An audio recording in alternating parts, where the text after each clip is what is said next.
Yes, we will call to order the regular meeting of the Sunshine Ordinance Task Force for February 7th, 2024.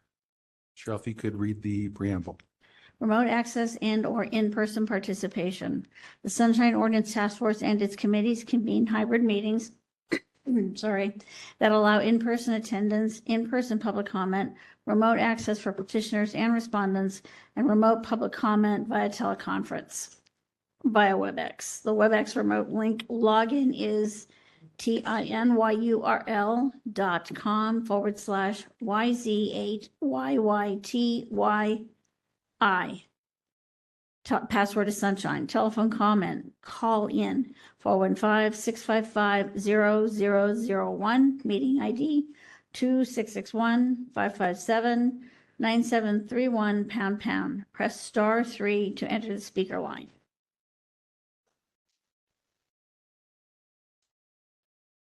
Members of the public may participate by phone or may submit their comments by email to sotf@sfgov.org. All comments received will be made a part of the official record. Sunshine Ordinance Task Force agendas and their associated documents are available at sfbos.org/sunshine. Chair Yankee, do you want to read meeting decorum? Sure. Meeting decorum. Any member of the Sunshine Ordinance Task Force may call for decorum due to disorderly conduct of meeting participants. Persons who engage in threatening and/or menacing behavior may be asked to leave. If we can go ahead and move on to item number 1. Item number 1, call to order, roll call, and agenda changes. Let's begin with roll call. Member Wolf? Present. Member Wolf present. Member Hill? Present.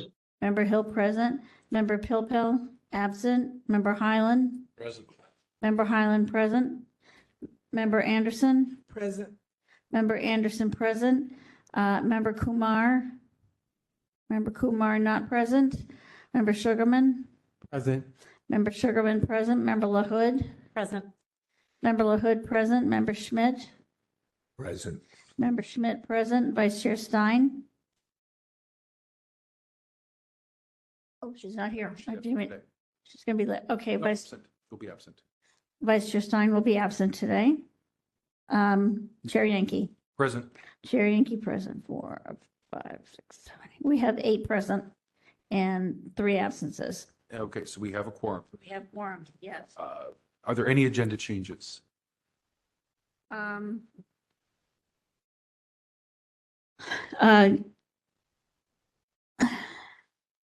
Ms. Trabeau in file number 20008 requested that her item be heard at the top of the agenda, which would make it item number 7 in place of the consent agenda. And Michael Petrellis also asked that his he has a police commission meeting that he wants to attend. So if it could be heard before 5:30, he has 2 matters, 22134 and 35. Did we receive a communication from the city attorney's office representative? Jen Quart, yes, she has jury duty. She expects to be out by 5:30, but will do her best to be present on time for when the hearings begin. Okay. So she's aware. Ma'am, that's not public comment yet. I believe she said she's hoping to be here by 4:30. Okay. All right. Do we have any proposed actions to take on this, or should we go ahead and open that up to public comment? Okay, let's go ahead and open up item number 1 to public comment. We have 1 caller in the queue. Is there anyone, before we get to call in, is there anyone in person who would like to provide public comment on item number 1? So please come up to the podium.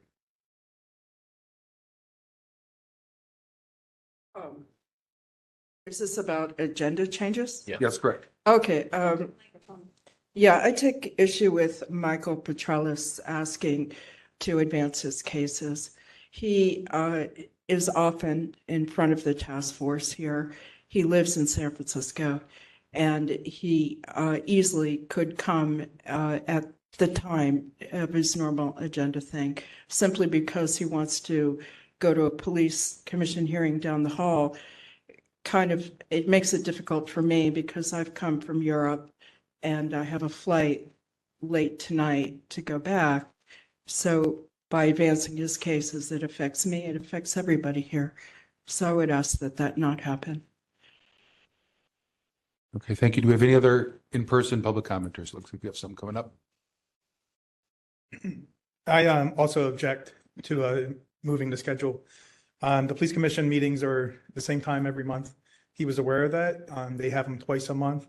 What he has can certainly wait another 2 weeks, or he could actually email them any concerns that he has. Thank you. Okay, thank you. Do we have any other in-person public commenters? Okay, seeing none, let's go ahead and open it up to the remote call-in public commenters. Yes, Chair. Caller, you've been unmuted. Would you like to identify yourself, please? No, thank you. All right. What I'd like to say about... Hello, can I talk? Hello? Yes, you hear you're me? welcome to Cheryl? make public comment. Cheryl, would you like to start the timer? Yeah, I'm ready when he's ready. Mr. Warfield, are you ready? Our caller wishes to remain anonymous. Okay. One moment, please.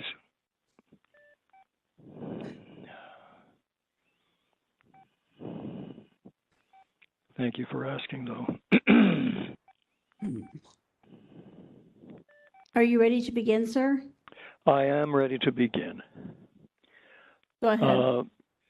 I appreciate the folks considering requests for changes. It does push other people further back who may have also to leave. And so my request would be simply, where would you put the requests if you approve them, and how will that affect general public comment? If you have hearings, this might put public comment way past 5 o'clock. I'm just interested in where that might put, what the impact would be on the other items on the agenda. So I'll leave it to the discretion of the committee, the task force, but I would like to know what the impact will be and what everybody else can expect. Thank you. Thank you, caller. Do we have any other remote public commenters? There are no other callers in the queue. Okay, we'll go ahead and close public comment on this item. I'm not hearing, There's no action, right? unless someone has a motion, which I'm not seeing any, so no action on this item. We'll continue the agenda as it is currently laid out. We'll move on to item number 2. Item number 2, approval of the order of determination for file number 21084, parentheses Charles Perkins and the concerned citizens of the Sunset against Phil Ginsburg and the Recreation and Parks Department, and amend the minutes from the Sunshine Ordinance Task Force January 5, 2022 regular meeting. Okay, so members, this item appeared because I've been working with the clerk's office to clear out some of those items that were appearing from prior meetings as pending, and this is one that apparently we had voted on at the January 5th, 2022 regular meeting, but we had voted on to do an ethics referral, I should say, at that meeting, and it was never done. So I was working to try to get that finalized and noticed that the meeting minutes didn't really make sense. It was one of those where we had some amendments to the motion, and so Victor and Cheryl worked to clean that up. They got an order of determination done. So I'm asking that we approve the order of determination, amend the minutes from back then to show so that they match the order of determination, and then we can move forward and the clerk's office can finalize the referral that we had done to ethics. So that's where we're at. I don't know if anyone has any questions or concerns on that. Member Highland here, make a motion to approve with edits. Okay, so moved by Member Highland to approve the edits. We have a second. Second. Seconded by Member Anderson. Let's go ahead and open that up to public comment. If there are any members of the public, please approach the podium. If you are a call-in participant and you would like to make public comment on this matter, please press *3 or raise your hand in the app. Okay, we have a public commenter here in person, so Cheryl, please let him know when he can begin. Are you ready to begin, sir? Yes, good evening. I'm Charles Perkins, the individual here, and I just got this email saying my thing was on this agenda and I had no idea what it was all about. But one thing I just want to try to understand, was this matter referred back to the Ethics Commission for further consideration? Right. So what we had done at the January 5th, 2022 meeting was refer to the Ethics Commission. I don't know why it languished so long, and that actual referral process never took place after our vote. That predates my time as chair, but I've been working with the clerk's office to try to resolve some of those items, clerical issues that got backed up. This is one of them we identified as we were preparing the referral letter to go over to ethics. We noticed there were some errors in the meeting minutes that wouldn't have made for a coherent telling of what action we took. So that's all this is. Okay. This is no new action. It's just cleaning up our the presentation of our prior act. Okay, I figured it was some ministerial thing, but It's a ministerial. I was in the area, so I thought Yeah. I'd show up. So. Yep. Thank you for very joining us. Sorry if you made a trip out here and didn't need to. Okay. Do we have any call-in public commenters? Yes, we have one caller in the queue. Caller, are you Caller. ready to be, are you ready to begin speaking? Yes, I am. Let me know when to start. Go ahead, sir.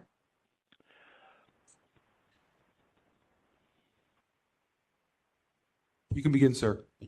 The raised hand status has been cleared. You can raise your hand to ask a question. What is that system message about? Can you hear me? We can hear you, Yes. sir. You can begin your comment. Can you start the timer, please? We'll reset it. Okay, we can hear you, and go ahead. Thank you. Yeah.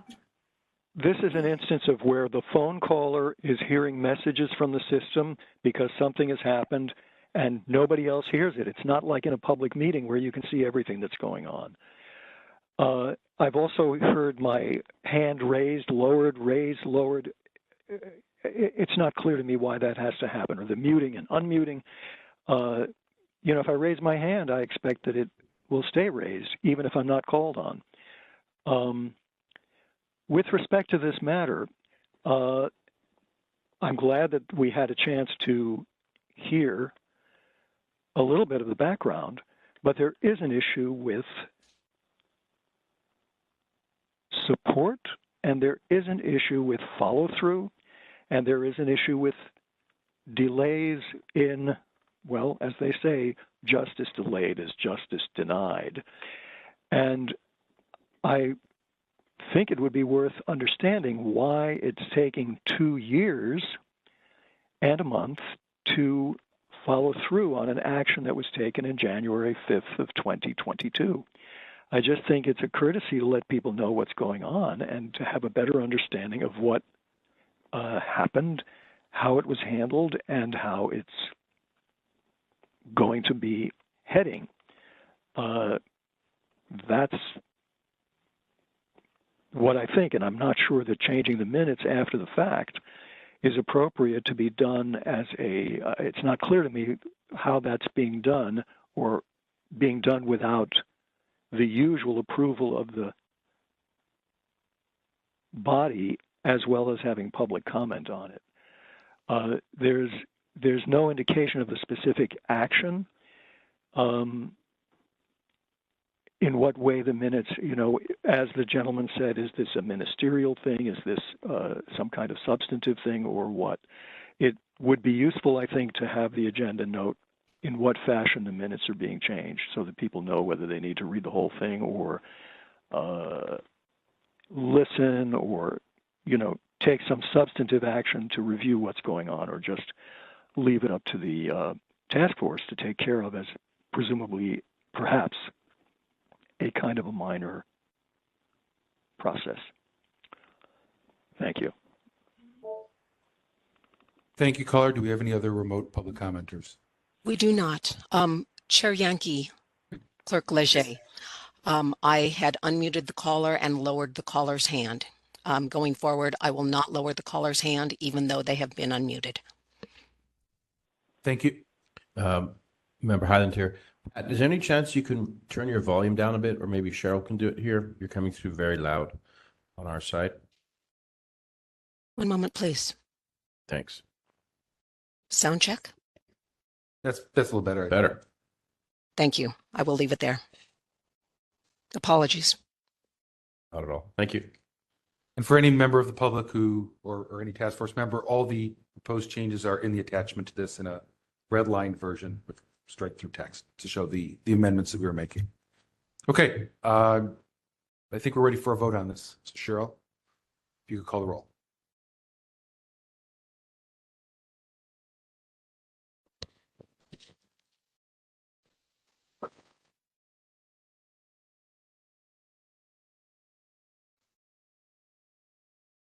Member Highland.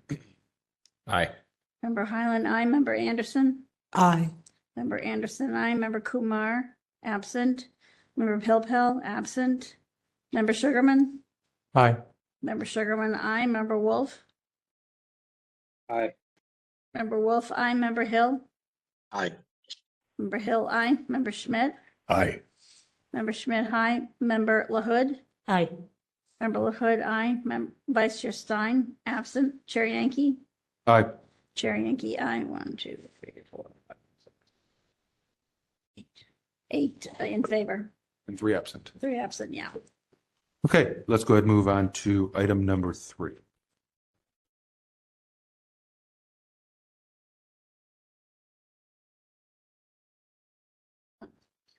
I'm back. Item number 3, committee duties and membership. Discuss the duties of each Sunshine Ordinance Task Force committee and review the committee's membership. Got to check for permission to respond to the IDR after the meeting. Ms. Peterson, we can hear you.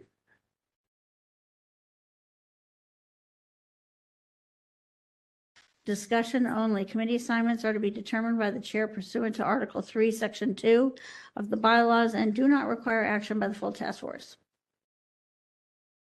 Okay. I essentially just put this item on so that I know we have a few new members who are not yet on committees. I was hoping Member Kumar would also be here, so each committee chair can make their pitch and kind of review what each committee does. I attached our bylaws, which describes general duties of each committee. So I don't know if we want to have a brief discussion about that, if we want to take a look at who's on which committee.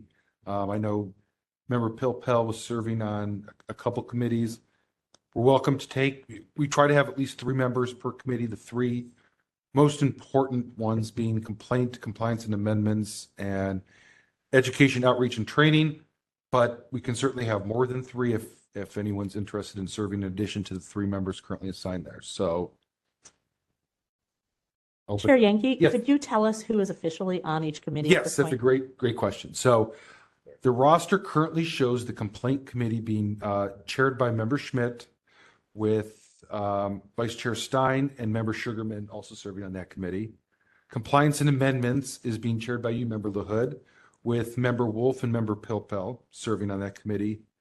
We also have the Education, Outreach, and Training Committee being chaired by Member Highland with Member Hill and Member Pilpel serving on it. And then typically it's so every month, third Tuesday at 5:30, the complaint committee meets, and CAC and EOT flip-flop on 4th Tuesdays of the month. CAC being the even months, EOT being the odd months. CAC starts at 4:30 and EOT starts at 5:30. And then, of course, there's the IT and a couple of ad hoc committees. Yeah, so we also have a rules committee. They would typically meet in lieu of or before or after an existing committee. We don't have authorization to have additional meeting dates and times. And then same thing for the IT committee. It's kind of an ad hoc committee. They haven't met in quite some time. And who do you have on rules? Rules is currently you, Member Highland, and Vice Chair Stein. And we know that EOT begins at 5:30, not 5 PM. He did say That's 5:30. Did you say that? Okay. So I don't know if each chair wanted to briefly talk about the stuff maybe they're working on in their committee, and Well, we're not pitching to anyone, are we? There's no- Member Anderson. Ah, okay. And if Member Kumar listens to the recording, she could let me know if she's interested. Go ahead. So I think as many of you know, so compliance amendments, obviously we look for compliance after orders of determination have been issued. But the other big project we're currently working on is reviewing the Sunshine Ordinance. And I know Member Anderson had attended some meetings before joining the task force and providing some thoughts on modifications that might be made to the ordinance. So if you are interested in joining our committee and continuing in with that work, I would greatly appreciate your participation. Unless you have your eye on a different committee, but would love to have you on compliance amendments if you're interested in joining us. And Member Highland will have you then go after. Yeah, I was just thinking more for Vice Chair Stein, especially looks like she's going to be doing a lot of the heavy lifting for the annual report. Perhaps she might welcome someone to slip in her place on complaints, which meets every month and really bears the burden. I think you guys do the most work. You know, you're triaging all the cases. You know, we take on some complaint stuff when we can on our agendas, but that might be a strategic move if perhaps Member Kumar might be interested. Perhaps to that point, maybe even as an alternate member. So Alternate member, yeah, that'd or be extra great. member, yeah, So we're not scrambling when we have an absence to try to Right. find someone. right, something like that. That's what I was thinking. But we're good on the OTC with Member Pilpel, Member Hill. So I'm fully staffed finally. So no complaints from me. Great. Member Schmidt, you want to talk about complaints? Yes, and I want to recruit Member Anderson. If Member Anderson is, I mean, I can't necessarily top those presentations. I would have chosen those over my committee. I agree that Member Stein is, I'm going to say, a gem in that she's really contributed very well, and I don't want to overuse her, even though I really want to have her on the committee, and I've had her on the committee for a long time. But I think since she's the vice chair, maybe we need another person to step in and be on the committee. We have Member Sugarman and myself, and I don't know if this is the time to do it, but I certainly would welcome if someone else wanted to take some time as a chair of the committee. But right now, I'm the chair of the committee. We are basically, it seems like most of the complaints that are filed get onto this committee's calendar. I would say, just judging by what I see come before the full task force, it seems like maybe 70, 80% of what comes here already was reviewed. And so we try to do what we can. We're trying to do more, anything that we're allowed to do to try to deal with each case. We're also right now, and there's going to be a presentation next month. We're trying to change the rules. We submitted some changes last year, and they were not approved. But there's a new approach that we're going to take. And so I think we've sort of taken on the idea of rules changes that have to do specifically with complaints themselves. And it's my personal issue, I guess, is the backlog, and also complying with the requirements of Section 21. Although I think that the whole committee is also much on board with can we make changes?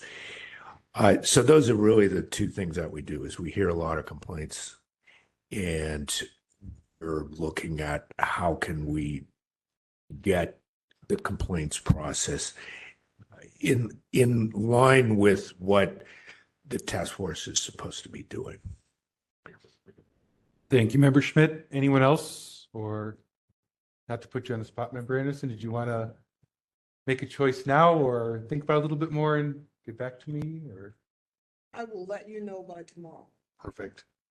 Sounds good. Okay. We don't have to take any action on this, but we can go ahead and open it up to public comment if there is any. So I don't see anyone approaching the podium in person. Do we have any remote public commenters on this item? I am checking at the moment. Oh, there he is. If you do want to make public comment and you're on that phone, you can press *3 to raise your hand, or otherwise use the application to raise your hand at this time. I'll give everyone a few moments.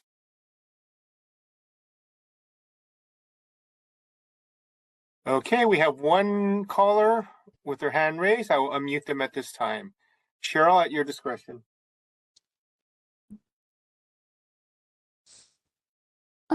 Excuse me, caller, are you ready to begin speaking?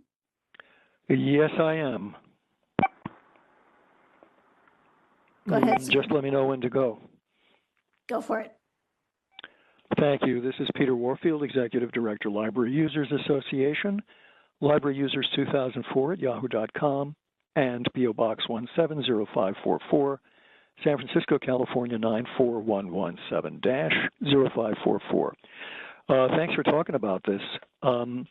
I can only say that I wish that the complaint committee, we've gone over the years in the history of, well, decades, the task force has gone back and forth over how much research or investigation or looking at the content of the complaints rather than just jurisdiction.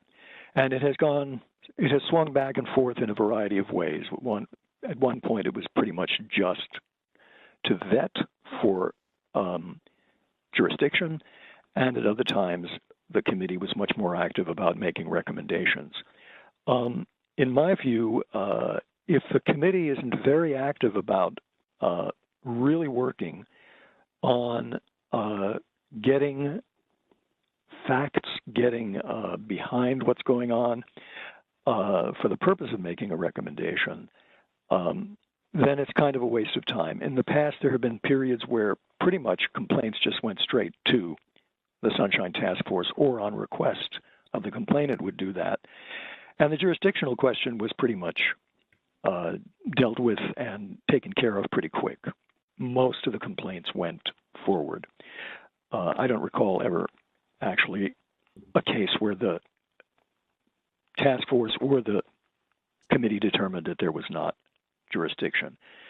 But I do think that there needs to be pretty vigorous and informed review of what's going on, and I would certainly recommend having a complaint committee that has perhaps a few more members than the minimum of 3, and also that has some of the more seasoned people on it, so that we don't have unseasoned people doing what presumably is an important kind of effort to help try and find facts and determine what's going on with a complaint 30 seconds. substantively.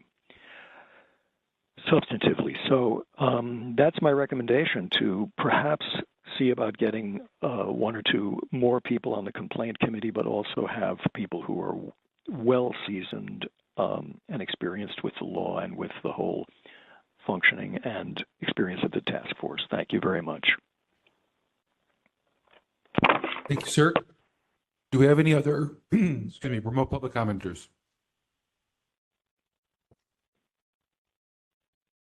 One moment, I'm double checking. I do not have any additional public commenters. Okay, we'll go ahead and close public comment on this item and move to item number 4. Item number 4, Administrator's Report, Complaints and Communications. I'll be right with you.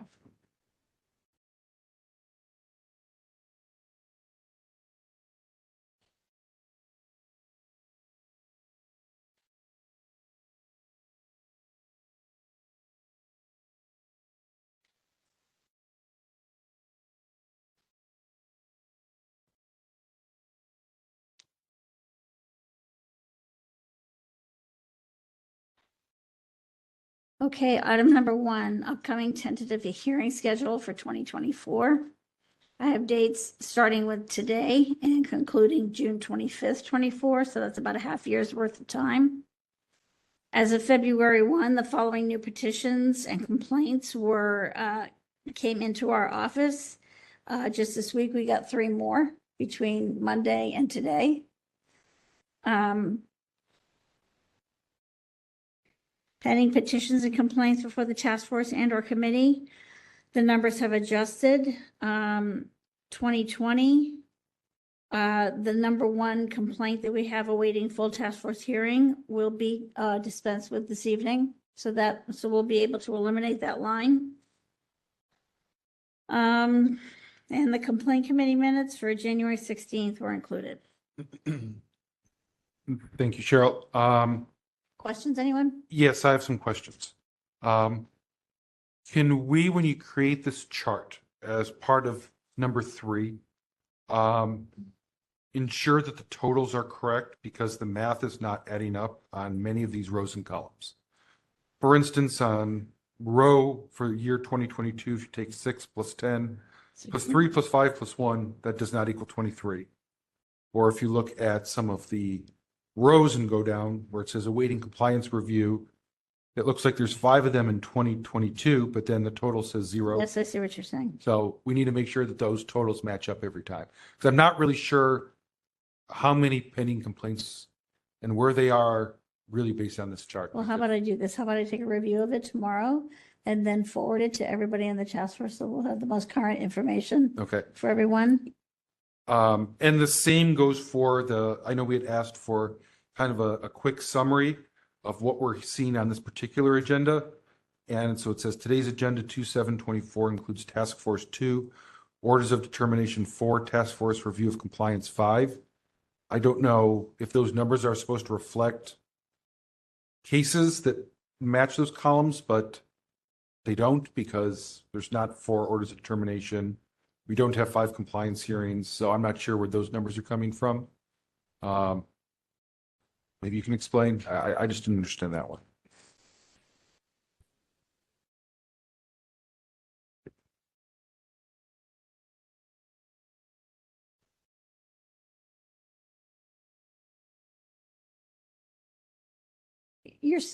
You're saying you don't understand the bullet point the second bullet point? No, under number 3, underneath the chart, in bold, it says today's agenda 2/7/24 includes task force 2, orders of determination 4, task force review of compliance 5. I'm not sure what those numbers are referring to exactly. I thought it was supposed to be how many of each of those items in the chart above would be considered, acted upon at a particular meeting, but those numbers don't seem to match what we have on the agenda. So I'm not sure Okay. what that is. Is that the intent, though, to have those metrics on the agenda? Yes, it does appear that that's the intent of the bolded information. Okay, so maybe we could next time make sure maybe someone else can proofread that also to make sure the numbers are accurate. Okay. That's all I had. Anyone else? No. Okay, we can go ahead and move to public comment on that. Yes, if anybody would like to make public comment on this matter, you can raise your hand at this time, or if you're in the room, you can approach the podium. If you are on the telephone, you can press *3 to raise your hand, or otherwise use the application to raise your hand. I have one person with their hands raised at this time.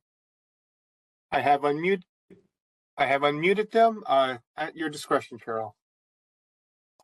Sullivan, let me know when to go.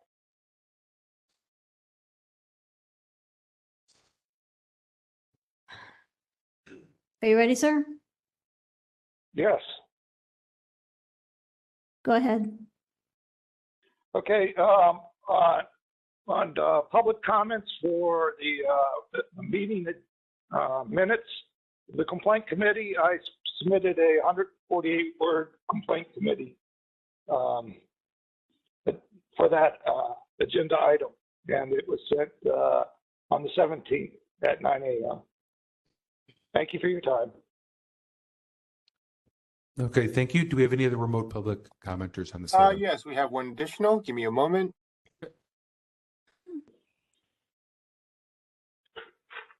I have unmuted the caller at your discretion, Cheryl. Caller, you ready to begin?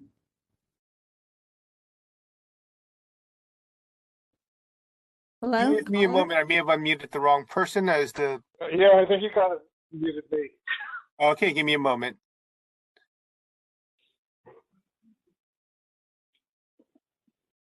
Is this the next caller? No, you unmuted. Okay, one moment, please. I'm just having some problems. Okay, I've unmuted the next caller at your discretion, Cheryl. Caller, you ready to begin? Once again, can you hear me? And is it I who am being unmuted? Yes, you are unmuted. Okay, so I'm ready to speak when you're ready to start the stopwatch. Go ahead, sir. This is Peter Warfield, Executive Director, Library Users Association, Library Users 2004 at yahoo.com, and P.O. Box 170544, San Francisco, California, 94117-0544. First of all, the item on the agenda where it says discussion and action or possible action, it's not clear what action is going to be taken. Is it a matter of, for example, receiving a report, like you sometimes do with the city attorney's annual report, or is it something like approving minutes? It really needs to be stated exactly what action is being proposed by whoever put the item on the agenda, or presumably the chair.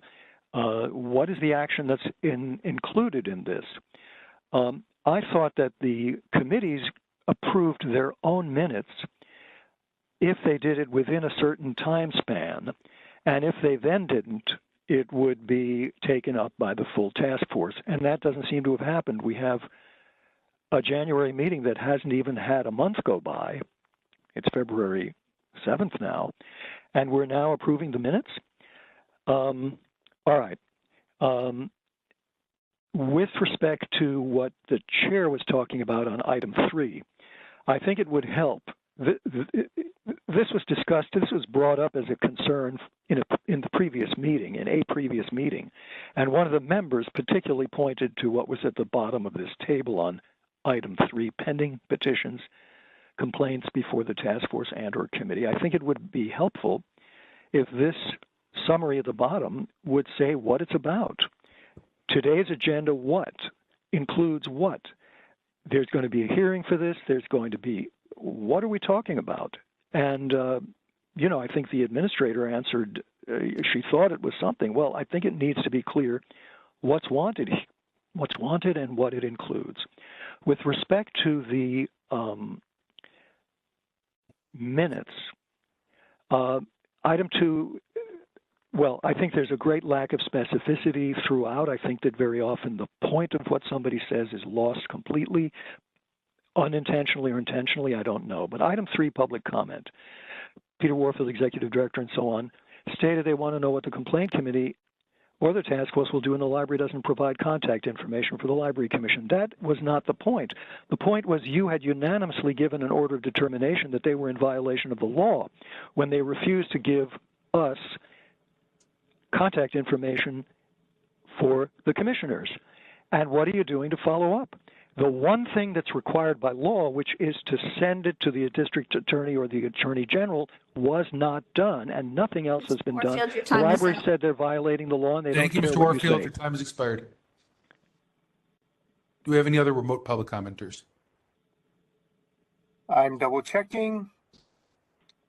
I do not have any additional hands raised at this time. Okay, we'll go ahead and close public comment.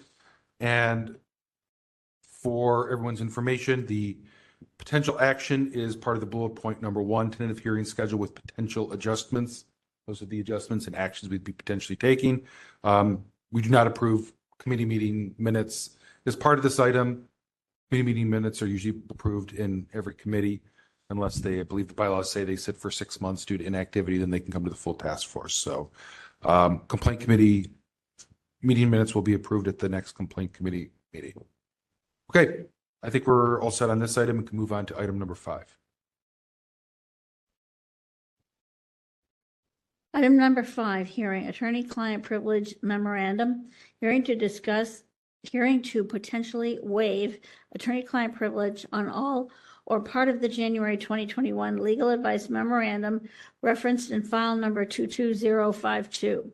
On November 21, 2023, the task force moved to waive attorney-client privilege and release the legal advice memo related to file number 22052, pending communication between the city attorney's office and Chair Yankee regarding format and timing of the release. Thank you, Cheryl. The agenda was corrected actually last week. It's on January 3rd, 2024, not November 21st, 2023. So for the record, just I'm reading that in what it is. So members, if you recall at our last regular meeting, we heard this item regarding a legal advice memorandum that was protected by attorney-client privilege. We took a vote to go ahead and release that pending final written communication from the city's attorney's office agreeing to that release, and then they were going to help format that memo for a release.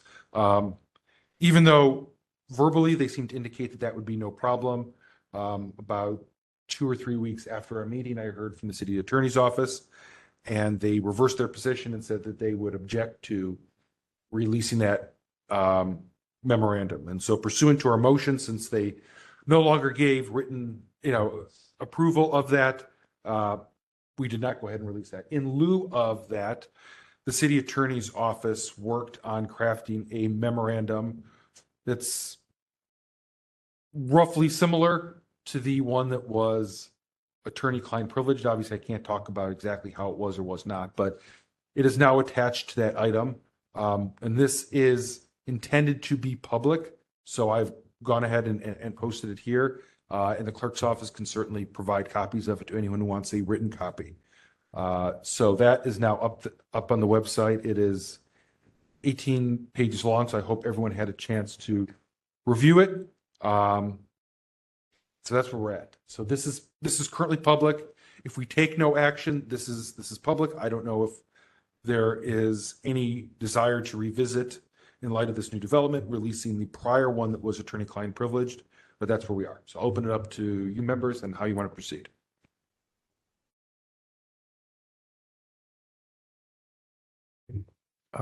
Chair, could I ask a couple questions Sure. of the city attorney's office?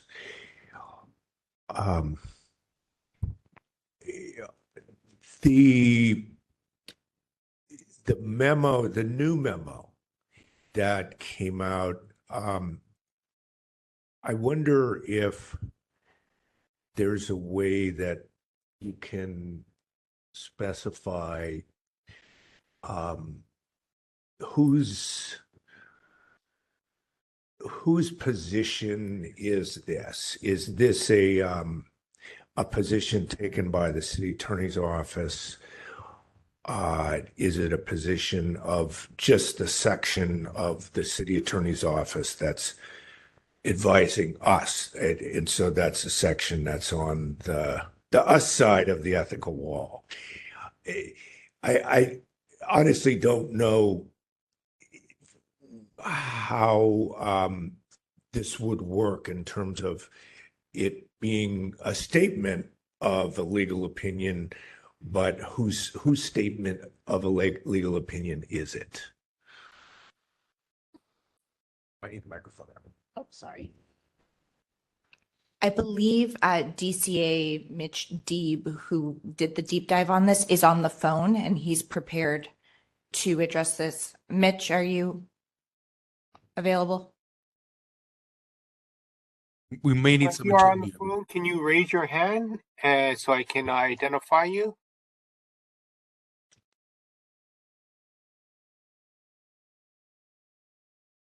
Okay, one moment.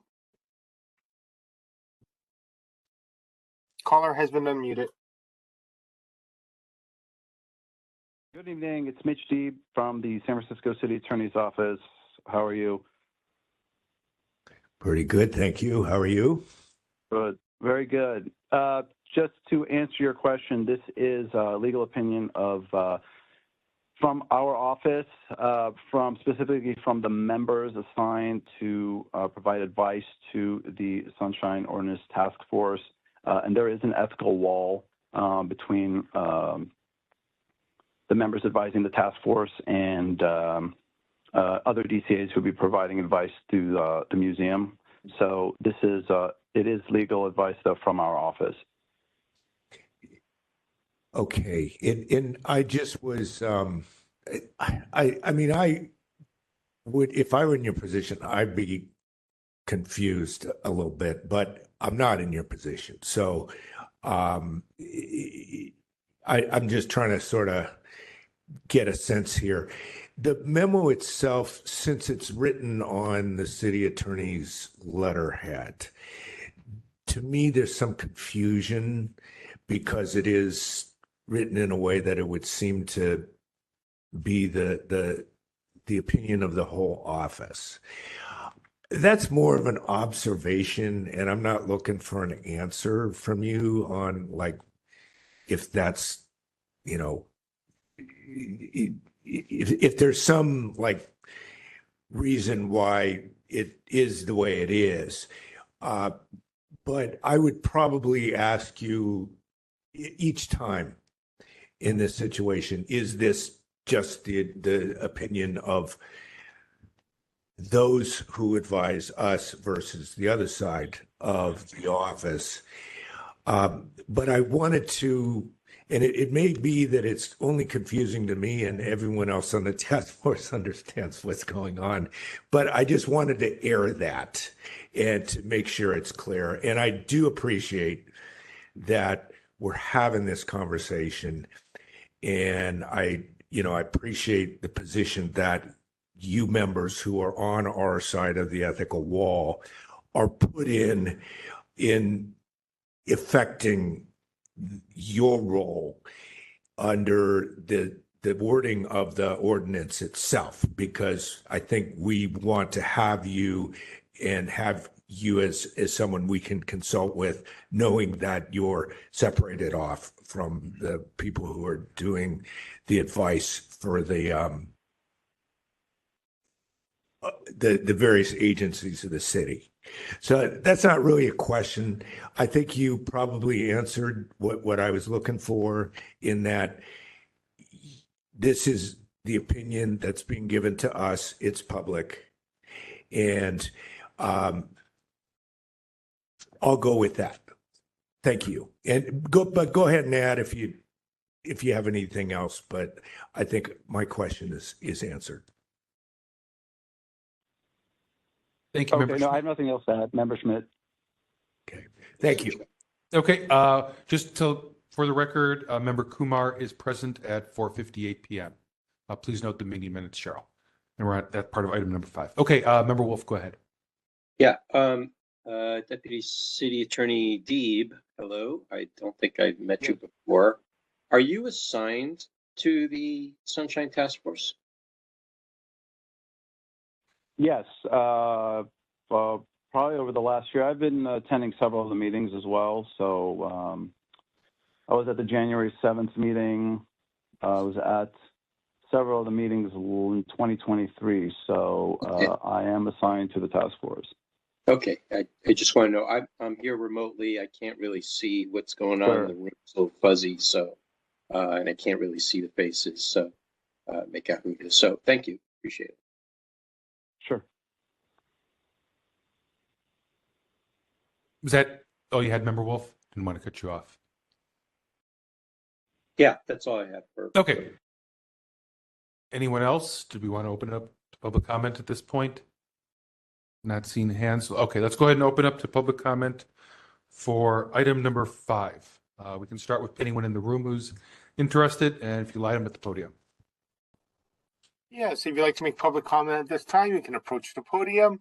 If you're online with us, you can press *3 to raise your hand. And if you use an application, you can use the application to raise your hand. Chair, I have a question. Oh, sure, go ahead. Member Schmidt? Is there no action on this item before we get to public comment? Right. So the action, if we wanted to take any action, would be to release the confidential one. That was Okay. that was the carryover, but obviously the new addition is this public one that exists. There's no action needed for that to be public. That's Okay. just public. So I've released that. This is just if anyone wants to consider still releasing the attorney-client privileged one. But we haven't come up with an action, and No one is. we are going forward with public comment. That's correct. Correct. Okay. Yep. Thank you.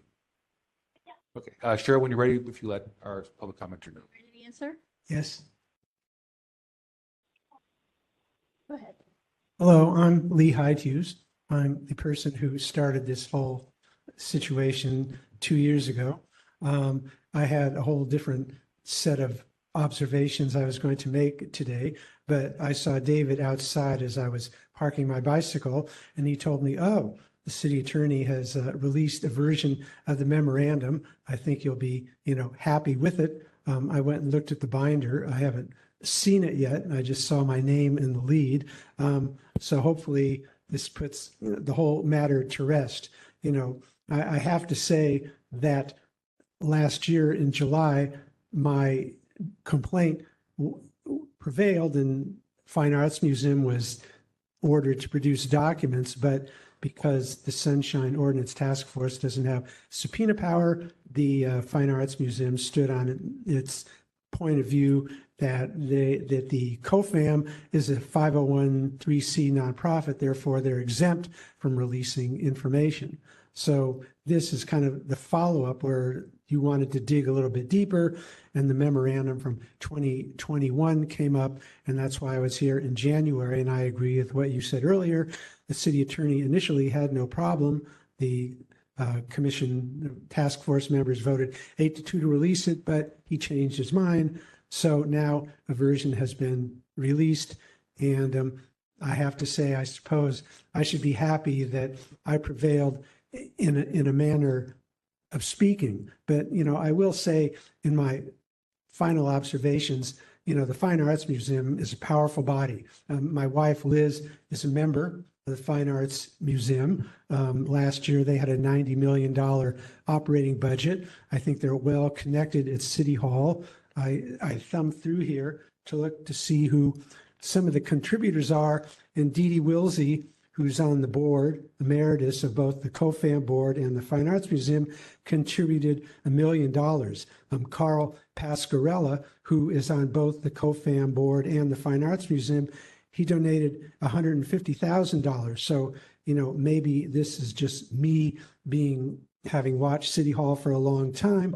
I think the Fine Arts Museum is historically reluctant to see anything about its inner workings see the light of day. So I'm glad this memorandum has been released.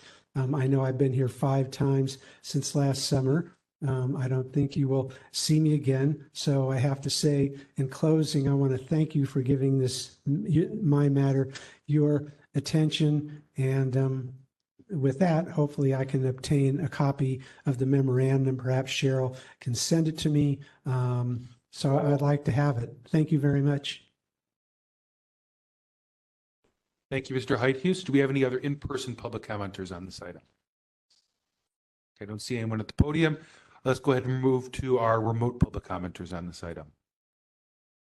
Okay, I am unmuting our next caller. At your discretion, Cheryl. Caller, are you ready to begin speaking? Yes, if you're speaking to me, I am ready. Okay. Go ahead, sir. Just let me know when to begin. Go ahead. Thank you. This is Peter Warfield, Executive Director, Library Users Association, Library Users 2004 at yahoo.com, and P.O. Box 170544, San Francisco, California, 94117-0544. The first thing that I think needs to be answered is, it's my understanding, and this is what needs to be clear, my understanding is that when an attorney gives you or anybody else advice that you have requested, and I believe you requested this, that it essentially is up to you whether you want to keep things confidential or not.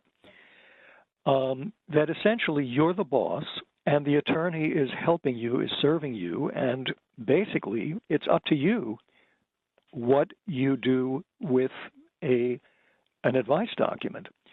Furthermore, the original Sunshine Ordinance says in section 67 I believe it's in section 67.21, but in any case, it's subsection I as in idea. It says in the last sentence, all communications with the city attorney's office with regard to this ordinance, including petitions, requests for opinion, and opinions, shall be public records. That was the original idea of openness in the functioning of this body that's concerned with open government. And it troubles me that there's been a reversal from an oral okay to weeks later, a reversal that basically asks you, I presume asks you, not to reveal the advice that was given. I think that's very troubling as to what's going on. What is the reason that the city attorney has given for not wanting the original one to be released? And isn't this entirely up to you? Now, I understand that this section may have been litigated and that specific clause may have been deleted from the, or that section, I'm not sure. But again, I'd certainly ask some of well, you could ask your city attorney, but also somebody like Bruce Wolf. But I do think that that was the whole concept of openness in the whole process. And I would say, why don't you, yes, reveal what was in the original advice letter, unless you have overwhelming evidence. I mean, what do you have, nuclear secrets Time or is up, what? Peter. What's the reason? Mr. Warfield, time's expired. Thank you. Do we have any other remote public commenters?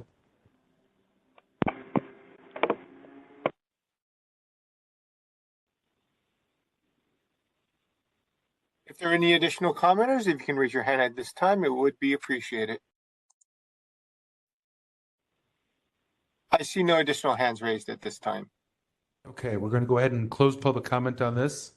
Chair. Go ahead, Member Wolf. Yeah, I just want to get a little clarification.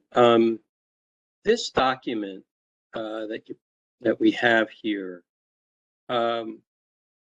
this was based on Mr. Hadihu's complaint, correct? I'll let you speak to DCA Deeb. Go ahead, DCA Deeb. Yeah, go ahead. Yes. So correct.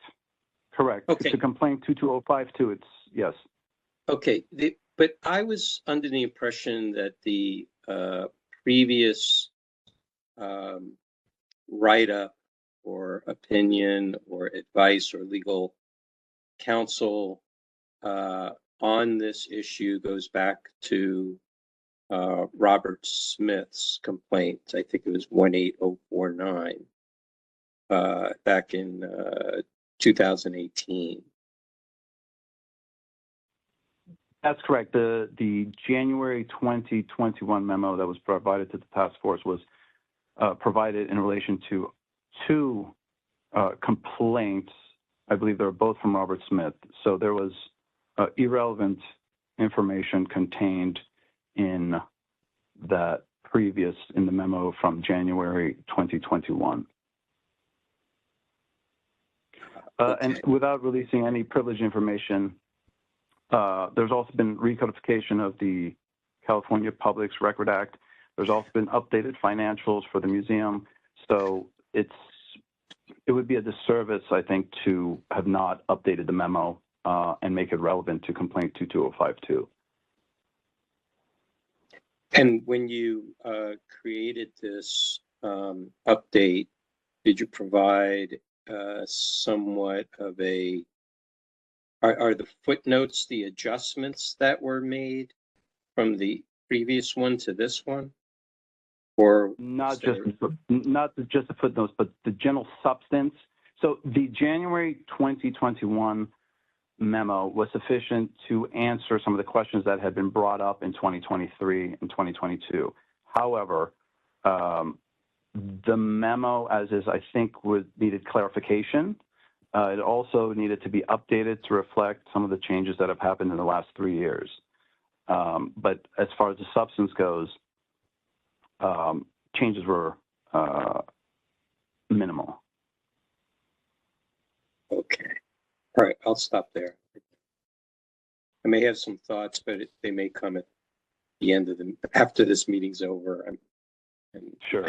Might ask through the chair if I had any other questions I could ask. Sure. Member Wolf, certainly feel free to reach out to our DCAs independently if you have additional questions afterwards. Okay, very good. Anything else, members? And I would just like to thank Member Hyde-Hughes for his perseverance on this. At least since I've been on the task force, I think this is the most comprehensive write-up we've had on this topic. And so I think it will help people who have had cases before and future cases at least get an idea of the legal advice that we're being given and kind of operating under when we hear these types of cases. And also thank you to the DCAs for preparing this very comprehensive public memo, which is, like I noted, 18 pages in the time span of our prior meeting and this meeting. So I do appreciate that as well. And Mr. Hyde-Hughes, if you do have access to the internet, you can pull up our agenda. And it's part of this item, so you can click on it and see the entire memo. Because I know if you're curious and want to see it right now, it's on there for you. Or anyone else interested. It's in the notebook. Oh, and it's in the notebook too for anyone who's here. Okay, so I think we're ready to move on. Okay, so let's go ahead and move on to item number 6, and you can note no action for that item. Item number 6, public comment. Members of the public may address the Sunshine Ordinance Task Force on matters that are within the task force jurisdiction, but not on today's agenda. Okay, we'll go ahead and start with in-person public commenters. If you could line up at the podium, and then we'll move to the remote public commenters. And I'll turn it over to you, Cheryl, to manage. Mr. Chair, before we start, I just have just a thought that came up just on the last item. If there was an action to be taken to release the previous advice, could that be made available to all the new members who had not seen it before, so that they can compare the two to help make that kind of determination if it should be released or not? I could release it to them if they need a copy of it. I mean, if it's based upon, Member Schmidt's kind of initiation on this, I'm just wondering if there was some interest in releasing the original one by the task force, then folks should be able to see the previous one. Any task force member would be able to ask our administrator for a copy, or I can provide a copy of the prior one, since even though it's privileged, it's privileged with the task force member. So any member can see it if they want, absent any vote or anything. Very good. Thank you. Yeah. So Member Kumar, if you're interested, we Yes, I would like a copy, please. Okay.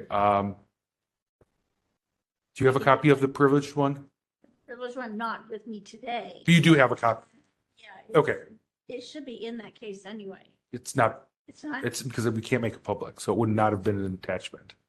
If you don't have a copy, Cheryl, let me know. I can provide you a copy and you can forward to. We Yeah, were handed I don't physical believe- copies, right? What's that? We were handed physical copies. We were, yeah, I think the last meeting.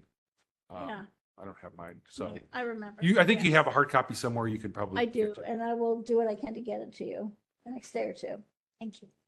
Okay. All right. I think back to item number 6 now. So let's go ahead and start with our in-person public commenters. So are you ready to begin? Go ahead. Hello, Michael Petrellis here. I have a few items. The first is I want to thank all of you volunteers for serving on the task force and taking time out of your lives to strengthen democracy here in San Francisco. The second thing is I really wish that these monthly meetings were airing on TV. It's great to see you all on the monitor here. There are cameras in this hearing room, and I wish that the Board of Supervisors would allocate the funds to pay the techies at SFGov TV so that the incredible work you do to strengthen democracy here and bring transparency to government. I think if these meetings were being aired on TV, citizens would have a better understanding of how things work or don't work here at City Hall. And finally, I have emailed you about, I have 2 items on the agenda. I will now leave to go down to the Police Commission meeting. And if you hear my items while I'm down the hall, I will just have to be pushed later onto the agenda. And I will come back and forth and be ready to hear those items. So thank you. Thank you, Mr. Petralis. Do we have any other in-person public commenters on this item? Okay, one moment.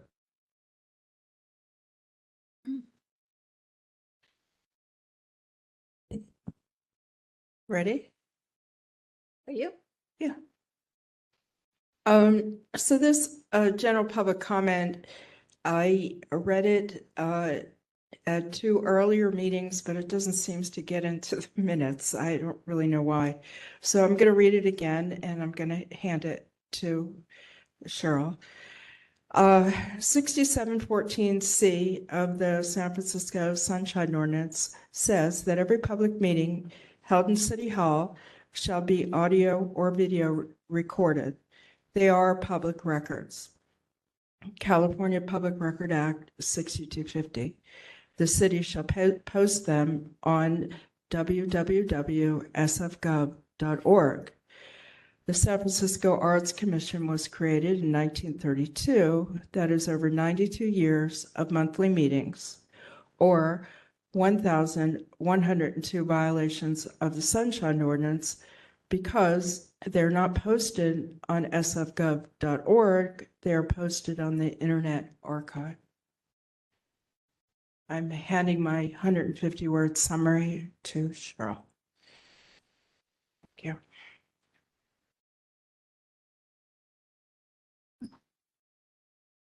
you. Just so the committee knows, I did listen to the audio today for Ms. Trudeau's comments of January 3rd, and this is close to what she said, but not exactly. So it's up to you guys what you want to do. Yeah, we'll deal with that when we deal with that. All right. Looks like we have no further in-person public commenters, so let's go ahead and move on to our remote public commenters. We have 2 remote callers in the queue. If there are others who would like to participate, press *3 or raise your hand in the app. Cheryl, shall I unmute the first caller? Yes, thank you. At your discretion, Cheryl. Okay. Caller, are you ready to begin? Yes, if you are talking to me, yes. Yes, all right. Go ahead, sir. This is Peter Warfield, Executive Director, Library Users Association, Library Users 2004 at yahoo.com, and P.O. Box 170544, San Francisco, California, 94117-0544. A couple of points that I have here. First of all, the question of follow-up and what do committees do.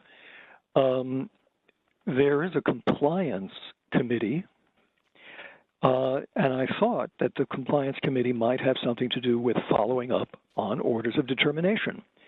But I haven't seen anything at all with respect to the order of determination that the task force issued, ordering that the library provide contact information for the library commissioners, which they had refused to do previously.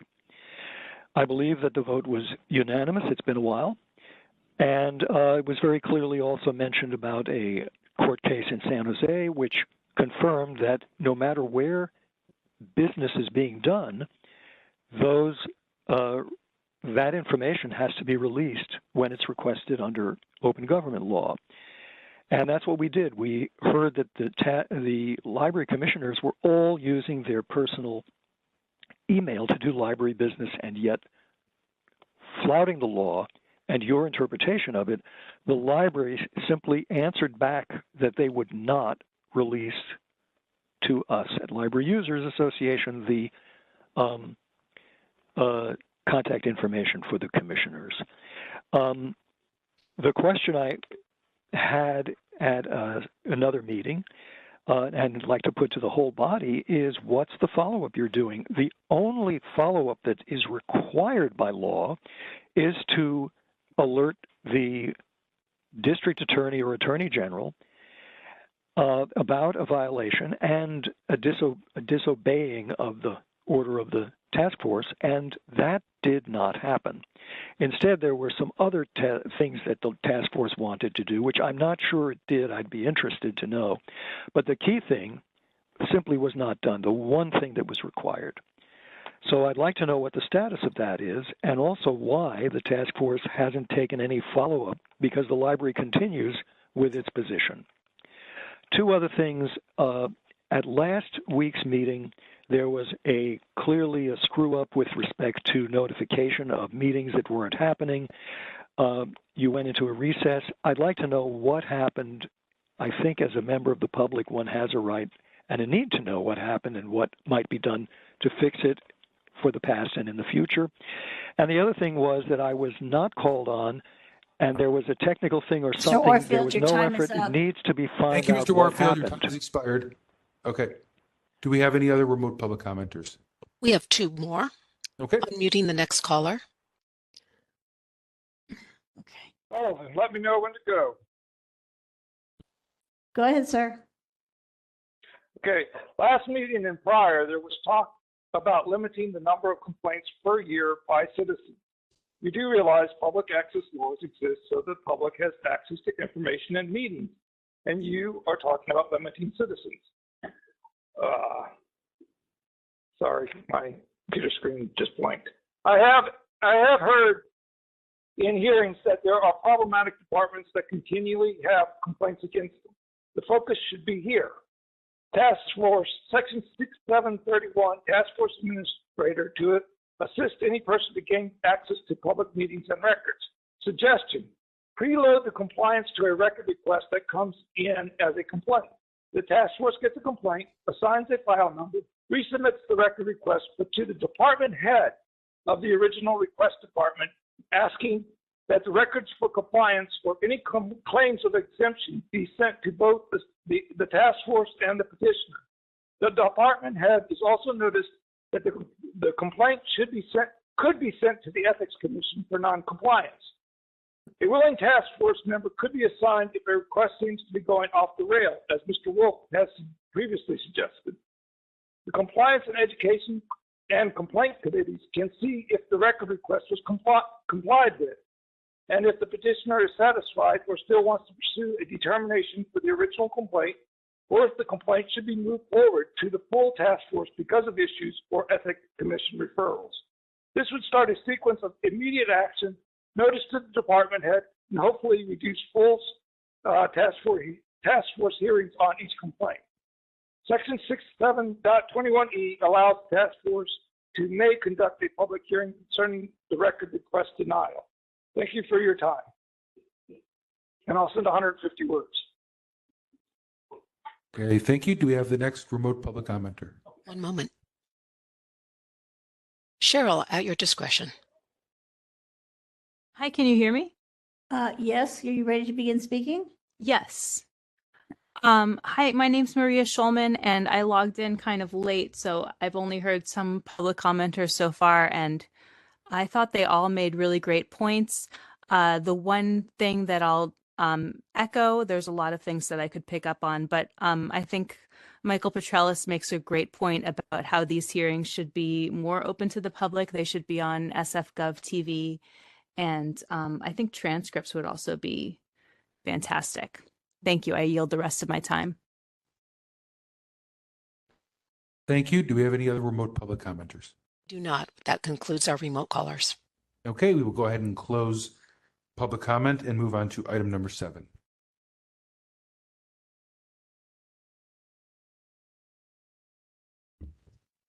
Item number 7, consent agenda. The Sunshine Ordinance Task Force shall review file number 23016 to affirm the committee's findings regarding the Sunshine Ordinance Task Force's jurisdiction, violations of the Sunshine Ordinance, Brown Act, or California Public Records Act, and, if applicable, to issue an order of determination and refer matters to a committee for monitoring.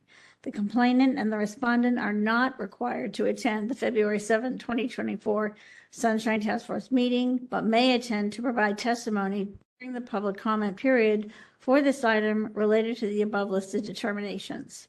File number 23016, complaint filed by Rosa L. against the Department of Emergency Management for allegedly violating Administrative Code Section 6725 by failing to respond to an immediate disclosure request in a timely and or complete manner. On April 18, 2023, the Complaint Committee moved to find that the task force has jurisdiction, the requested records are public, and to refer the matter to the task force consent calendar with the recommendation to find that there is a violation of Administrative Code Sunshine Ordinance Section 6721 for failure to respond in a timely and complete manner, and refer this case to the Compliance and Amendments Committee to follow up with the acting custodian of record of the Department of Emergency Management on obtaining the remaining records. Thank you, Cheryl. So this is one of our consent agenda items.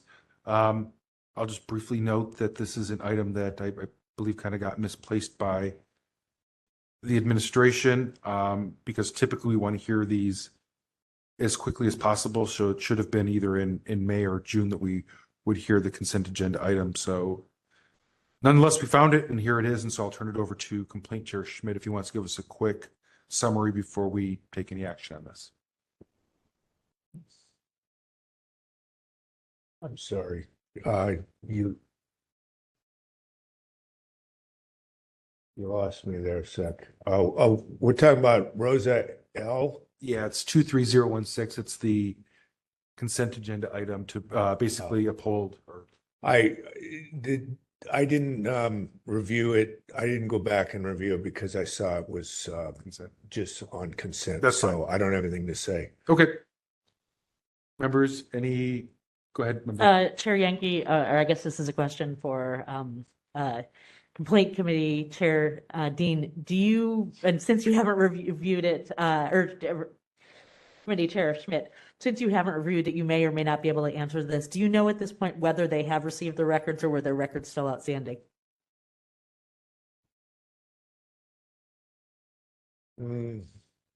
If you don't, yeah. I don't remember. Okay, so maybe Ms. Leger, in following up with them, can find out, and if there are records still outstanding, we'd be happy to handle that in compliance. Yeah. So yeah, to that point, if we go ahead and adopt what the Complaint Committee suggested, then I think our administrator should do just that. And if it does need to go to CAC, that would be part of that package then.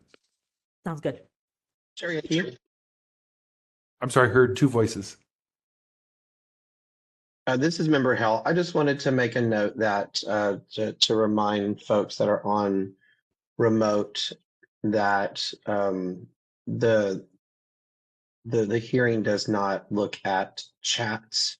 I'm just noticing some folks are putting text in the chat, and since that's not viewable by everyone here, it's not considered part of the public record. Thank you, Member Hill. Member Wolf, did I hear your voice as well? Yeah, it was the same thing. There's a message in there from Jackie Thornhill of DEM, and it's quite extensive. And it should be presented by that person with regards to this item. Yep. Thank you. We'll open up to public comment in just a moment. But yeah, please, as Member Hill and Member Wolf noted, please do not use the chat feature if you're attending remotely. Any of us here in person do not see the chat, so that's not something that should be used. All right. If there's no other questions for the members, do we want to make a motion and then open up for public comment? I just want to add a comment. Oh, sure. Go ahead. Yeah. I just want to say that I agree with Member Hood that we need to find out if they have gotten access to the public records, because if you're looking at section 67.21, the entire section is dealing with the custody and access to the public information. So it'll be, to proceed, we'll need that information on whether they actually got the records or not. Right. So if we go ahead and if we move to adopt the recommendation of the complaint committee, that is what our administrator will do. She'll check to see if our petitioner, Rosa L., still has records that she needs. And if so, that motion that we adopt will give permission for the administrator to refer it over to CAC for follow-up.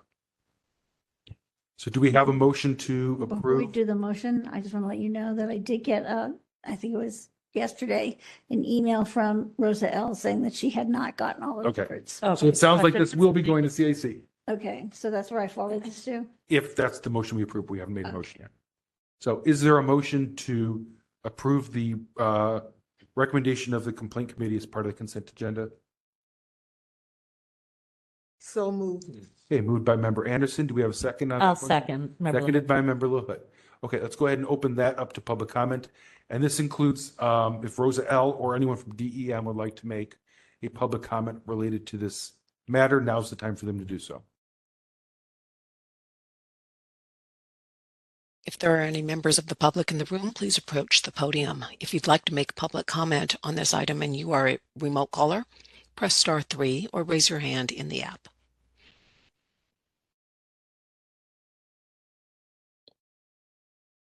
Are there any callers? Are there any individuals in the room?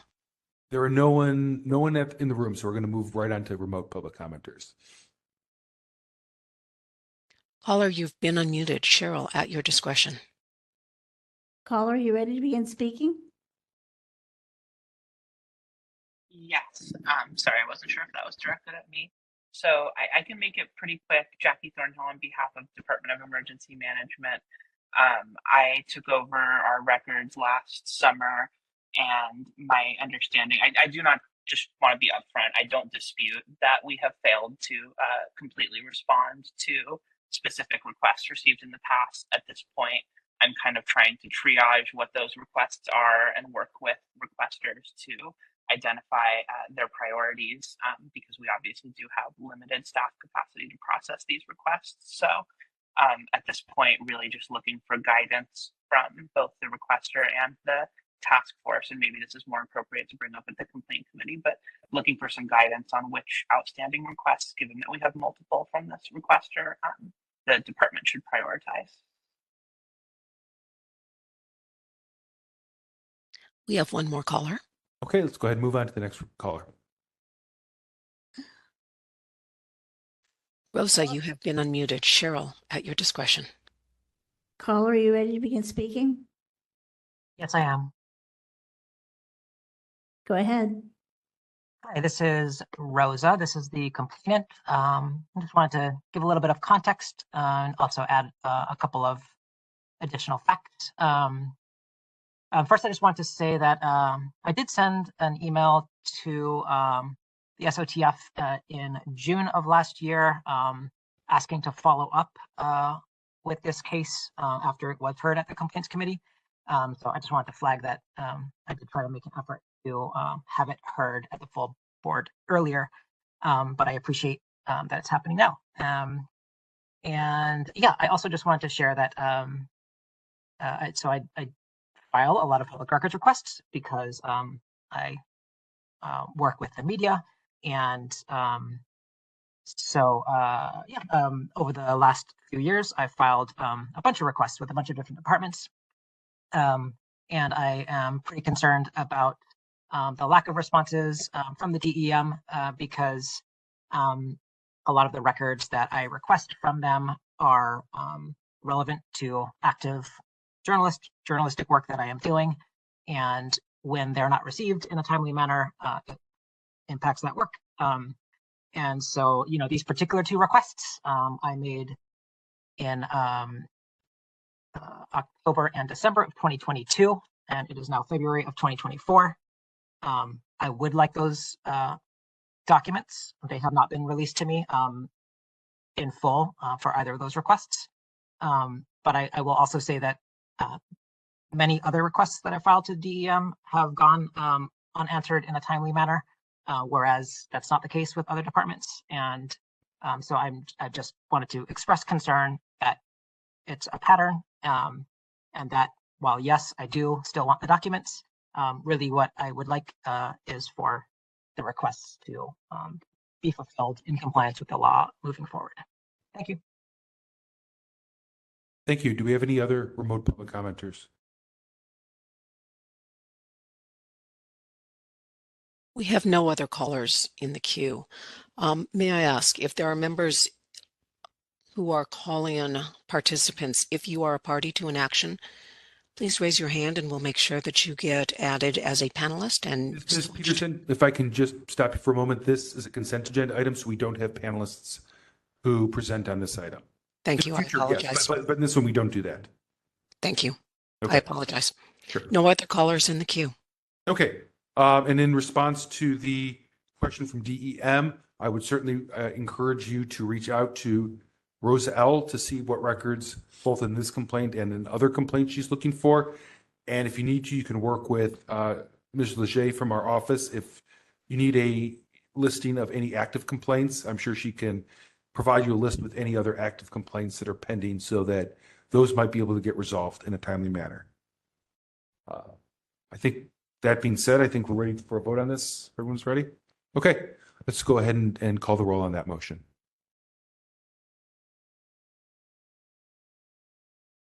Just to be clear, Member Anderson moved and Member LaHood second. Yeah.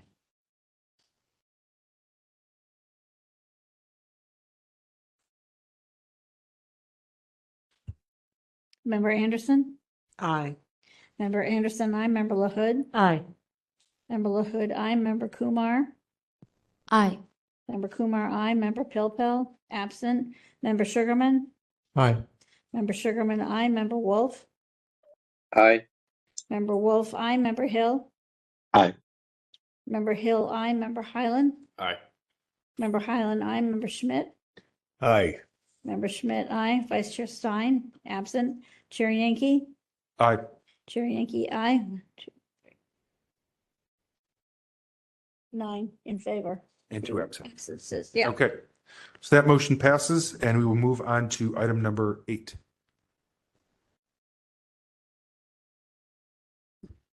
Item number 8, file number 23098, hearing to potentially close complaint file number 23098, Mark Sullivan against the Ethics Commission regarding Sunshine Ordinance Section 6735D as in dog, enforcement provision due to the petition being outside the scope of matters that the task force can hear as a complaint. Okay, thank you, Cheryl. All right, so members, as I kind of may have talked about before, I've been working with our administrators and clerk's office management to kind of work on what the process needs to be for those complaints that come in that don't necessarily fall under our purview. And there are some that don't necessarily have a clear place to hold a hearing, nor is there a really good administrative remedy for closing those cases. So this is one of those kind of cases where the complainant referenced 6735D, which is historically really not an area that we find violations under. It talks about other enforcement options besides the task force. And then if you were to reference the submitted materials, it says, I'm looking for it to clear, among other things, it says, I'm looking for a clear interpretation from SOTF on the Ethics Commission's responsibility to the Sunshine Ordinance through Administrative Code Section 6735D. So that's not really asking for a finding of a violation or not. It's more of asking the SOTF to opine on legal issues and issue some type of statement, which is, again, not something that complaints typically do. So I worked with Victor Young, our administrator. I worked with Vice Chair Stein, and then we looped in our DCAs and kind of came to the conclusion that this would be, at least for now, the best way to resolve this would be to just have the task force vote to close it, as it says, due to the petition being outside the scope of matters that we can actually hear as a complaint. This is not a hearing on the merits. If for some reason we decide not to close it, then it would be queued up and heard as a complaint through the normal channels. So that's where we're at. I'll go ahead and turn it over to the members if anyone has questions on this. So, Chair Yankee, in short, the reason why we're considering closing this is because we don't have jurisdiction over compelling the Ethics Commission to do anything in particular. More or less, yes. Yeah, Yes, that's a okay. great summary of it. Essentially, we're being asked to tell the Ethics Commission what they should or should not do under 6735, and that's Right. kind of outside the scope of what We don't have that authority. Right, that's like telling the court how they should rule on something Right. under 6735. So Okay. that was kind of one of these like loops where we really don't have a role to here. Anyone else on this? Chair, respectfully, I don't quite know if I've seen anything like this before. It seems like well,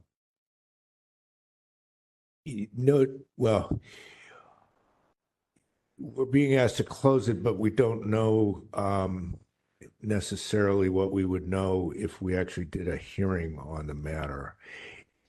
I understand that there's some hesitation here, but I think that we could easily make a ruling finding that there's nothing that the Sunshine Task Force can do for Mr. Sullivan. But I think we'd need to make it as a ruling as opposed to just closing it before looking it through and deciding it. So I know there's no motion on the floor here, but I would be opposed to just closing it at this time. I know that, we've also had discussions on whether we could have the task force look at a possible violation by the task force, whether the task force could look at violations by individual members who has to recuse themselves. And I wasn't necessarily in agreement with some of the decisions that were made. This is somewhat like that, but I think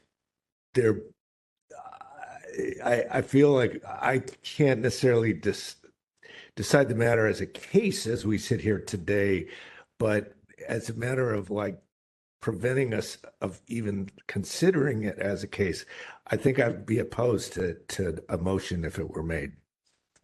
Thank you, Member Schmidt. Sure. Member Wolf, go ahead.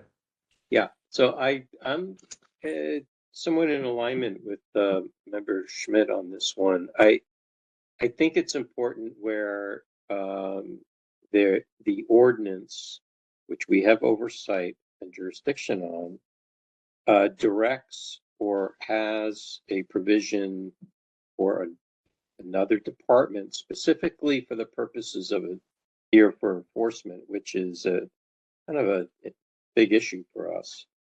That whatever action that we take on this should be some sort of advice or advisory letter or memorandum or some communication to the Ethics Commission that they have a responsibility under this section.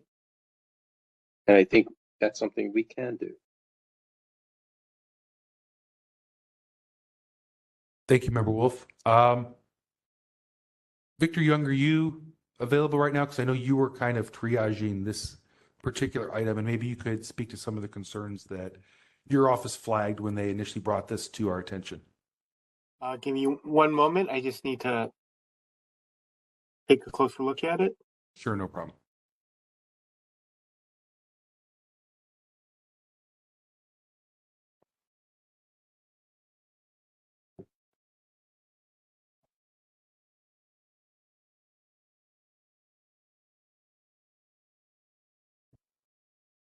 Mr. Young, would it help if we recessed? I don't want to put you on the spot. Would it help? Which item are we talking about? I was working on another matter. Yeah, this is file 23098. You had contacted me and Vice Chair Stein when this came through the intake process, and it flagged it as one that Yes, I do. clerk's office felt may not really be packaged in a way that would be appropriate for a hearing or a complaint.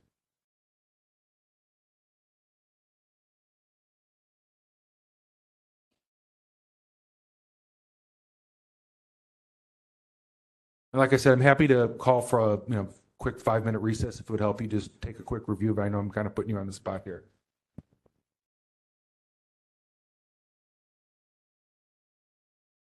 Sorry, I'm just looking it over. Enforcement.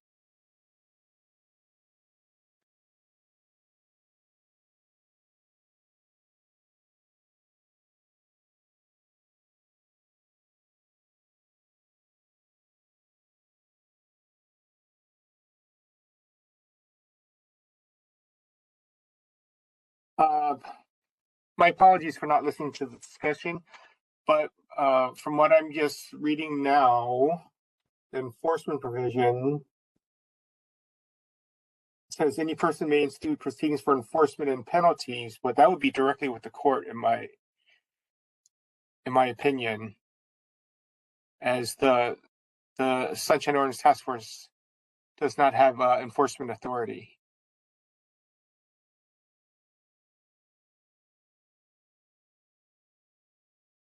Keep reading, because it speaks about that was one choice. The other choice is to bring it to the Ethics Commission for enforcement. It's the last. What's it? D 6735. D.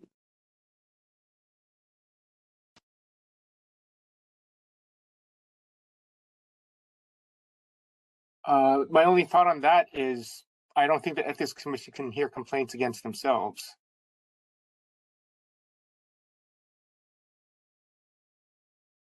And I don't believe it gives authority to the Sunshine Ordinance Task Force to hear enforcement proceedings against the Ethics Commission. I believe this would be a court issue and not something before the Sunshine Ordinance Task Force.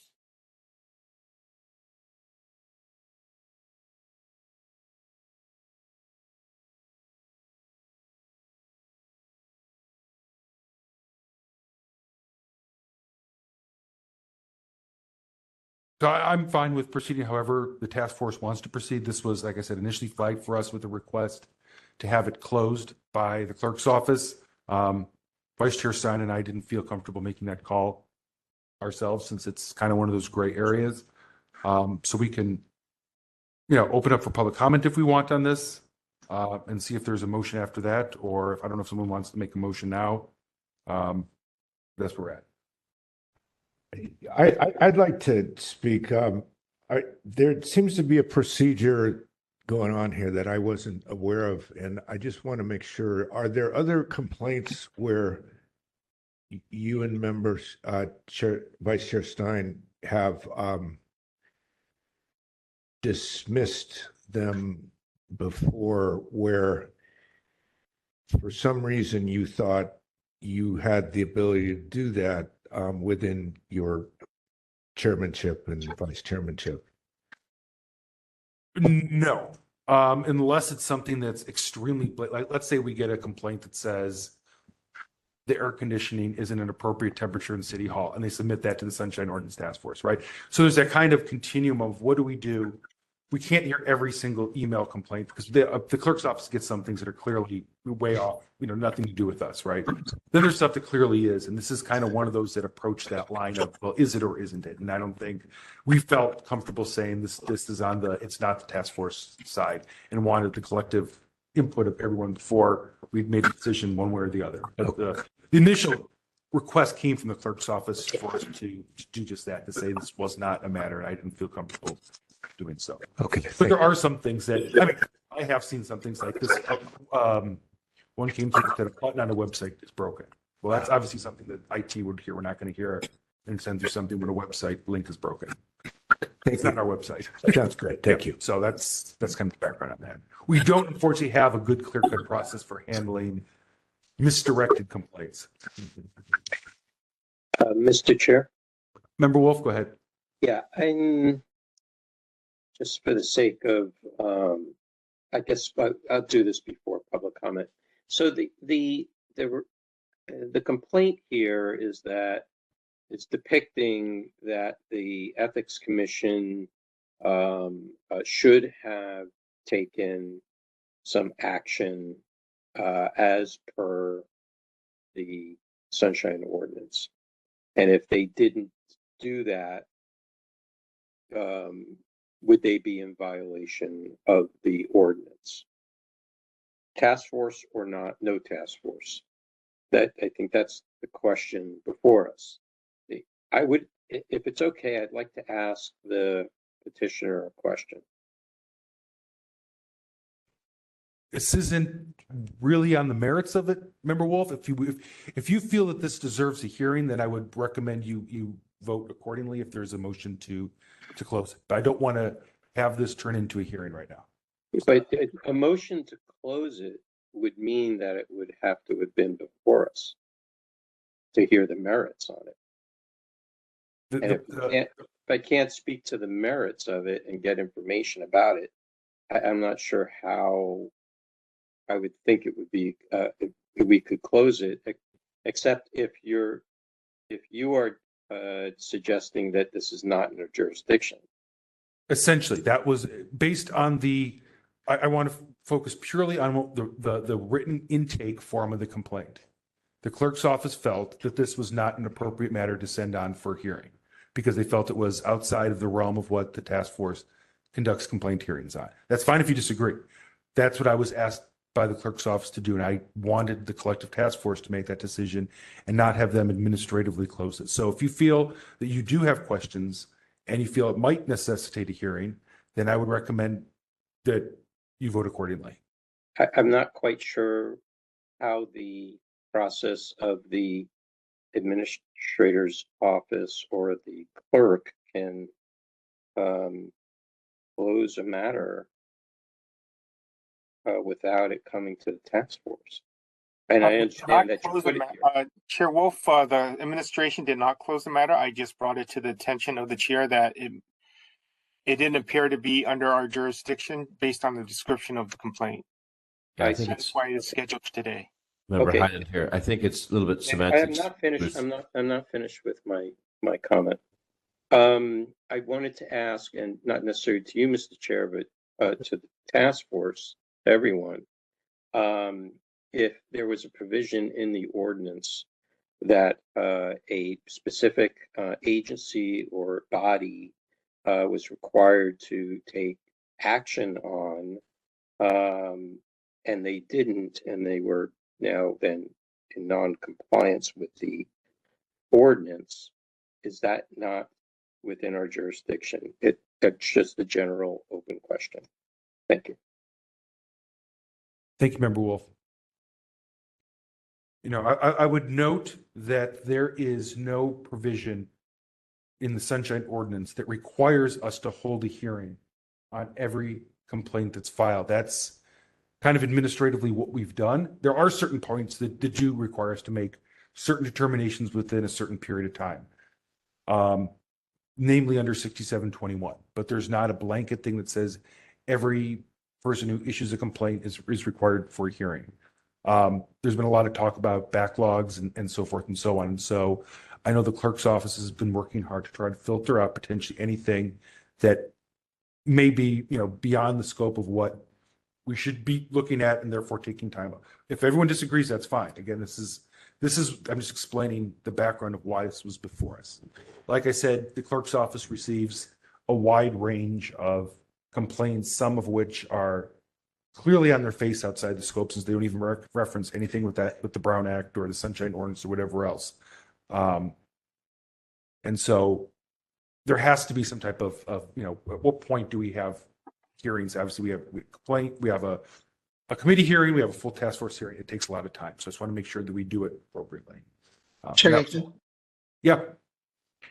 Member Hill, is the main reasoning, it says, as I'm reading 6735 and D particularly, it says any person may institute proceedings for enforcement and penalties under this act in any court of competent jurisdiction, not SOTF, or before the Ethics Commission, not SOTF, if enforcement action is not taken by a city or state official 40 days after a complaint is filed. Is that what this is about? Because it doesn't reference the Sunshine Ordinance Task Force as a group that a person may institute proceedings for enforcement and penalty under this act. I think that the question, Member Hill, I mean, kind of, it's more of what would be our role in saying there was a violation of 6735D. Is that even something that we can say there is or is not a violation of? The fact that any person may institute proceedings, what you just read, right? Is that something that we can say someone violated that or someone did not violate that? Presumably, would it be that, can we say that a court or the Ethics Commission violated that section? In this case, they're saying the court, the Ethics Commission rather. That's kind of the question that the complaint framed under. In fact, it was more specific and as far as I can tell, didn't ask for a violation, but said, I'm looking for a clear interpretation from the SOTF on the Ethics Commission's responsibility to the Sunshine Ordinance through that. So I'm not even sure there was a request for a violation, but rather a, quote, clear interpretation. Understood. Thank you. Member Schmidt? Yes, Chair, I completely applaud your mention that not every case has to go to a hearing. I think that's an important part of the ordinance, and in my own opinion, that's something this current rules don't seem to, or the certain current processes don't seem to really acknowledge. In fact, we have 2 hearings on every case, almost every case, 99% of cases, things that we call hearings, a committee hearing and a task force hearing. So yes, if you look at the actual ordinance, hearings are not mandated. But I just want to say, as a general matter, absolutely important.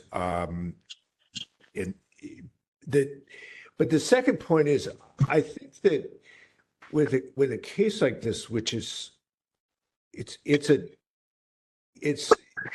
might be that I would look at this thing and listen to Sullivan and read what the Ethics Commission says, and I'd say, well, we should decide that we have no business getting involved in that. There's no role for us here. But I think that's something that it's a question which is sort of at the heart of what this task force does, is it has to decide what its jurisdiction is. And it may be that the final answer is a no-brainer, but I do think that the proper way, the best way to go forward with something like this, which may come up every so often, is to have it be sent through some kind of not just be a question of whether we close it, but how do we answer the petition that was presented to us, and how do we resolve that petition by listening to both sides. Member LaHood? Chair Yankee, I just, and I know, we all had access to this but we have a lot of documents to review. So I just like to bring everyone's attention. So item number 8, and this is sort of in the middle of page 14. To be clear, it's not that the Ethics Commission didn't do anything. In fact, I'm just going to read this paragraph into the record. It says, in this case, complainant filed a sworn ethics complaint with the commission, thereby obligating the commission to conduct a preliminary review. Investigator Willett conducted such a preliminary review and determined, with the approval of the Director of Enforcement and the Commission's Executive Director, that the evidence did not support opening an investigation. As is the Enforcement Division's practice, Investigator Willett informed complainant that his ethics complaint was dismissed because, quote, credible evidence refutes the allegation. So it's not that they didn't do anything. They went through their process and this was their determination. Now, we don't have full visibility on what that entailed, but really, like, I don't know, it seems to me to be beyond our jurisdiction. It's not that they failed to do what they were supposed to do. They did what they used their judgment in applying their procedures. I don't know, just. Yeah, and I think that's kind of how the clerk's office saw it, and that's how Vice Chair Stein and I saw it potentially. And so obviously it's we have limited time. Do we want to what extent do we want to send these files through the full hearing? And go ahead, Member Anderson. Maybe. No, sorry. What I was going to say, pursuant to what Ms. LaHood said.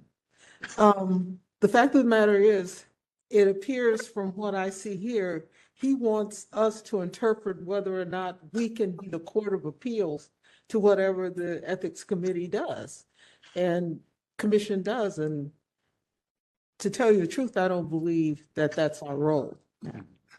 If he doesn't like what they came up with, then he has a right to go to a court of jurisdiction and say, I'm going to sue you because I think it should be something else. But I don't think we're that court.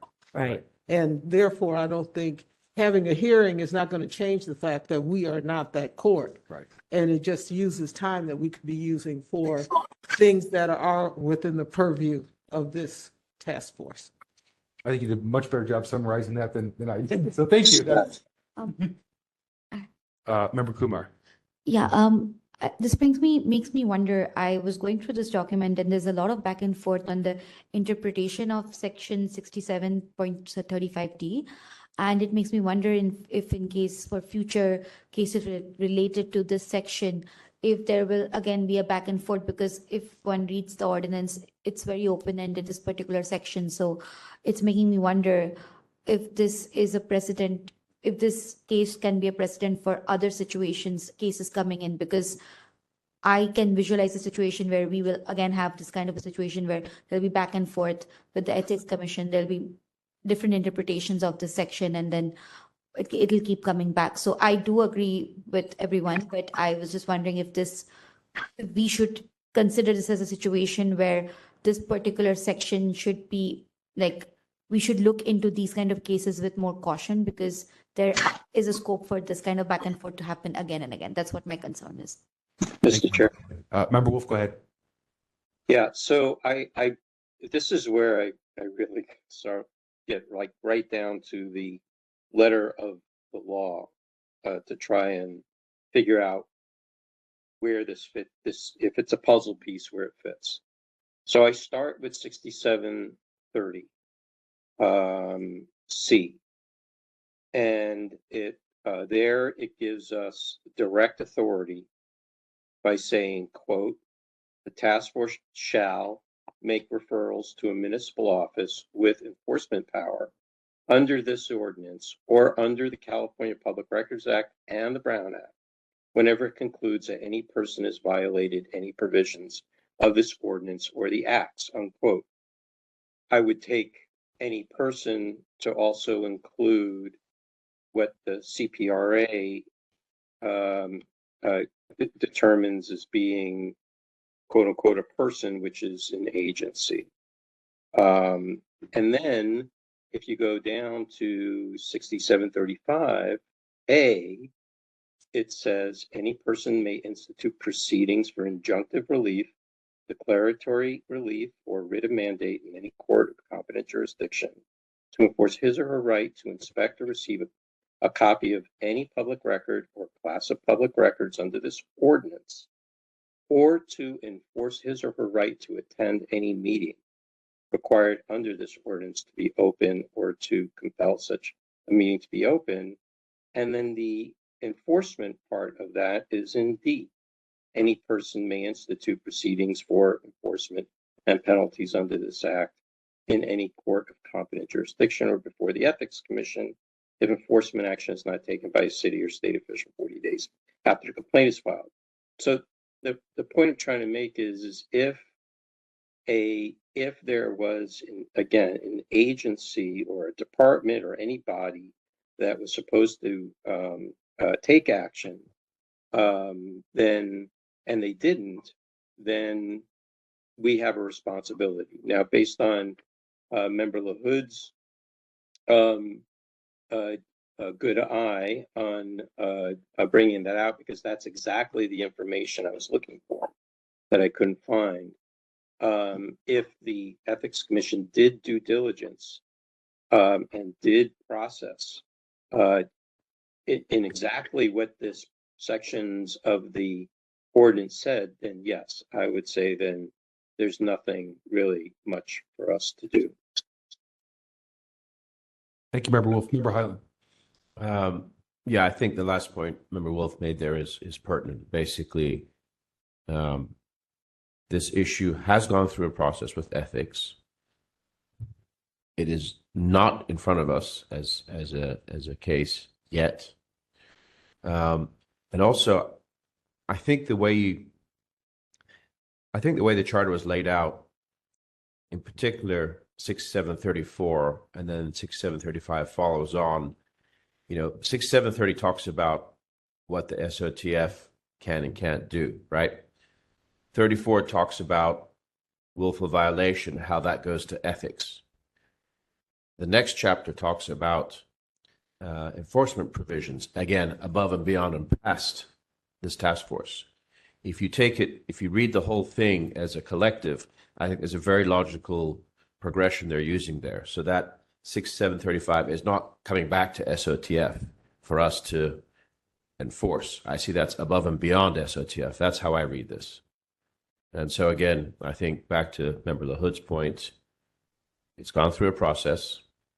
It's past our jurisdiction, and I think we're wise to not admit it, so to speak. Can we say anything or do anything to, as Member Kumar said, to set a precedence so we're not reinventing this wheel 3, 4, 5, 8 years from now? Not a bad idea. Maybe just, maybe we can just make a statement in the record and it's there. One day we'll have a database where you can cross-reference all this stuff, and future generations can see what we talked about here. But we put a lot of thought and time into this, so I think it'd be good to get it memorialized somehow. That's my thoughts. I think it's an excellent idea, Member Highland, and the agenda obviously references 6735D and it being potentially outside the scope of matters. And so I think any motion that kind of summarizes that as well, I think is an excellent idea if someone wants to make such a motion. Mr. Chair. Go ahead. Member Wolf, real brief though, because we do need to move on.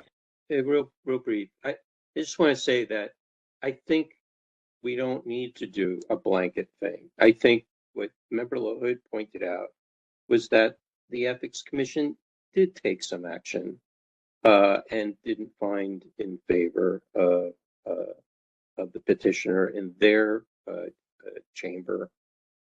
So I think there really just is nothing for us to do. This really is not, there's like no violation.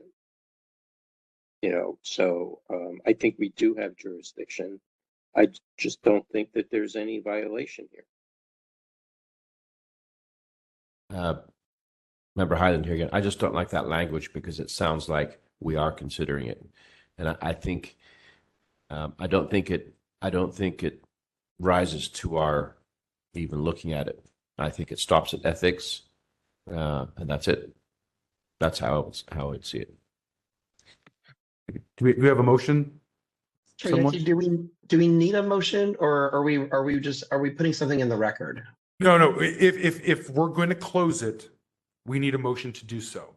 Otherwise, if we take no action, it gets queued up and will be referred to a committee, and they'll hear the merits, and they'll presumably present back and forth on whether or not ethics did the right thing, and then it'll move to the full task force, and that will take 2 additional hearings. So if we want to close it now, we do need an action to do so. I'm only asking that question because. Yep.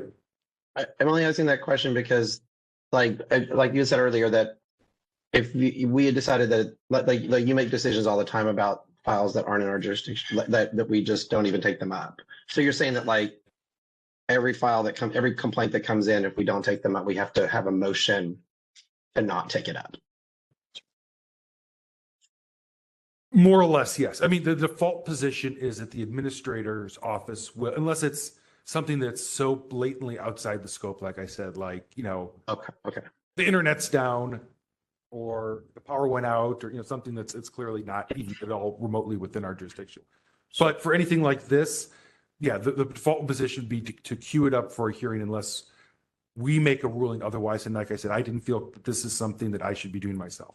So could the motion be something like make a motion to accept the administrator's recommendation that 63098 not be accepted by the task force? That would work. Comma, as it has already been heard and decided on. in the ethics. That works. I didn't hear that entire motion. Sure, I'll restate it. Okay. Is everybody happy with that before I restate it? Member Wolf, does that suffice? Yeah, I think that's fine. Okay. So make a motion to accept the administrator's recommendation that file 23098 not be accepted by the San Francisco, the Sunshine Ordinance Task Force, comma, acknowledging that it has already been dispensed with by the Ethics Commission. Dispense with what? Dispensed with by the Ethics Commission. Or maybe a kinder word, it has already been processed by the Ethics Commission.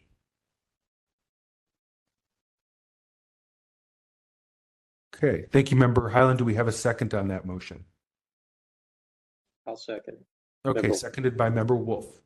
Now let's go ahead and open up to public comment.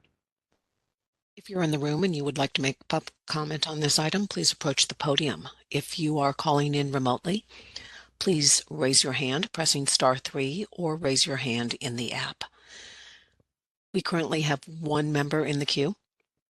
Okay, we have one member from our audience that wishes to make a comment, so we'll let that person go first.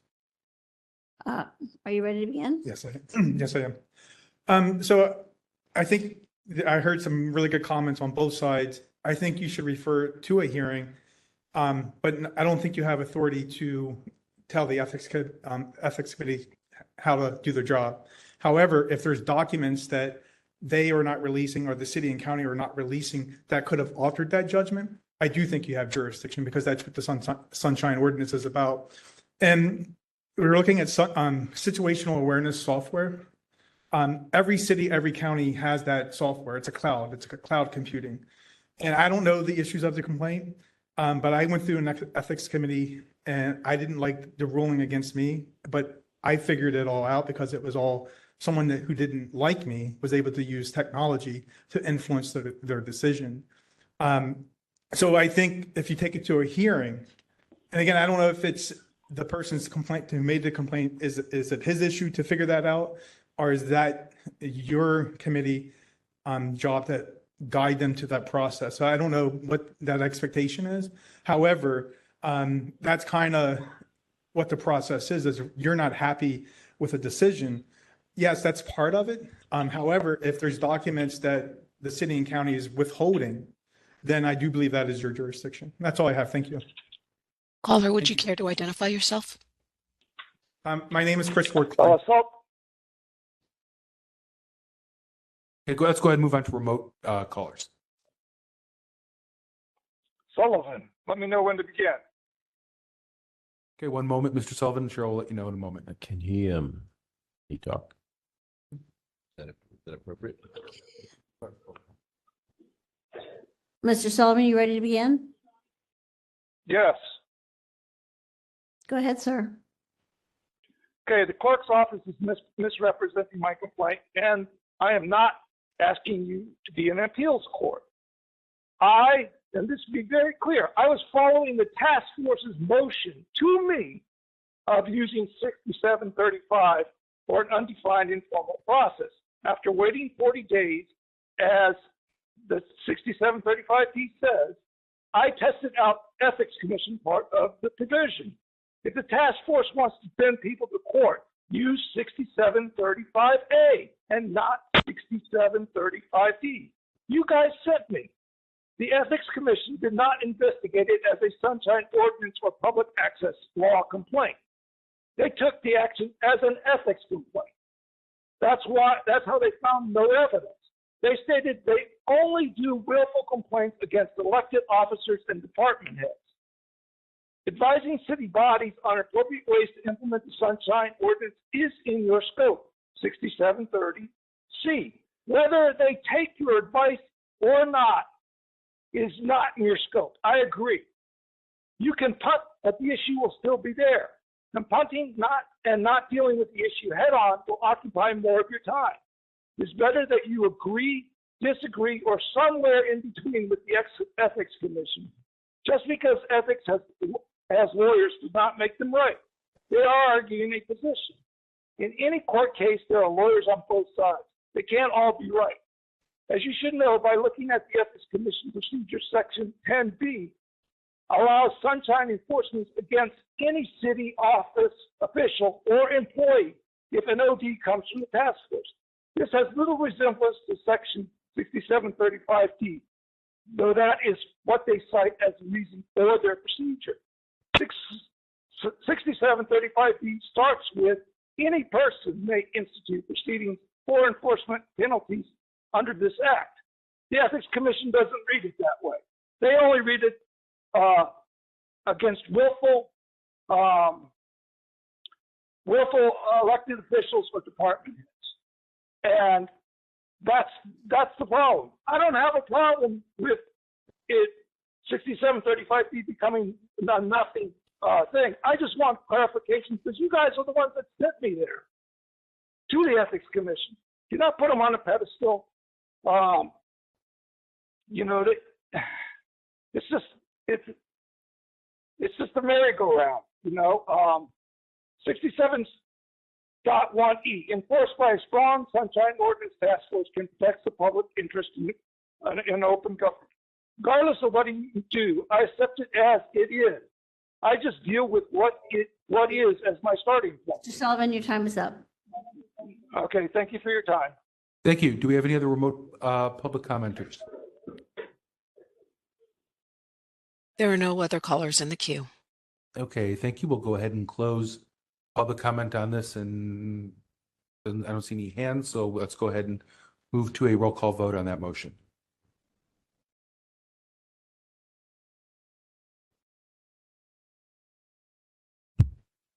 Member Highland? Aye. Member Highland, aye. Member Wolf? Aye. Member Wolf, aye. Member Kumar? Aye. Member Kumar, aye. Member Anderson? Aye. Member Anderson, aye. Member Pilpil, absent. Member Sugarman? Aye. Member Sugarman, aye. Member Hill? Aye. Member Hill, aye. Member Schmidt? Nay. Member Schmidt, no. Member LaHood? Aye. Member LaHood, aye. Member Vice Chair Stein, absent. Chair Yankee? Aye. Chair Yankee, aye. 8 in favor, 1 no, 2 absence.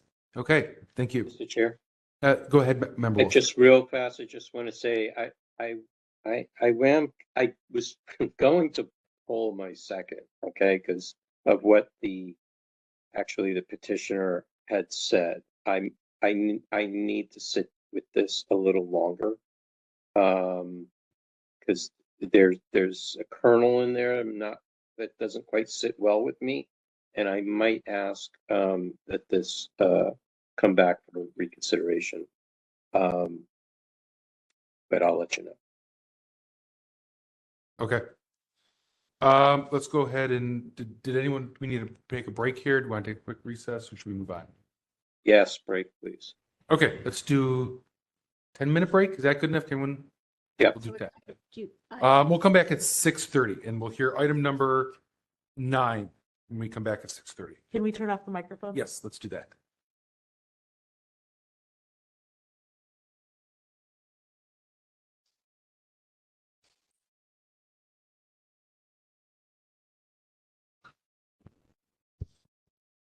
Are they off? No, sure.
Administrator Peterson, are parties ready to begin and members?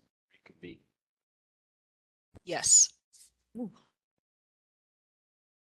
By the way, this microphone is broken. If you touch it, it does that cracky thing. It does? Yeah, I just see.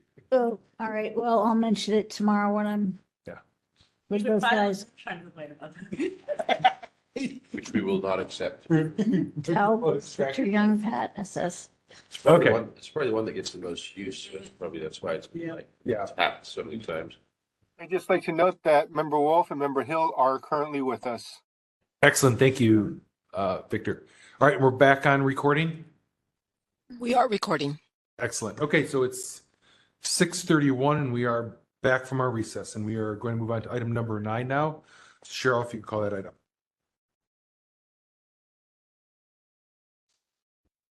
Item number 9, file number 20008, complaint filed by Ann Trabeau against Dwight Moore and the Office of the City Attorney for allegedly violating Administrative Code Section 6725 and 6727 by failing to respond to an immediate disclosure request in a timely and or complete manner.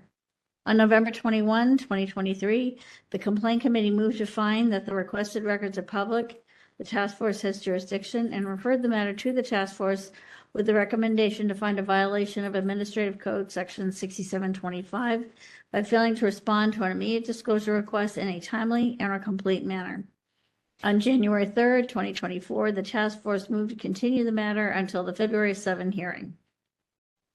Thank you, Cheryl. Okay, so as a recap of where we were on this one, we had already heard this. Parties presented things, and then last minute we decided to continue this because there was a piece of evidence that was submitted, I believe, by the city attorney's office that did not make it into the scanned packet. And obviously, to be fair to Ms. Trabeau and any member of the public, we want to make sure that the packet is complete. So we went ahead and continued this item so that that could be included and everyone get a chance to review it before we made any final motions on this. So we're not going to start from the beginning on this since the hearing by and large already took place, but I will allow each party, if they want, to give us a summary of where things were, particularly since there's the piece of new evidence. I'll each get 3 minutes. So I will give Mr. Both 3 minutes, and we'll give whoever is here. Actually, if we could check to see, is there anyone online from the city attorney's office? Ms. Quart has been added as a panelist. Excellent. Thank you, Ms. Quart, for joining us. So I'll let Ms. Trabeau go for 3 minutes. Ms. Quart will go for 3 minutes, and then the task force can deliberate. If we need to ask any questions, I would ask everyone to please be, brief if you have questions, since we already did do questions on this. This is really for our determination at this point. So Cheryl, please let Mr. Trabeau know when she may begin. Are you ready to begin speaking? I am. It was more than one piece of evidence. It was a response. The initial IDR was sent to dwight.moore@sfgov.org. What the city attorney is trying to claim is that I sent it to dwight.moore@sfcityattorney.org. That is not true. And I provided documentation to that. Then they provided I wish I could turn this on, a supposed mock-up explaining how my original email got quarantined. However, they claim again that I sent it to dwight.moore@sfcityattorney.org when I sent it to dwight.moore@sfgov.org. And if you look carefully at this document, it's been altered. It's been taped over. I actually enlarged it so I could look at it very carefully. And I spoke to Dale Riley, the Director of Information and Technology at the Office of City Attorney, and asked him, did you send this on February 4th, 2020? He said, no, he did not. And if you look at the metadata on that, it was a one-sentence IDR. The metadata is way too big. This is an altered document. I blew it up, and it's been taped over. There's something underneath it.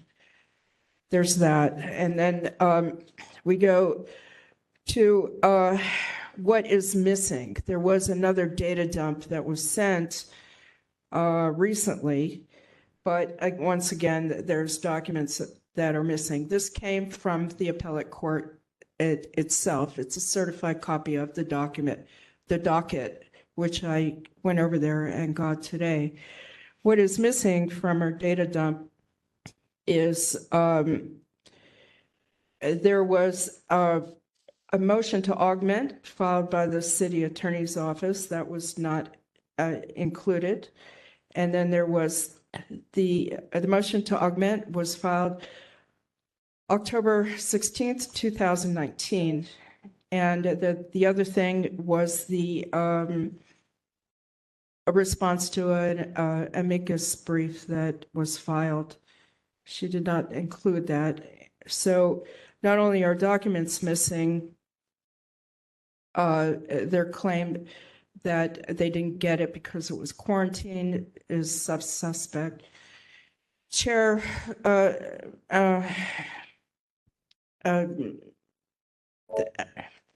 I was homeless at the time, and the whole issue was I served? No, I was not. Okay, I'm And sorry. they've lied in their proof Your of time is up. service. Okay, thank That's you. it. Okay, let's go ahead and let Ms. Court from the city attorney's office have 3 minutes as well. Cheryl, please let her know when she can begin. Ms. Court, are you ready to begin speaking? Yes, I am. Go ahead, ma'am. Hi, good evening, Chair and members. Jen Court on behalf of the City Attorney's Office. I just want to respond to one thing quickly that was just brought up. We have not altered any documents that we have given you. There is one document that has been redacted at the top, but in no other way, shape, or form have we altered any documents. And I can't explain why our IT director would ever say that he did not send that email when he's assured all of us that he did, and it was sent to all of us. So just putting that aside, I just wanted to mention two things since the last hearing that we had on this, just two updated things that I've put into your packet. First, at the January hearing, one of the task force members asked the petitioner if there were any documents she did not have and still wanted. She responded that she never received and still wanted a copy of the city's reply brief in that appeal. I've submitted a copy of that document, which is included in your packet for everyone to see. On the last page of that document, along with a number of the other motions that I've provided you in your packet, you will see that the brief was served to the petitioner via true filing. I've also included in your packet a copy of the full docket of the appeal case. You will see an entry on October 16th, 2019 that shows the city's reply brief was filed. Then a second entry from the clerk, the court clerk, on October 17th, 2019 that reads, email sent to appellant, emailed copy of reply brief. This demonstrates that the petitioner received the document via true filing and an additional copy from the court clerk as well. The second issue I just kind of wanted to update you on is last time we discussed a little bit of the mechanics of true filing, and I wanted to expand upon that if I could. So true filing is used by the Court of Appeal as a way for parties to file their documents as well as serve them to opposing parties in the case. This system does function as a bit of a database of sorts, but the database function is really only for you to see filings that you have filed yourself in the case. It doesn't give you access to the opposing party's documents. However, the system does effectively still serve opposing parties with documents that are filed in the case. And the way that it does that is by emailing the opposing party a link in where they can click on that link and download the document that is being served. Thank you, Ms. Court. That's your 3 minutes. I'm sorry. No worries. Okay. All right. So members, this item is back with us to determine how we want to proceed on it. Member Highland here. Could someone point to me what page the added document starts at? Wasn't clear from the index. The added document that I got from Ann Trabeau at the time that I was uploading this agenda was placed right before the slip page that says respondent's response. How about Ms. Quartz? There was also ones that were submitted, I think, it was a couple hours before the deadline, but you didn't catch it. That's the one I'm interested in. Yeah, it was something it would have been probably dated December, I don't know. Would you like me to answer that? Sure, if you know the answer. Okay.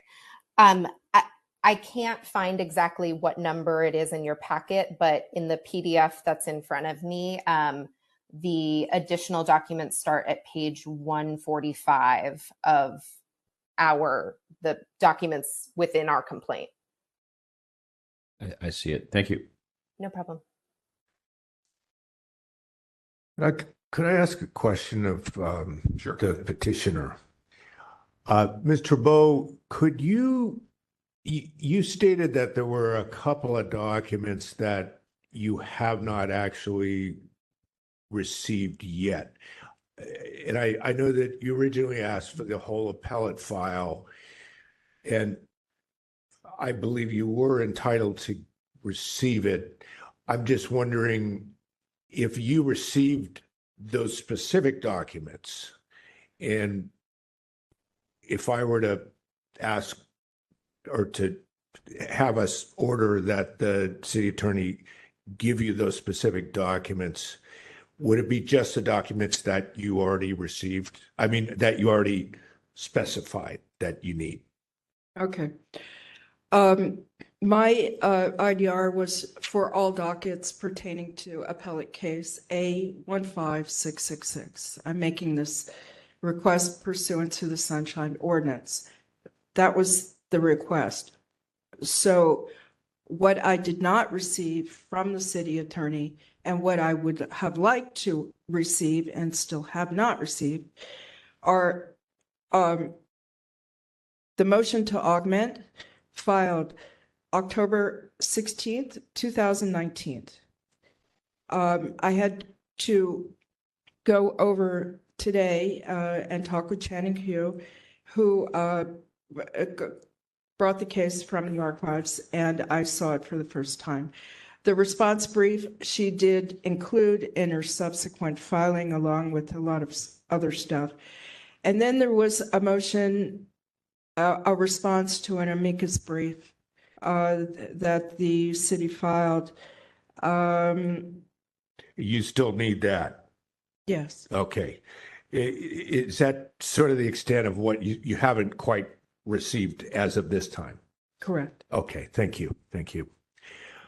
No, that's all. I just wanted to see what we would order. Okay, thank you, Member Schmidt.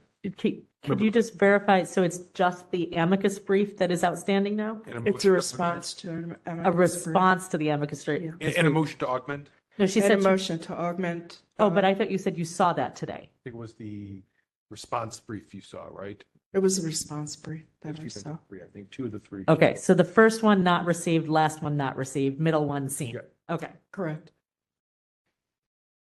I'm going to go ahead and put a motion out there that we find timeliness violation, that the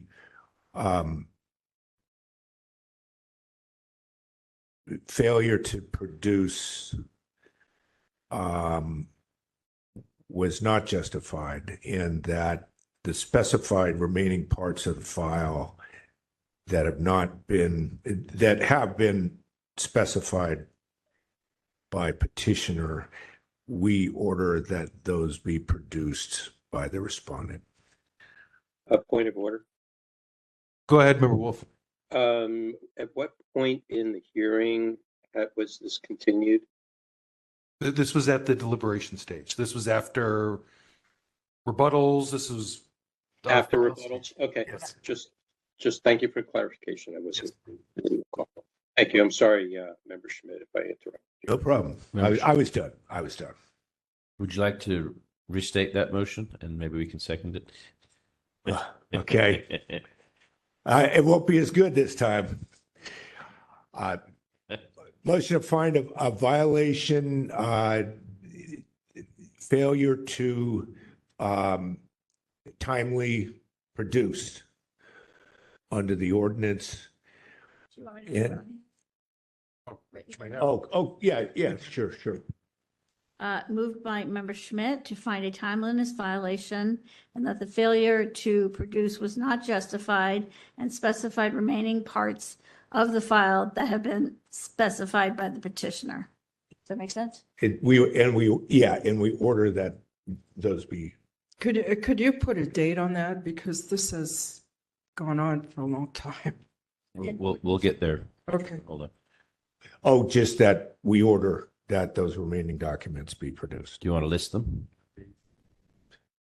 Let's be specific about the two documents. Sure, that's fine. Yeah. It's a motion to augment and a response to an amicus brief, I believe. And if I may just, that's fine. Did we want to, our Yeah, default yeah. is order within 5 days, I believe is what it says. 5 days is great. Yeah, just so we can. 5 business days. So then 5 business days. And we want to say 6721 in the timeliness part, just so there's a code to correspond with. Sure. Okay. That's fine. 6721 timeliness. 61721 timeliness, yeah.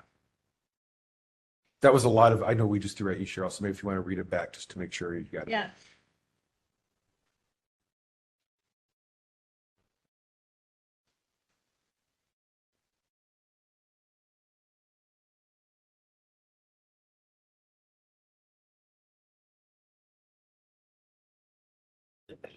Read it again, you said? Go ahead and reread it, yeah. Yeah. Moved by Member Schmidt to find a violation of 6721 for timeliness and that failure to produce was not justified and specified remaining parts of that file that have been specified by the petitioner in order that those remaining documents be produced within 5 business days. And if you can, instead of saying specified by the petitioner, I think he wanted it to say this, we recommend a specific one. So it's the motion to augment and the response to amicus brief. That was filed November 22nd, 2019. That's the amicus brief. And then the motion to augment was filed.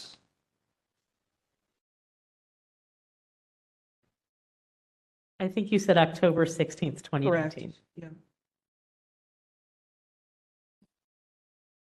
Specified in the motion to augment, is that what we're going to say? No, so I want to read it again? yeah.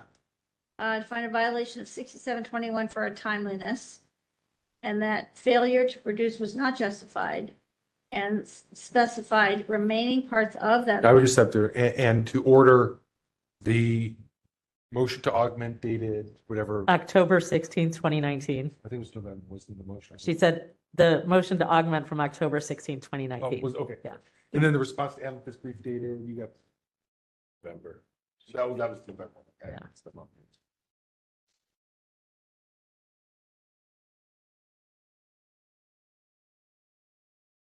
Be produced within 5 business days. Do you have the dates there, Cheryl? Yeah. Okay. Motion to augment dated October 16, 2021. Is that correct? And 2019. 2019. 2019. Thank you. Which specified. and the response to amicus brief dated. November 22nd.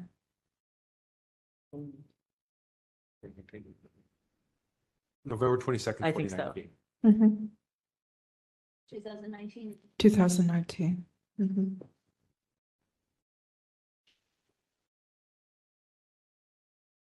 And then I think it was to order, it was turned over within 5 business days. Great. Do we want to refer to CAC if those weren't, just so it's in the motion, we can. Sure. That's fine. Okay, and Cheryl, then you could put, and to refer to CAC if complainant states that they did not receive the documents or something like that.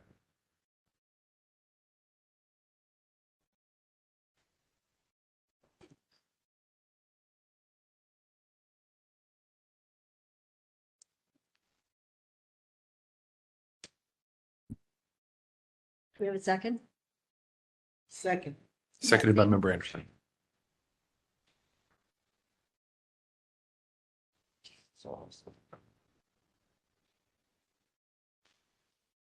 Okay, just to be, yeah, I'm want to just kind of make sure that there's nothing left out of our discussion from last time, since we were moving in a different direction.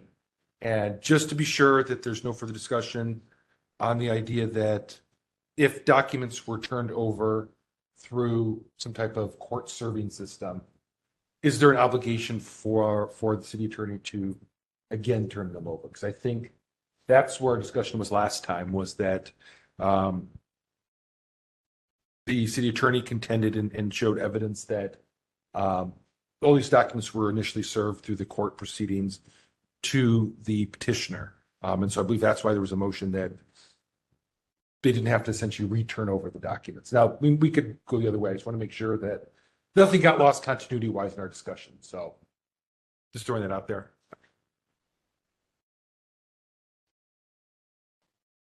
Okay. Chair Yankee, yes. I know that they said that they send links and then access is available through the links, but are we assured that access is still available through those links? And if not, then I think saying they need to be turned over again, it seems, since it's just 2 documents, I think requesting that the 2 documents be sent directly is probably an easier pathway than saying, go dig back through the links you received 3 years ago and see if they still work. Yeah. And I was just doing that for clarity's sake. Yeah. I was actually kind of inclined to vote against that motion. Oh, okay. So that wasn't my personal opinion. I just Okay. wanted to, because we did stop and wait a month, I wanted to make sure that there's nothing in discussion that got missed. So that was, I actually do agree with that Okay. personally. All right. I think we're ready for public comment on this, and we have a motion and a seconder. So let's do that. If there are members of the public who would like to provide public comment on this item, please approach the podium. If you are calling in remotely and you'd like to make public comment, please raise your hand by pressing *3 or raise your hand using the app. I'll give you a moment.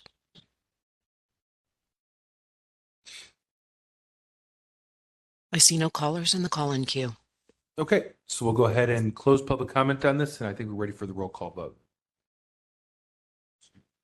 I also want to add something. Oh, sure. Go ahead, Member Just Sherman. to respond to Member LaHood. I had similar questions about true filing in our meeting about it. And Mr. Rowe actually sent me an email following that that forwarded me something from a Mr. Channing, who Deputy Clerk, Division 4 of the California Court of Appeal. And I just want to read what this person said. It says, as for true filing, they are an independent contractor that provides the electronic portal for the filing or lodging documents with the appellate court. True filing is not in any position to provide copies or provide viewing of documents filed or lodged with the court. So, I mean, it's not like a very descriptive answer, but to me, it seems as though, pursuant to the current discussion, that links that were 3 years old that potentially were provided to this person probably don't work anymore. But that's just like my hunch from what I'm seeing here. Thank you. All right, we ready now? Ready for Okay, the vote? let's do the vote. Member Schmidt? Aye. Member Schmidt, aye. Member Anderson? Aye. Member Anderson, aye. Member Kumar? Aye. Member Kumar, aye. Member Pilpel, absent. Member Sugarman? Aye. Member Sugarman, aye. Member Wolf? Aye. Member Wolf, aye. Member Hill? Aye. Member Hill, aye. Member Highland? Aye. Member Highland, aye. Member LaHood? Aye. Member LaHood, aye. Vice Chair Stein, absent. Chair Yankee? Aye. Chair Yankee, aye. 9 in favor, 2 absence. Okay, thank you, Mr. Rowe, for joining us. Thank you, Ms. Court, for joining us. And please let Cheryl know if within 5 business days you don't receive those documents, in which case she can refer to CAC for follow-up. Yes. Thank you. Okay, let's move on to item number 10. Item number 10, file number 21128, hearing regarding request for reconsideration of complaint. Complaint filed by Maria Schulman against Mayara Ruski, Augusto Sa, and the San Francisco Public Utilities Commission for allegedly violating Administrative Code Section 6721, 6726B as in boy, and 6727, the California Public Records Action, Section 6253 D as in dog by failing to respond to a request for public records in a timely and or complete manner and failing to provide written justification for withholding. On April 5, 2023, the Sunshine Task Force, moved by Vice Chair Wong, seconded by Member Wolf, to find a violation of Administrative Code Section 6726 for not keying by footnote or other clear reference and not keeping withholding to a minimum, order that the PUC key their redactions and or unredact information that does not fall under their jurisdiction justifications for redactions, and to send this case to the Compliance and Amendments Committee for monitoring. July 25, 2023, the Sunshine Task Force moved to find that the San Francisco Public Utilities Commission violated Administrative Code Section 6721E as in Edward by failing to comply with the task force order within 5 business days, and orders that the SFPUC provide an unredacted document regarding San Francisco per capita average of water usage, page 892 of the agenda packet, to the petitioner and the task force administrator. The task force authorized Chair Yankee to review the requested document, verify compliance with the request for the task force, and close the complaint. On August 17, 2023, the petitioner submitted a timely request for reconsideration. Okay, thank you, Cheryl. First, do we have both parties here? Okay, we want to come on up. And then do we have Ms. Schulman still on the remote system? Transitioning her to being a panelist. One moment, please. Excellent, thank you. She has been added as a panelist. Okay, great. So members, this one is a little odd in that it's kind of, I didn't know what to do with it because the language in our complaint procedure says that anyone can file for a reconsideration of one of our of an order, usually one time. Typically, we see that after we issue our initial order. In this case, we actually issued an initial order. It went to CAC for follow-up, came back to the task force. We issued an additional enforcement order, and that's what she filed a reconsideration on. So it's not like, did we make an initial, the question isn't, was our initial decision for a violation wrong or right? It was the additional follow-up order we made, that's what's being reconsidered. Member Highland, do you have Member Highland here, yeah. On page 2, I think we've got some clerical errors there. Hearing and action on the complaint, September 20th, 22, complaint committee acting in its capacity, et cetera, et cetera. The people voting are not on the complaint committee. So that needs to be corrected. I think you transpose EOTC for complaint there, Cheryl. Sorry? Yeah. What? I'll read it again. Page 2. Hearing and action on the complaint. The motion passed by following vote. Highland, Padmanabhan, and Yankee. I was happy to say that name again. It's been a while. But we weren't complaint committee. We were the following week on the 27th, EOTC. So you need to get the correct names, Schmidt, Stein, and whoever the third person was of the complaint committee. So there's a typo there. Thank you. It's the OD, Cheryl, that's wrong on this. So what Member Highland's saying is that you talk about if you click on the attachment on the agenda.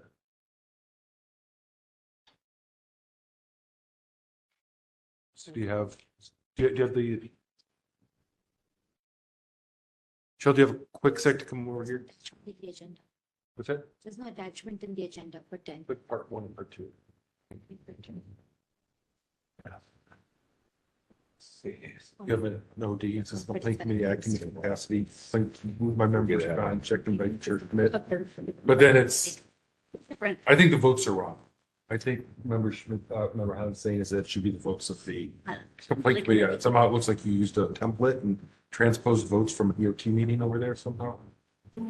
Somehow, maybe, I don't know. So the OD will probably need to be Reviewed next. reviewed, yeah, and amended. I don't think that changes the where we're at in this, but that's an excellent point. And the second point I was going to say, is it not possible to have the attachments that are in black be blue? I know we've brought this up many times. Is that something that we can't do? Well, now that I know how to do it in Adobe PDFs, Oh, cool. I Okay. just learned how to do it today. Just make it a hyperlink, and that way it goes blue, right? That'd be because members of the public are clicking up on attachments, nothing's happening, and you won't know to click on part 1 of 2 at the bottom. You won't know that that's a hyperlink because it's still in black. Anyhow, small point. Thanks, member. Thank you, Member Hutt. Victor, I just wanted to let you know I am trying to move all the links away from the agenda and putting it into the packet content list. Just so it's clear that it's attached to the content list and not on the agenda itself. Not sure what that means.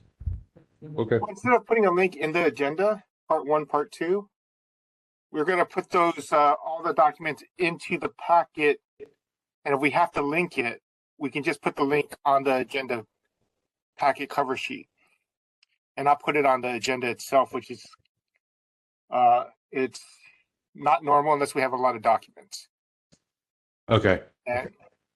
And in addition to that, I am going to hopefully suggest to adjust our procedure slightly so that we can try to limit the 1,000-page submissions, if possible. But that's something work in the future. Okay. Just a wish list from us. That's all. Okay, so let's go ahead and hear from both Ms. Schulman and the SFPUC. So again, this is just the question of whether or not we should grant the request for reconsideration for those members who are new and haven't been through this before. We're not actually, the case has been heard, we issued an order. This is based on, they have to submit new evidence. I could, if need be, I can look it up while it's in our complaint procedures. Specifically what they have to, the standard they have to do, and I'll look it up while they speak. And then if we vote to grant reconsideration, we would essentially pick the hearing back up at a future date, not now, at a future date, and we would continue on with the hearing like our prior vote never happened, essentially rescinding our prior action. If we do not vote to grant reconsideration, essentially our action from the prior meeting stands, and we end it, and that's the end of it. So, go ahead, Member Wolf. Yeah, I just wanted to, I'm not sure I heard you right before. You mentioned that reconsideration can only be on the initial OD. No, I said the opposite of that. Oh, okay. I said it's her particular reconsideration is not on the original OD, but that's how we typically see it. But in this one, it's actually on the subsequent order that we issued when it came back from CAC. Okay, thanks. It's not usual, but that's what this is. Even though we ruled in her favor. We did, correct. Okay, so I'm still confused, but anyway, I guess she didn't like the additional enforcement that we proposed. Did not like the additional. Did not like the additional. It should have been more expansive, which I'm sure she'll speak to. I got you. Okay. Yeah, Member Kumar, real fast, Member Wolf. Hang on, Member Wolf. Hang on 1 second. I need Member Kumar to go first. Go ahead. Thank you. All I wanted to know was if we decide that we will not grant the request for reconsideration, is it possible for this case to come back as a reconsideration again? I'm not familiar with That's a great question. So I'll read it because I brought it up as we were talking. It says the petitioner or respondent may submit a request for reconsideration of any SOTF order within 30 days, only in cases where new and pertinent information becomes available. It also says, a few sentences later, the SOTF will accept no more than one request for reconsideration from each party for any given complaint. So they get one chance. And they have to prove that it's new and pertinent information that became available. It can't just be a re-argument of existing information. That's kind of the standard. It's a higher standard they have to meet. Thank you. That answer everyone's question? Then if so, I'll let you go, Member Wolf. Go ahead. Yeah, just real quick. At the description of this item says that in the last sentence, the SOTF authorized Chair Yankee to review the requested document, verify compliance with the request of a SOTF, and close the complaint. Yes. So does that mean usually when we say we close the complaint, is that we find no violation. No, so remember, so let me clarify again. This came to us initially. We made an order determination. We ruled in the petitioner's favor. Right. Ordered documents to be turned over to the petitioner. It went to CAC. CAC determined that that was not done in full and referred it back to the task force for further action. Right. We heard it for enforcement action and determined specifically that it's an unredacted document regarding San Francisco per capita average of water usage that should have also been sent over unredacted. We made an order, a subsequent order, for SFPUC to send that over to the petitioner. Right. And then it also said that once I see that that has been done, I can go ahead and close the file.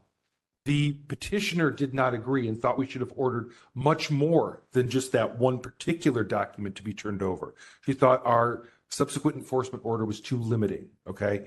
And thought we erred in not saying like, and I don't, well, I'm sure here momentarily, but that it should have been 5, 10, whatever it was, and that we only specified that one particular item in our order. That's where we're at on this. Does that help? Yeah, it helps. I was just concerned about the use of the words close the complaint, because we usually only use that phrase when we are, like dismissing a complaint. So it's more like, when we say close the file kind of thing.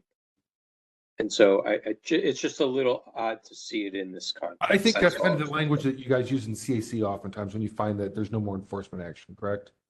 Yeah. You Yeah. normally close it, right? When you say, okay, all the documents have been turned over, we're closed. Mr. J, that's what Yeah. yeah. Yeah, It that means was- that the petitioner says, yep, either I'm satisfied or we reach the end of the road where it's Right. like, there's no more to get Right. here. Yeah. Yeah, so that's what we were here. Okay. Since this already went through CAC, we're borrowing the to close language from the CAC. So Okay. that's essentially had nothing to do with violation or no violation. It was whether or I'm not. sorry to belabor the issue and make this Okay. longer, but go ahead. So let's go ahead and move on to Ms. Schulman. She'll have 3 minutes to present her case. Again, it's only 3 minutes. This is not a full hearing. And then we'll have SFPUC give us 3 minutes if they want to, and then we'll make a decision. All right, so let's have Ms. Schulman begin when she's ready. Are you ready, Ms. Schulman? I have a question. So I only have 3 minutes total, because if you look at what I wrote in my request for reconsideration, I have a witness here who can speak to the fact that I was the informer for the water waste report that I'm requesting information about. So Ms. Schulman, I'll answer your Does question. the witness get the 3 minutes? No, this is your trying to convince. This is not a rehearing yet. If we wanted to do that and hear witnesses and more information, and consider the merits, then we would vote to grant reconsideration and you could present everything and we would continue on. This is 3 minutes to convince us that we should go to that stage. Point of order, Mr. Chair. The Yes. procedure under section E. Let's see, 1, 2, 3. 3C says that the requester of the reconsideration shall be provided 5 minutes. I'm sorry, you're right. That does say 5 minutes. So we'll make it 5 minutes. Thank you, Member Wall. And the opposing party shall also be 5 minutes. provided 5 minutes. Thank you. So 5 minutes for each, but that's it. Member Highland here. And so, Ms. Schulman, that's 5 minutes for you to split with your other presenters if you want to do that. Yeah, or you can have them give public comment if you wanted to. I mean, we'll open up public comment after our motion, but that's a good point. You can split it if you want. So if you want to talk for 2 minutes, you can give 3 minutes to your witness, but it's your 5 minutes to do as you wish. Okay, just let me know when the next person has begun so I can make sure that we have the timing correct. Just start the clock. Yeah. So we're just going to start the clock. So Yeah, exactly. once we start the clock, Ms. Schulman, you'll give 30 seconds warning before we hit 0. There's a tone and I can say something. Yeah, we'll say so. So how you and your witness want to split it up, that's fine. So we'll give you the 5 minutes. Are you ready, Ms. Schulman? You want to go first? Sure. Okay, I'm about to start the clock. Go ahead. Okay, so the respondent claims to be protecting the identity of the informer in their redactions. I am the informer. I've asked you to please look at page 5 of your electronic packet and look at what was said in the prior task force meeting about this issue. And then if you look at page 42 in your electronic packet, the email that was redacted is from an individual utility customer, not a city employee, and that individual is speculating as to the identity of the informer. So this individual's speculation and allegation should not be treated as protected information by the task force. I'm kind of skipping through my statement because it sounds like you want new information. I mean, the new information that I don't think you considered is the fact that I'm the informer that the respondent claims to be protecting. The respondent claims to be masking the identity of the informer, but then in reality, they are only protecting their customer, and they're actually harming the informer with their redactions. I believe that I'm already being retaliated against by their customer who wrote that email. And in addition to having experienced this retaliation, I've had to spend vast amounts of time on this records request, waiting for multiple years for it to be filled as I go through this complaint process and spend hours in these hearings in an attempt to obtain the information that I need in order to defend myself. I do have a witness who can testify to the fact that I was the person who filed the water waste report, if the task force cares to hear them. In sum, I believe that redactions were not kept to a minimum on the records that were released to me, and that's page 14 of your electronic packet, page 18, and the letter from the utility customer that starts on page 42. And I'll just turn the rest of my time over to my witness, who can say that I'll let them talk. Hello. My name is Xavier Blake, and I'm here to let you all know that I was present at the time of the original incident. I remember discussing the incident with Maria Schulman, and I was there when she submitted the complaint regarding this incident. And I'd be happy to speak more about this if you have any questions. You still have 2 minutes and 18 seconds remaining. Okay, so by allowing these redactions to stand, the task force is treating speculation as fact. And from the context of the document on page 42, that email from an individual utility customer speculating about the identity of the informer, these are likely to be defamatory statements and false allegations.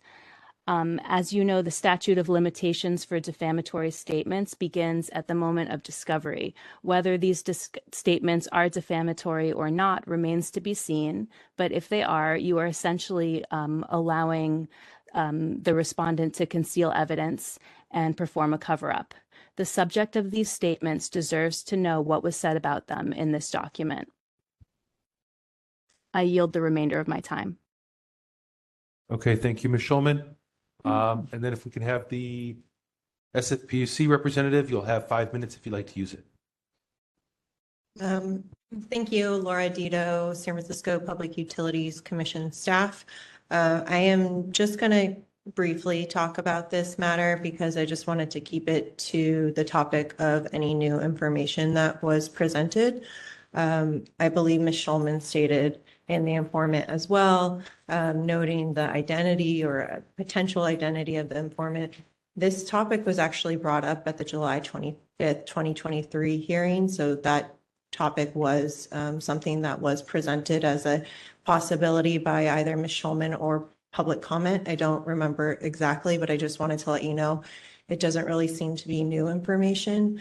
And regardless, the SFPUC would not provide any unredacted information for any case involving a similar informant situation. If we unredact information for one person, it has to be unredacted for everyone. So I again, not confirming or denying who the informant is. I'm just providing general guidance on how the SFPUC would respond to such a request in the future as well.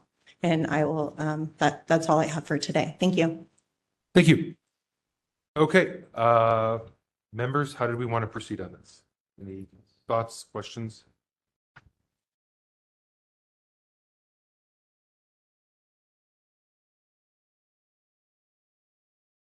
All right, I'll start the discussion because I pulled up July 25th, 2023 meeting minutes because I thought that we did have this discussion about informer's identity, and the meeting minutes does reflect that we discussed informer's identity. So I don't believe personally that there's new information that has been presented. I think we've already discussed this topic of informer's identity, and I don't believe that that would meet our high level of criteria for granting reconsideration.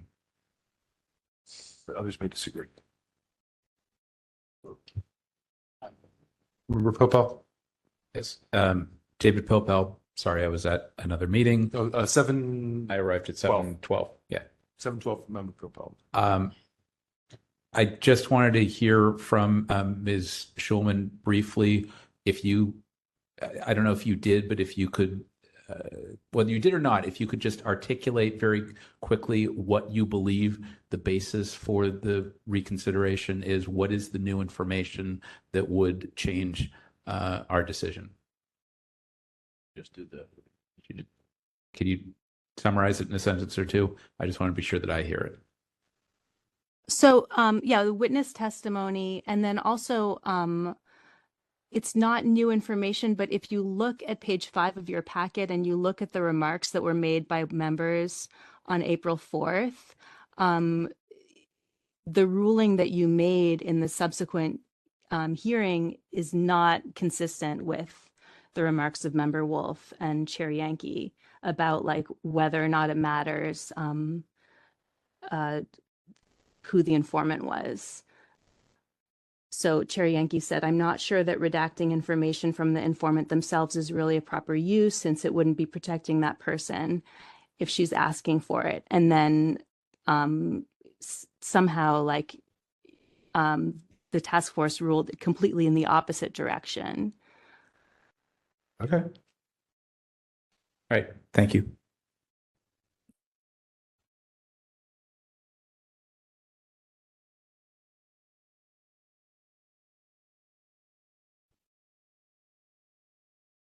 Anything else, members?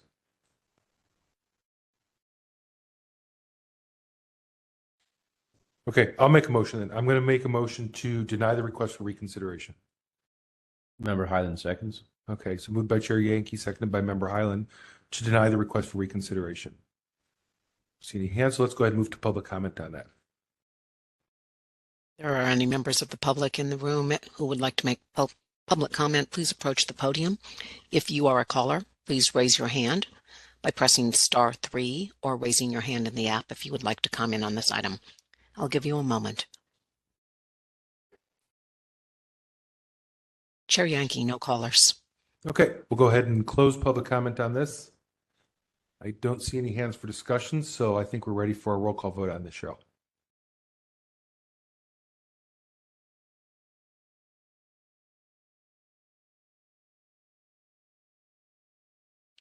Chair Yankee? Aye. Chair Yankee, aye. Excuse me. Member Highland? Aye. Member Highland, aye. Member Kumar? Aye. Member Kumar, aye. Member Anderson? Aye. Member Anderson, aye. Member Pilpel? Aye.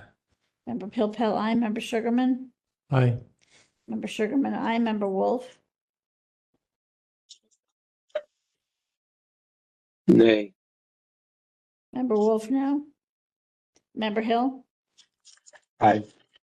Member Hill, aye. Member Schmidt? Aye. Member Schmidt, aye. Member LaHood? Aye. Member LaHood, aye. Vice Chair Stein, absent. So 1, 2, 3, 4, 5, 6. 9 in favor, 1 absence, 1 no. Okay, thank you. Let's go ahead and move on to item number 11.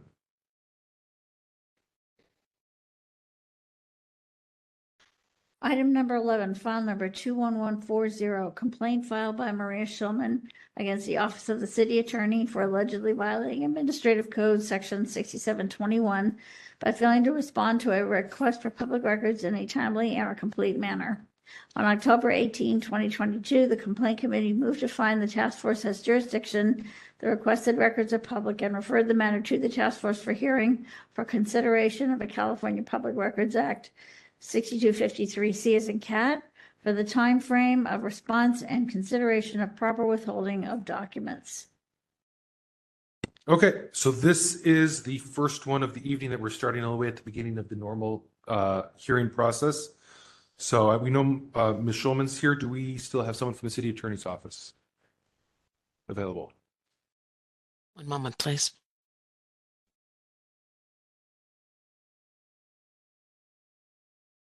We have Ms. Quart. One moment. Okay.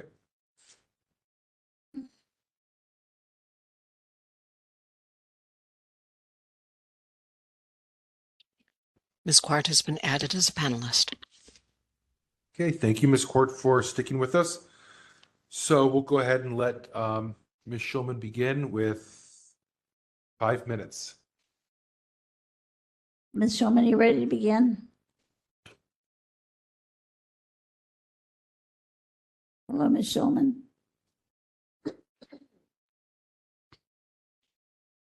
Ms. Schulman? I don't see Ms. Schulman in the panelist list or as a caller. Did you forget she had a second? Can we email her real quick? Do you have her phone number?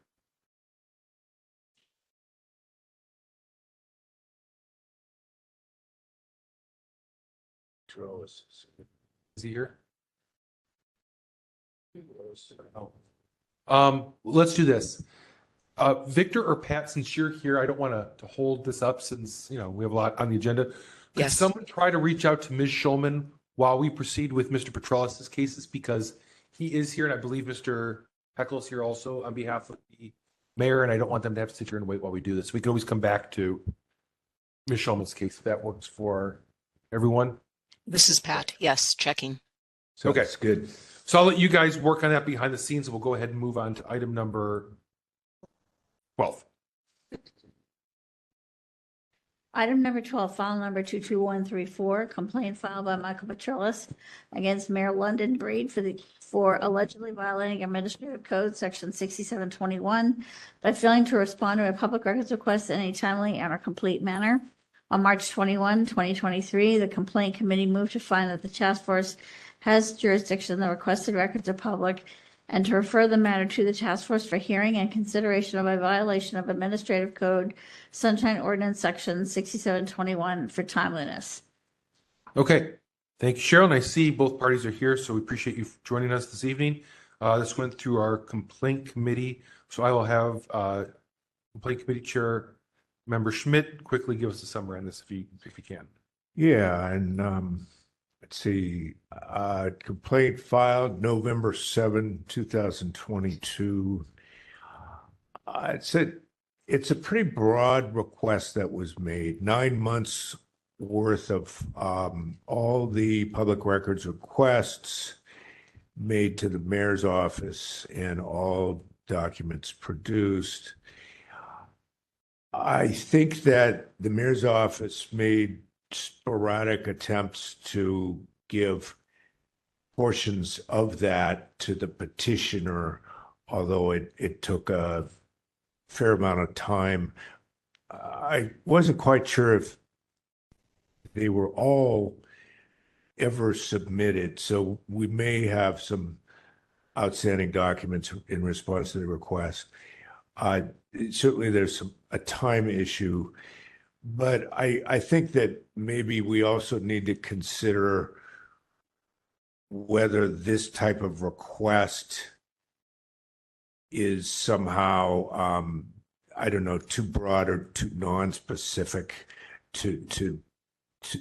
I'm not saying that I feel one way or another on this, but I do think it's a legitimate question whether such a broad request is something that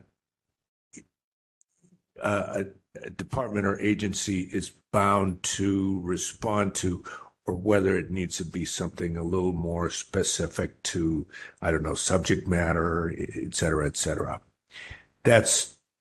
I think that's the substance of this case. Okay. Thank you, Member Schmidt. We have Mr. Petralis here. So Cheryl, Let Mr. Petralis know when he may begin. You're going to have 5 minutes. You ready, sir? Go ahead. Hi, Michael Petralis here. I want to say that I believe the problem here is the mayor. When London Breed was on the fire commission, I had issues with her trying to get her emails. When she became a supervisor, I had trouble getting her emails and her calendar. Same thing happened when she became president of the Board of Supervisors. Since she's been mayor, I've had the same issue several times making requests for records, and there's delay. I believe that Hank does a terrific job when he can get the documents and give them to me. I do not believe that the problem is Hank Heckel. I believe the problem is Mayor London Breed. Having said that, the issue to me was that a FOIA log, a public records request log, I thought would exist. That the mayor was keeping all of the requests for public records in one single place. Better to track all of the requests that are made to her office. And then, so documents were not provided to me. I think I was very specific about copies of the request if they did not have an actual log.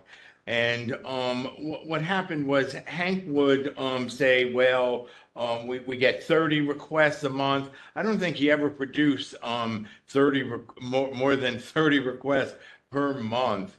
He wanted to know if I wanted a particular topic. No, I wanted every request that had been submitted to his office, and it took a lot of back and forth to get some of those documents.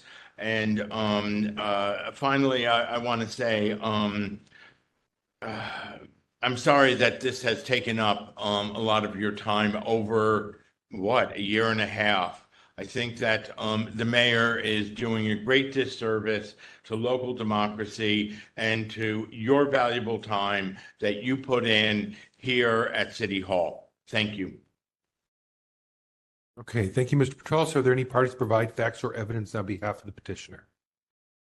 And seeing none, let's go ahead and move on to the respondent for a 5-minute presentation.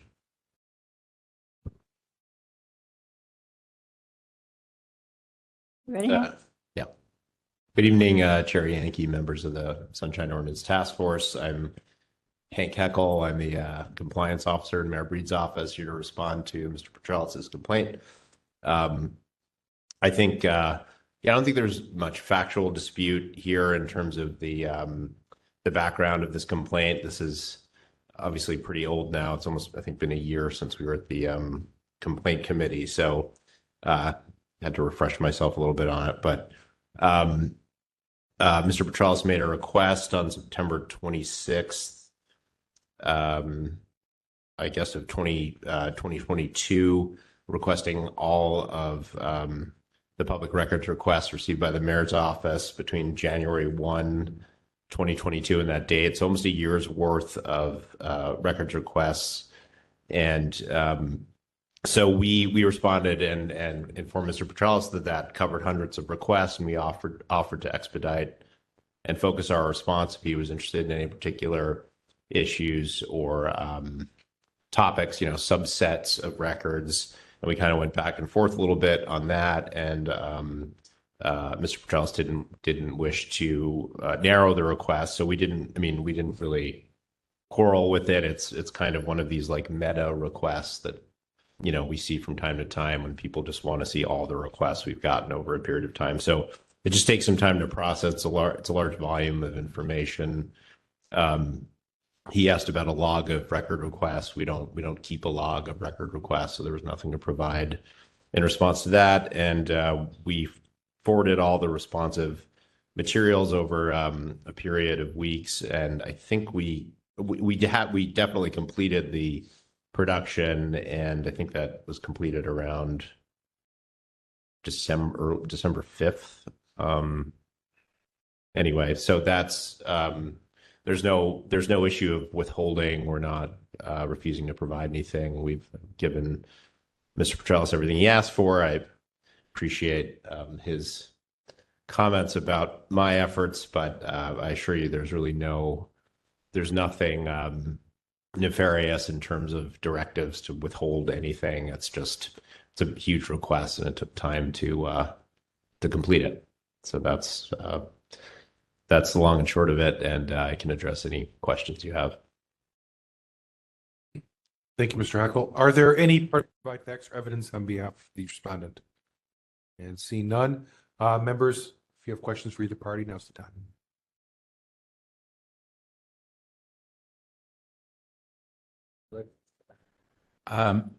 First to Mr. Hackle,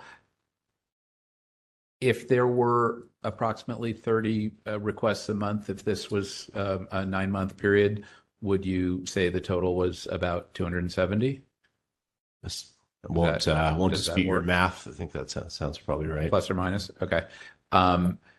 The requests themselves would be one to more than one page, could have been an email, could have been a letter, any number of ways that requests got to you. Right. But the responses were, can you estimate, in the hundreds or thousands of pages? In terms of the records provided? Yeah. I mean, there would certainly be thousands of pages. Okay. And in any event, although it took some period of time, September to early December, late September to early December, you ultimately provided all of the requests and all of the responsive documents that had been provided to the initial requesters to Mr. Petralis. It just took a while. Is that correct? I believe so. Yeah. And certainly the requests. I'd have to consult the files on. I mean, his request was for the requests, is my understanding. So okay, all right. I thought somewhere I saw requests and response. Okay. In any event, I'll come back to Mr. Petralis on that. You did not then, and you do not now keep a log of requests. You simply take in requests, respond to them, and that's it. You don't. Yeah, I mean, they're all in an Outlook account. So I mean, they all, we keep them. We just don't keep like an Excel file of them or anything like that. Okay. I'm good with Mr. Hackle. To Mr. Petralis, were you looking for only the requests or the responsive records as well? I believe I was looking only for, I believe I was looking for only copies of the request, not the any responsive records that may have been provided. Okay. Then Member LaHood is correct. Okay. And ultimately you did get all of those requests. Again, it just took from end of September to beginning of December. And I cannot remember how many I received. But you received something. You did receive production. I believe, yes. Okay. If they don't have a log, if they didn't have a log and they don't have a log, maybe you and I would want them to have a log, but they're not required to have a log. So if there was no log, there's no log. If you ultimately got the request, then is the only issue here how much time it took to provide those requests to you? I think as the chief executive officer of San Francisco, she should be keeping all of the requests in an easy to find single place. That is not happening. And the burden then is placed upon Hank to go to person X, desk Y, where he goes to find all these records, I do not know. But it hindered, because they do not have a central file for these requests, it hinders production of the records. And I would like to add that I recently got FOIA logs from the Federal Bureau of Investigation in less time than it took the mayor. And the FBI keeps them all in one place. And I think that in the mayor's office, she's got to develop a system, if she doesn't have it already, to put them in a central place. I I hear what you're saying, but again, you and I might want to organize it differently, but that's how they currently do it. And I think I just heard from Mr. Heckel that they have a dedicated email address, Mayor Sunshine Requests at SF.gov, and that's in Outlook, and he's able to pull stuff from that. So it sounds like they have a centralized email address, even if they don't keep a log in the way that you might want them to, which they're not required to do. And you understand that FOIA law is different from CPRA and Sunshine. So ultimately, I'm just suggesting that this is about how much time it took them to respond to your request, because ultimately you got what you asked for. No?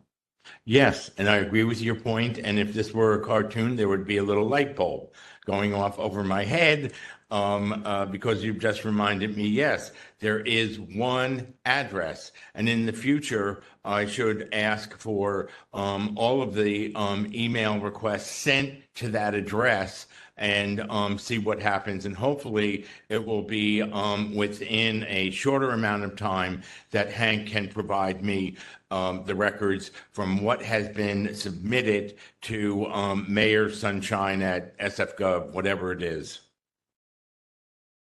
Happy light bulb. Briefly, Member Pilpel, because you asked this question and the response you received was not accurate. No, I know this is an old one, Mr. Petrellis. I was actually able to find your initial request. And the question Member Pilpel asked is if you just asked for the replies or all the responsive documents that go along with those replies. And actually, the request you submitted said, this is a public records request that applies for the period of January 1, 2022 through today's date for a copy of all public records requests submitted to your office, a log if one is maintained, your replies, and all responsive files released to their requesters. So it would be, you asked for every single document they released to someone who made a records request. So it wasn't just the reply, it was all the attachments to that reply. That's what I thought was thousands. Right. That was, I just want to clarify that for the record. Right. I stand corrected. Member Chair Yankee, I had a quick question. I'm reading 6729 carefully, index to records and responsibilities of departments to keep such index. And I'm wondering if that could have any bearing on this. And again, I don't want to go down the road of telling a department what they must or must not index. It's written pretty broadly. Doesn't really tell you what you have to index, but that you have to have an index. You have to have a master index, and the city administrator is responsible for those indices. So I don't know if that's worth. Mr. Chair. Go ahead, Member Wolf. Yeah, if I can clarify for Member Highland, everyone else. I don't know if you remember Member Highland, and I'm not sure, maybe Member Hood was there too. We had an introduction by the city administrator on the index of records. Basically, they created a page for every department, so to speak, that had some basic structure in it for what they, where they can put public records. And the idea for this was to allow departments to put as much public records as possible up on the web, so to allow the public to get to get it without having to ask for it, so to speak, or know where it is and how to ask for it, just to help everybody out. I don't know if that includes emails. So I think that's a different kind of category. So I just wanted to point that out, that the index of records is kind of laid out. There's a whole page to it. The whole it's like a major web page around it. They're just broad categories. And that was all amended last time in 1999, probably before emails were even around. So not according to this website. No, the index of records. November of 99 is the latest.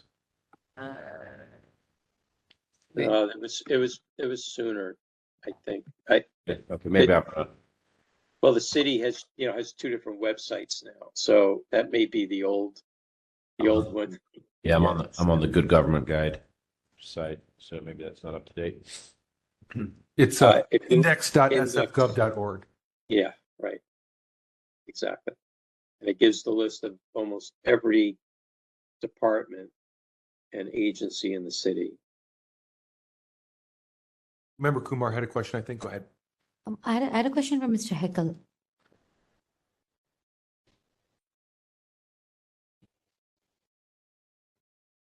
Sure. Hi.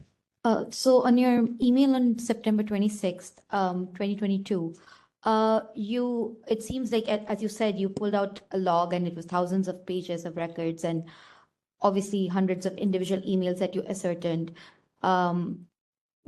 Why did you not choose to maybe give a timeline for the expedited request? Because it seems like even though my question is, why did you not give the petitioner an option to receive the hundreds of emails or get an expedited response? Because it seems like even though you said that the expedited response will be there was a lot of back and forth that didn't ultimately lead to an expedited response. It just led to chains and chains of emails.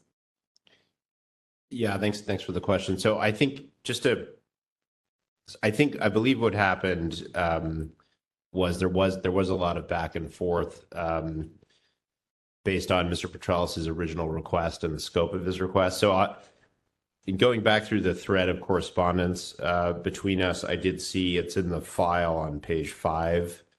So the original request did start as he asked for all the requests during this period and a log and the replies, and then the replies would be thousands and thousands of pages. So we had some back and forth on, can you narrow this down? Do you want an estimate? Do you want sort of, I think he asked for a description of the different kinds of requests. I provided some description with the idea that if it was going to be, thousands of pages, maybe he'd want to narrow it. And then on page 5 of the file on October 20th, Mr. Petralis emailed me and said, I want to return to my original request for copies of all requests submitted to your office since January. Please provide me with responsive records on a monthly basis, regardless of topic. Depending on the requests, I'll consider following up for your replies to the requesters. So my understanding was that he was then limiting the request to just the request for the requests and not the replies. So then after that, we continued with processing that request and sent him the requests. My question still is, why not give the petitioner the option to receive the hundreds of emails? Like, give them the freedom to choose whether they want or do not want. Why not give that option in the first place? Well, it was not a matter of giving an option or not. We were just trying to determine whether he wanted to narrow it because of the scope. So we never refused to give him the scope of what he was asking. We were just trying to understand if he wanted to focus it so we could. When I say expedite the response, if someone's requesting 100,000 pages, there's no way we can get it to them in sort of an expeditious manner. So if it's focused down, they'll get the records sooner. Okay, thank you.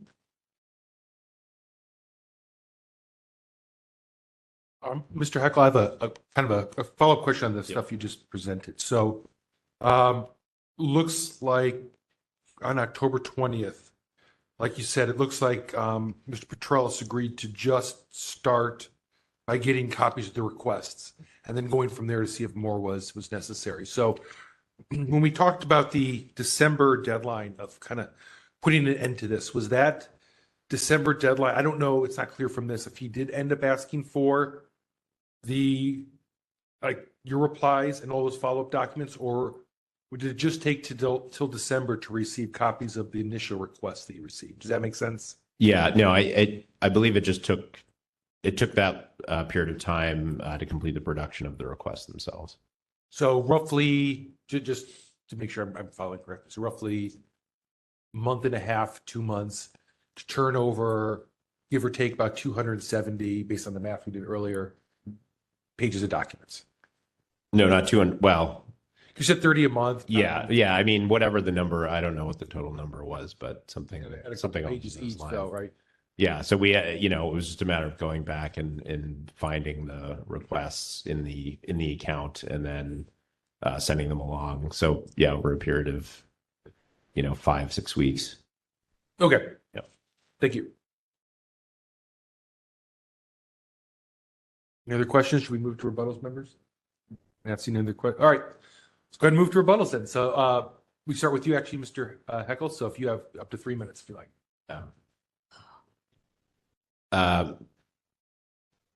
Yes, thank you for your consideration of this matter. I don't really have anything further. I think we've drilled down on the factual background of this this request, and you know, we take seriously our sunshine obligations. We hope that we could work with Mr. Petralis to focus this request and expedite it. And I believe there was a little bit of confusion of the scope. The scope got refined and clarified during the exchange between our office and Mr. Petralis, and we did ultimately provide all the records. So nothing's been withheld. So there really shouldn't be any issue there on which to base a violation. Thank you. Okay, thank you. And Mr. Petralis also will have 3 minutes if you'd like. I like you guys, but I wish I didn't have to keep seeing you and talking to you. I think it was back in January, might have been in December, that you were considering another complaint of mine with the mayor's office that was regarding her chief of staff's calendar. I've lost count of how many complaints I've had to file with you from the mayor's office not providing records in the time she's supposed to produce these records. And it is clear to me that London Breed does not have a full commitment to sunshine, to following the sunshine laws, and to producing records quickly as required by law. I hope that you will find the mayor was not in compliance on this complaint. Thank you. Thank you, Mr. Petralis. Okay, members, how do you want to proceed on this one? Chair Yankee? Go ahead. Yep. So I just want to make sure that I'm clear on this, that the original request was for both all requests from a certain time period and all of the records. And did Michael, did Mr. Petralis receive, or did he receive all of that ultimately? Because I just heard someone say that we were ultimately completely in compliant with his request. So, Mr. Petralis, if I'm wrong, so the question is, it seems like you initially requested everything. Basically, you requested the requests and then their replies and all the responsive documents they made to everyone over the last essentially January to October period, right? It looks like you had some back and forth with Mr. Heckel and decided that as a starting place, all you wanted to, you kind of narrowed your request to just a copy of every single request that the mayor's office received, not necessarily the responses. So I think what Member Hill's asking, Member Hill, correct me if I'm wrong, is did you consider that essentially responsive? Was that your modified request, that you were just looking for the initial request, public records request, not necessarily the responses to them? Does that make sense? Yes, it does. Okay. And my answer is yes. Okay. So I think, Member Hill, does that answer your question? I think it started as much broader and there was back and forth and it narrowed to being acceptable just to turn over every single request for information or for records that the mayor's office received, not necessarily the responses, even though that was part of the original request. And that he did receive that ultimately. And you did ultimately receive that all in December, right, Mr. Petralis? That is my recollection. Okay. IHSF or on a rolling. Yeah, on December. Yeah, it's, if you look at the packet, Member Hill, it starts. There's multiple numbers at the bottom of them, and the emails are scanned in a very like landscape way, and they're kind of blurry. But yes. PDF page 16, and it goes for a few pages. If you kind of zoom in, you can kind of see. It looks like there were different responses done. It looks like November 7th, November 18th, November 2nd. December 2nd, December 5th, looks like, were the rolling responses. Thank you. One last comment. One of the reasons why, and thank you, Mr. Petralis. One of the reasons why I was just like making sure I understood that clearly was because I had done a little bit of research on, to see if there had been other situations like this that have come up in other jurisdictions in California, and there is. There's a Getz versus Superior Court. This is El Dorado County, 2021, where the court rejected a county's argument that a request was overbroad and unreasonable. The county was asked to produce over 43,000 emails, and the court held up that request. And so it seems like in doing research that when, particularly in California, and they reference Government Code 7922.53a, that the requirement of clarity must be tempered by the reality that the requester having no access to agency files may be unable to precisely identify the documents sought, and that's reasonable. So I wasn't able to find anything where courts were deciding in favor of agencies saying that that it was okay to say that it was too broad. So I just wanted to point that out. Member Hill, could you repeat the site so I can write that down? Getz, Getz versus Superior Court, and this was El Dorado County, and it was in 2021. Thanks. That's it. Thank you. Thank you, Member Hill. Thoughts on the petition, or on this particular matter? Yeah, now we're in deliberation. So right. I guess I think the response wasn't perfect. They often are not perfect. I tend to think that it was good enough, given the back and forth. It appears to me that the mayor's office, or in particular Mr. Heckel, did not ignore Mr. Petralis, that he was trying to narrow, that they had back and forth dialogue. Should it have taken essentially 6 weeks from the end of October, when they agreed to the narrowing, to the beginning of December? Maybe, maybe not. I'm not sure that we heard about other competing things on Mr. Heckel's time. I just think that this was, at this point, I'm open to hearing from others. I tend to think that this was good enough. Perfect? No. Good enough for me? Yes. But again, I'm happy to hear from others, and I'm open to being persuaded. Member Sugarman, go ahead. I just have a logistical question in terms of like timeliness, because it does seem as though the mayor's office did respond and also did produce the records. And we've discussed how like large the production was. So, just to understand in terms of finding a timeliness violation, which is kind of what we're talking about, is there a requirement for how long it takes to produce the records if it's a records production that's this large?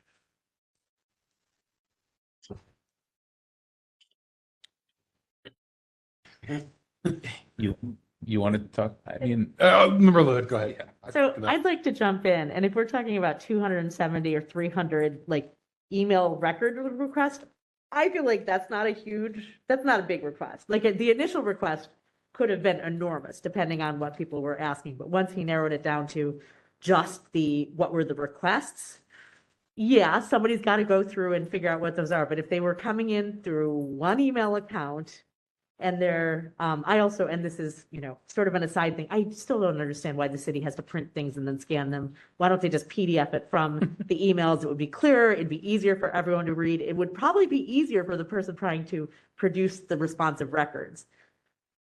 That's not what's, at discussion here.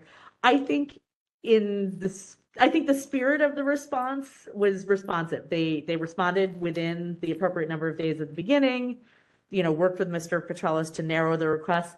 I kind of agree with Mr. Petralis that it should not have taken as long as it did once things were narrowed down.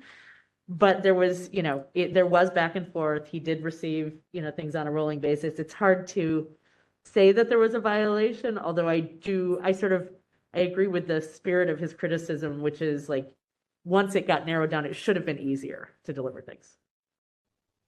Yeah, I'll kind of share my own comments. It's kind of along the lines of that. So I'm kind of thinking they ended their back and forth on October 20th. And maybe there's a scanning issue, but as best I can tell, it looks like the first delivery of records was November 7th. So 17, 18 days later, after the resolution of what they were actually asking for. So I'm okay with the fact it was rolling response, not everything, but 6721B does says as soon as possible within 10 days that you'll comply with the request. And so the fact that no records were turned over within 10 days, not that I would expect all of them, but you would think at least something within 10 days, I think would have been reasonable. Like you said, I think for the most part, the mayor did a pretty good job with this one, but I think there is room for improvement. I think technically, I would say there's probably a violation, but not by a lot. Member Kumar?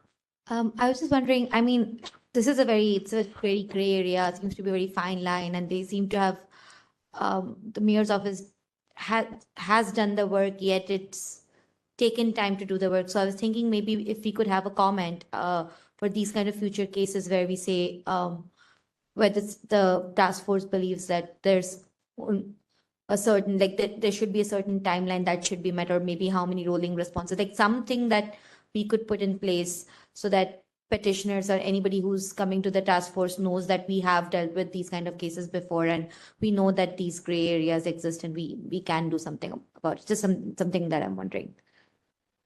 Thank you, Member Kumar. It's very fact specific.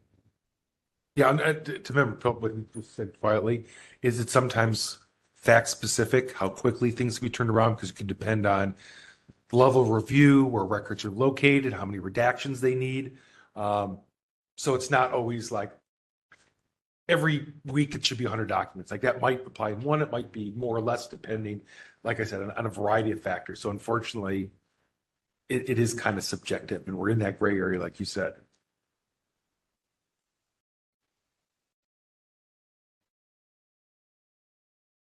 Sure. Oh, go ahead, Member Wolf. Yeah, I kind of compelled by Member Hill's finding of this case law. And, I don't know, they're kind of, the court is making some very reasonable judgments about, if this was pre-1990, it would be a very, very heavy burden.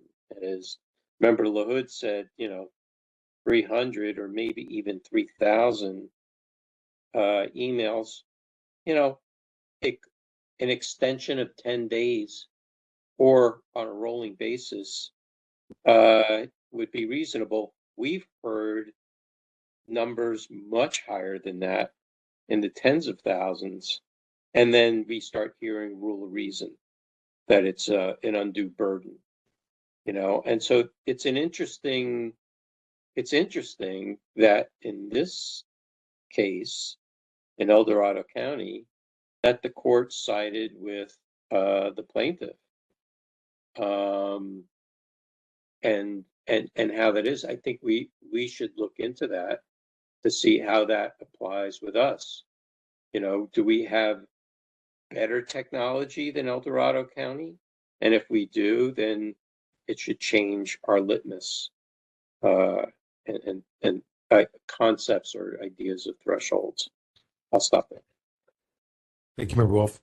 All right, do we have a motion on this one, maybe?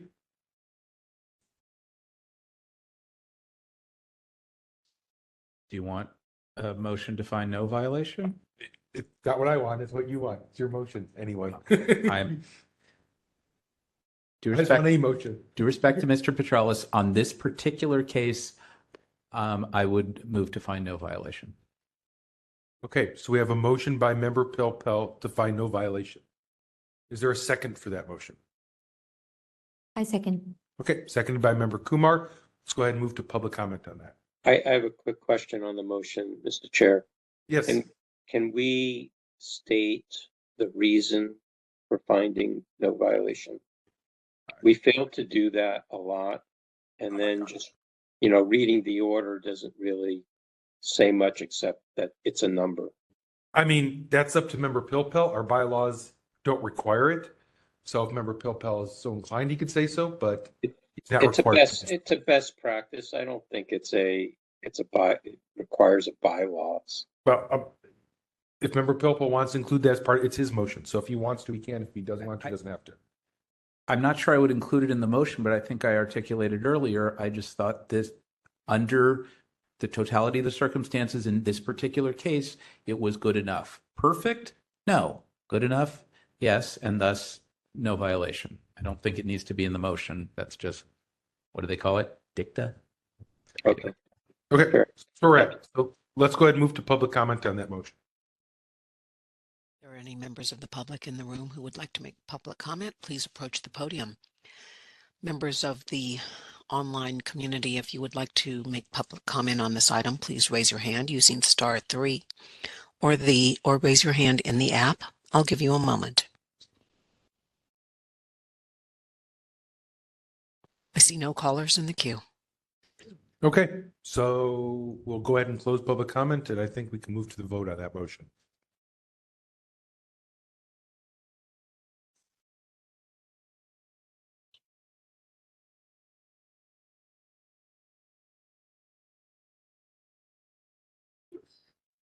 Member Pilpel. Aye. Member Pilpel, aye. Member Kumar. Aye. Member Kumar, aye. Member Anderson. Aye. Member Anderson, aye. Member Sugarman. Aye. Member Sugarman, aye. Member Wolf. Aye. What was that? That was an aye. Member Wolf, Aye. was that? Oh, an aye. Okay. Yes. Thank you. Member Hill. Aye. Member Hill, aye. Member Highland. Member Highland, aye. Member Schmidt. Nay. Member Schmidt, no. Member LaHood. Aye. Member LaHood, aye. Vice Chair Stein, absent. Chair Yankee. I like to change my vote. Okay, go ahead and recall member Wolf. Member Wolf. No. Member Wolf, no. You didn't call me. Chair Yankee. No. Chair Yankee, no. 3 noes, 1, 2, 3, 4, 5, 6, 7 in favor, 1 absence. Okay, so that motion passes. Thank you. Oh, you're both here again. So I was going to say thank you for joining us and have a safe trip home, but that's not the case. I also have an update regarding item 11. Oh, okay, yes. Regarding file number 21140, complaint filed by Maria Schulman against the Office of the City Attorney. We do not have a telephone number for Ms. Schulman on file. I did send an email, have not received a response. We appreciate your help. Thank you. So it sounds like, okay, members, do we want to go back to item number 11, or we want to give a little more time to see if email gets a response and just continue along the way and come back? I'm inclined to just continue and we'll come back unless anyone has objections. Okay. All right. We'll do that. So we'll go, since again, we have our parties here, let's just go ahead and move on to file 22135, item number 13.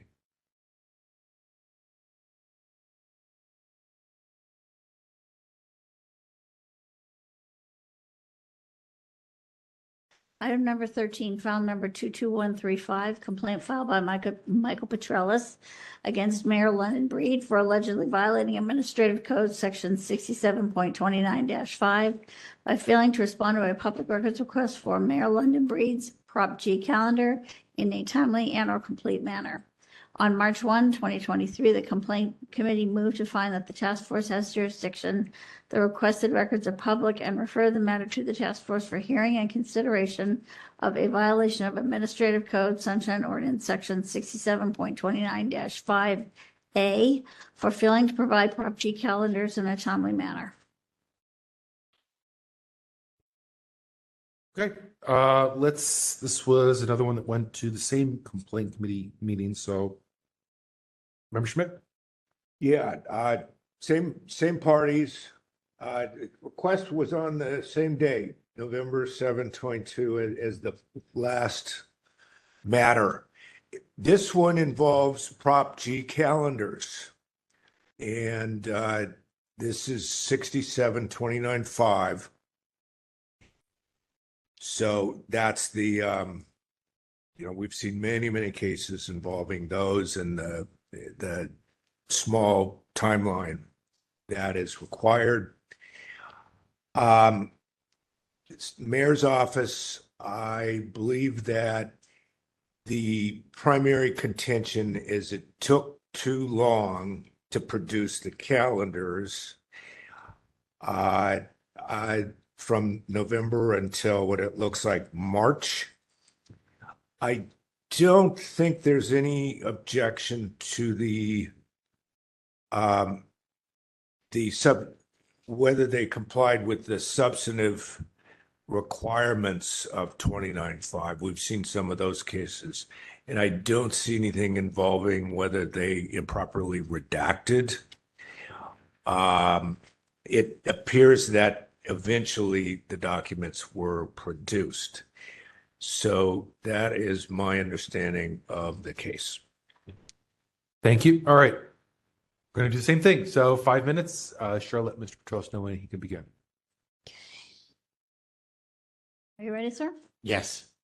Hi, Michael Petrellis again.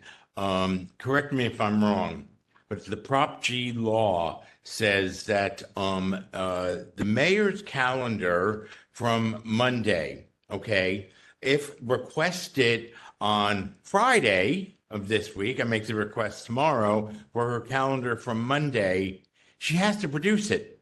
There's a 3-day requirement in the Prop G law. I think this was clarified with either my last request about the mayor's calendar or the request for the calendar of her chief of staff or maybe another department head. In any event, I believe that this body has determined 3 days after a meeting occurs, if it is requested, it has to be open to public inspection. That didn't happen in this case. It took Hank weeks, maybe a few months to produce the calendar.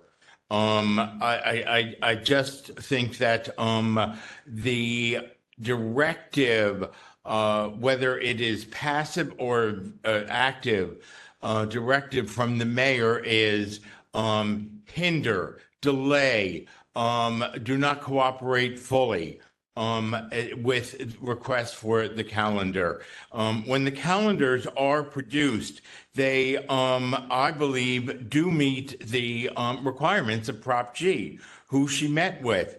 I'm looking at one entry here, and it says the mayor's economic forecast was the topic. Who was there? How long it lasted? The records, when they are produced, are terrific. Now, I'd like to suggest to Hank that he go back to his boss and say, it's an election year. You should develop a sunshine agenda and show the public you are committed to adhering to Prop G.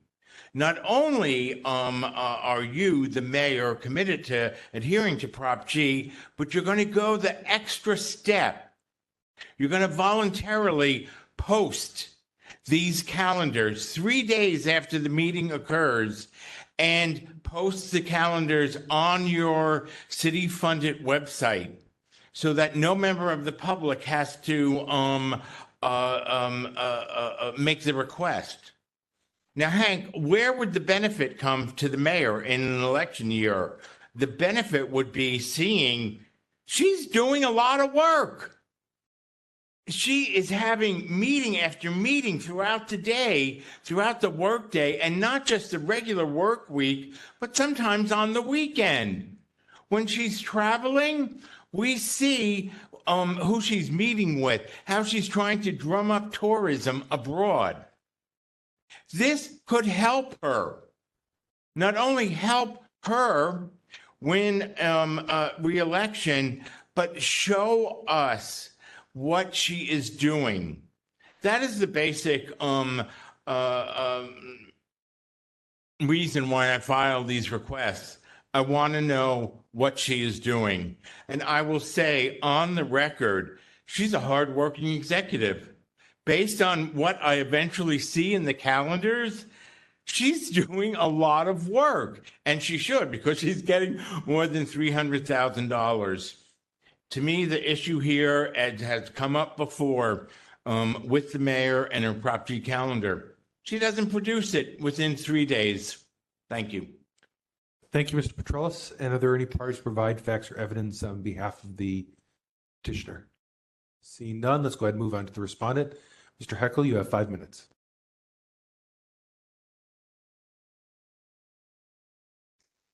Good evening. Hank Heckel here again to respond on behalf of the Office of the Mayor to Mr. Petralis' complaint. So I appreciate hearing from Mr. Petralis that the Prop G entries were satisfactory. Just to sum up the background, I don't think there's much of a factual dispute here. We received the initial request from Mr. Petralis, came in on a weekend, Saturday, October 22nd. We initially responded, and the request was for all of the Prop G calendar entries for the mayor from January 1st, 2022 to October 24th, 2022, so about 10 months worth of entries. We responded in a few days and responded with a couple months worth of entries. We informed Mr. Petralis that we were continuing to process his request and that we would provide the remaining entries on a rolling basis. And we did so through 5 additional installments of productions over a matter of weeks. And we did complete the production and provide all the requested entries. Again, there are hundreds of entries. As Mr. Petralis said, the mayor takes lots of meetings every day, sometimes through the weekends. So the issue really is not compiling the Prop G calendar. The office and the mayor takes very seriously her obligations under the Sunshine Ordinance and the Prop G requirement in particular to record all of her meetings, to document the time, date, location, the attendees, and the descriptions of those meetings, and we endeavor to do that and do it thoroughly. But while the ordinance does refer to 3-day window in which to update those descriptions, there's still the matter of collecting them, reviewing them, and producing them. And we can't just turn over. This is hundreds of pages, many hundreds of entries, and some of those entries do contain information that is exempt from production. So although Prop G may require the mayor to disclose a meeting with the city attorney, for example, but the subject of the meeting may be privileged, so that would have to be redacted. Similarly, another issue is personnel related meetings. So the mayor interviews candidates for various city positions. These are obviously personnel matters in which there are people who get the jobs ultimately, and then there are people who don't, and the people who don't get the jobs are entitled to privacy, of course. And so we have to review that carefully to make sure we withhold information relating to those meetings. So there were several redactions along those lines that we made. And so that just does take some time to process it. If someone is requesting the previous week's calendar entries, we would work to get those out very quickly. But when you're talking about the whole year's worth of entries, it does take some time to process it. So I would submit that we did put in an effort to provide all the entries. There's been no suggestion that any information was missing, and we provided almost that full year's worth of production to Mr. Petralis and completed that. So there's no withholding issue. So happy to take any questions you might have. Okay, thank you. And are there any parties to provide facts or evidence on behalf of the respondent? Okay, see none. Members, questions? Sure, Yankee. Sure, go ahead. Member Hill, this question is for Mr. Heckel. I'm thinking about the future, and when other people have similar requests, it sounds like that maybe that when Mr. Petralis made the request, that there was some sort of like work that had to be done to sort of prepare the calendar and go through and make sure that like all of the folks that needed to be redacted, or there like folks that that fall within the category of not having to be disclosed was done. Can you let us know, like, if someone in the future were to now come to you, is the information that you provided to Mr. Petralis, like, is that being updated on a rolling regular basis so that you're not having to go back and do a whole bunch of work, but that like it's sort of ready to go? I mean, and I know that you've done this work for Mr. Petralis, but I'm just curious, like, if someone were to come to you now, would you still have to do that work over again? Or are you now like prepared on a more rolling basis? Well, we certainly wouldn't have to do the work over again with respect to those entries, because those entries have been processed and reviewed and redacted where appropriate. And I get your point. I mean, we, probably, yes, we would be able to do it faster for complaints for requests on an ongoing basis. But again, it does the Prop G maintenance is an administrative task that does take a fair amount of effort to get the information right. So it's really more of a two-step process where the information is recorded, and then before it's released, myself or other staff still have to review it to make sure that there isn't incorrect, and there isn't information that's going to go out the door that is technically subject to the Prop G requirement but isn't otherwise producible. It's a little bit of a contradiction in the requirement, because we do record information that's not producible, essentially, in some cases, if it's attorney-client privilege or it's personnel, or maybe there's some other withholding basis. And our view is that, I believe the city attorney's office would agree with this, that you don't just leave something out because it's privileged. If there's a description of a meeting, you put the description in there, and then you may not be able to provide it to a requester. It's possible that a privilege claim could be challenged. It's possible it could be waived, and so maybe at some later date, that redaction could be removed. Or if you have an ongoing hiring process and you haven't completed the hiring process yet, so all of the applicants' names have to be withheld.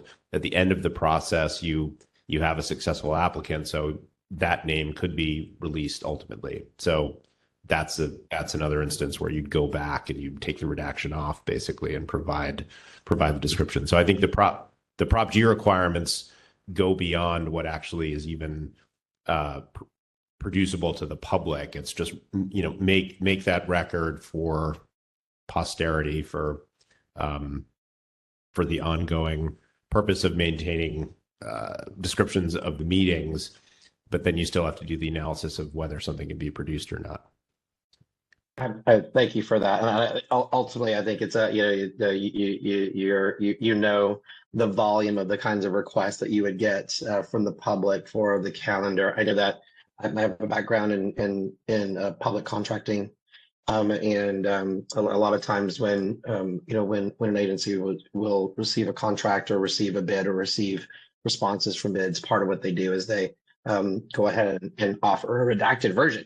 That's sort of like ready to go, because they know that like people from the public, other contractors are going to want to get access to a copy of a supplier's proposal or something like that. So just something to consider. Thank you.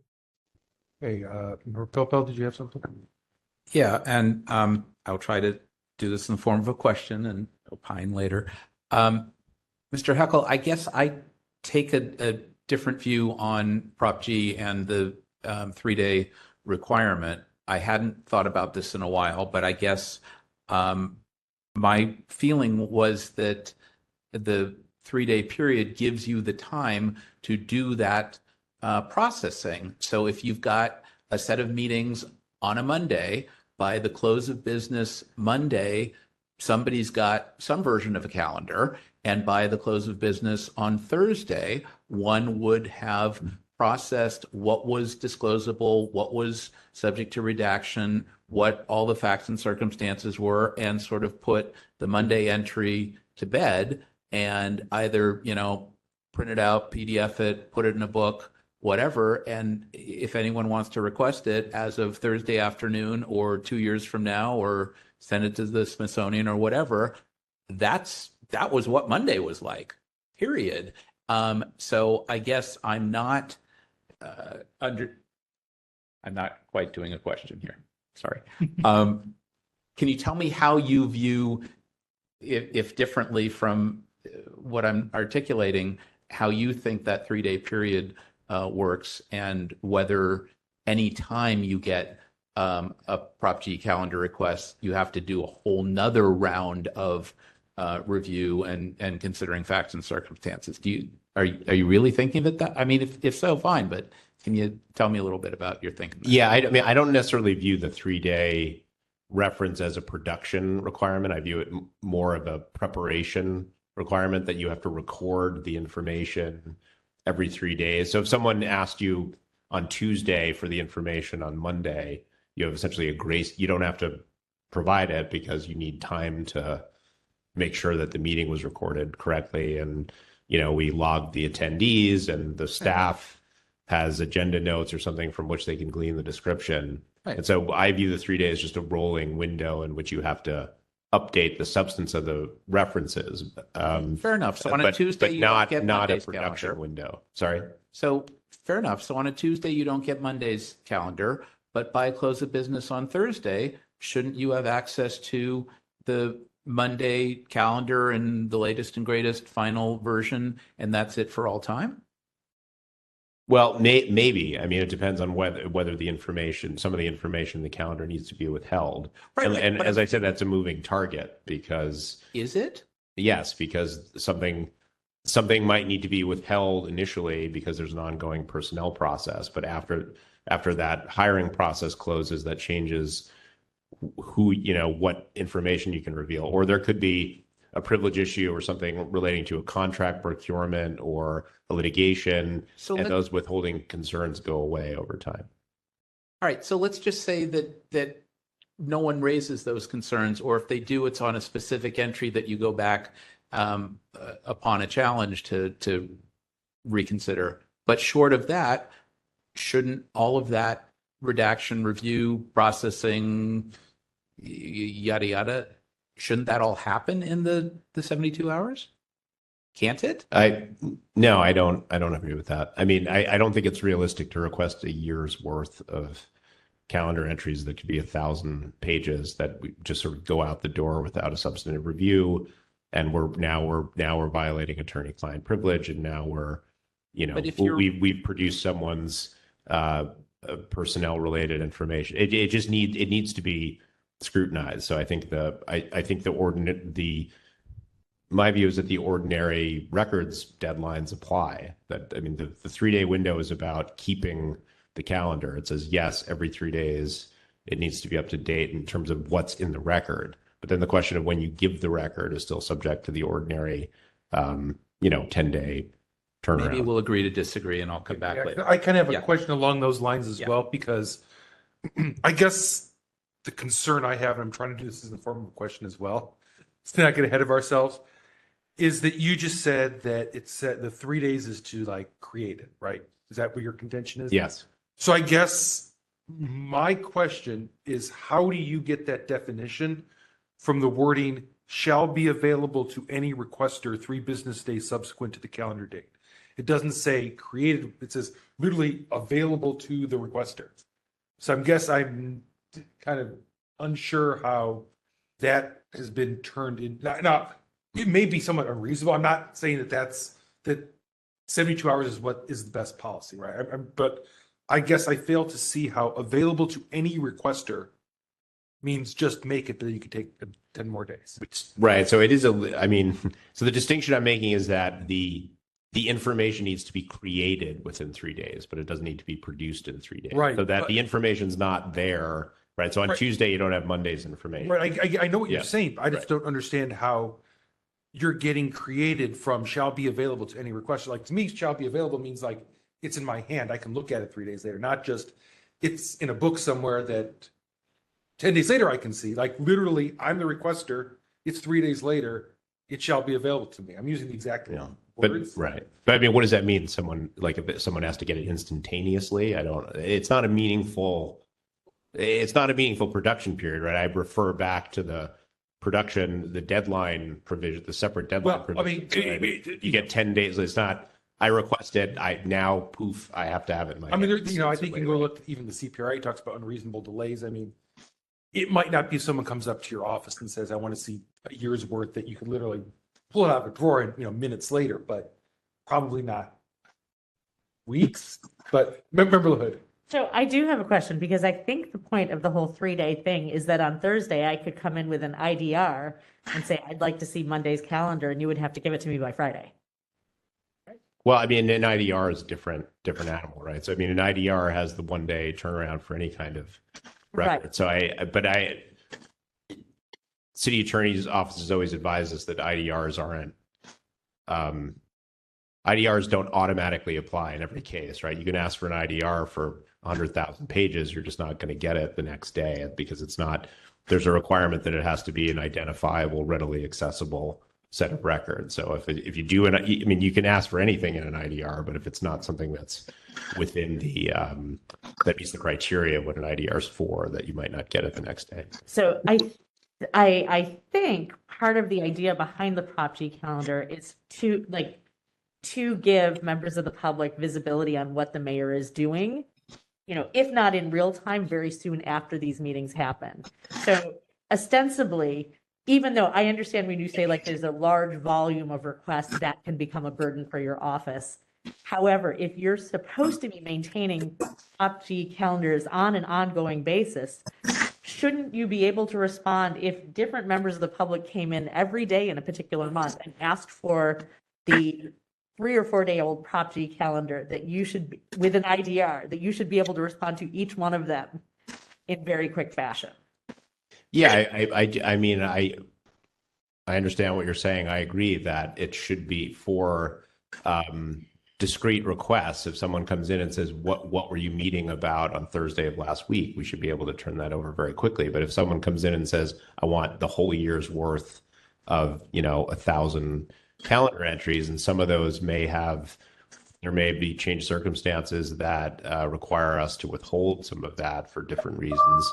We need to do the review. We can't just dump a year's worth of information without it would be reckless to you wouldn't do that for any other kind of record, right? Like if someone asked for 1,000 pages of records that include withholdable information, we can't just dump it without looking at it. Actually, I think if you're maintaining it on an ongoing basis, you should be able to release that information. So here's a question, because you brought up the example of hiring.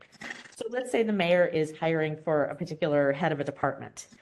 In the Prop G, and let's say it's an ongoing, it hasn't been decided yet. Would it say in the Prop G calendar that you were, maybe releasing from last week, interviewing candidates for head of Department of Environment? Or would it just say personnel meetings?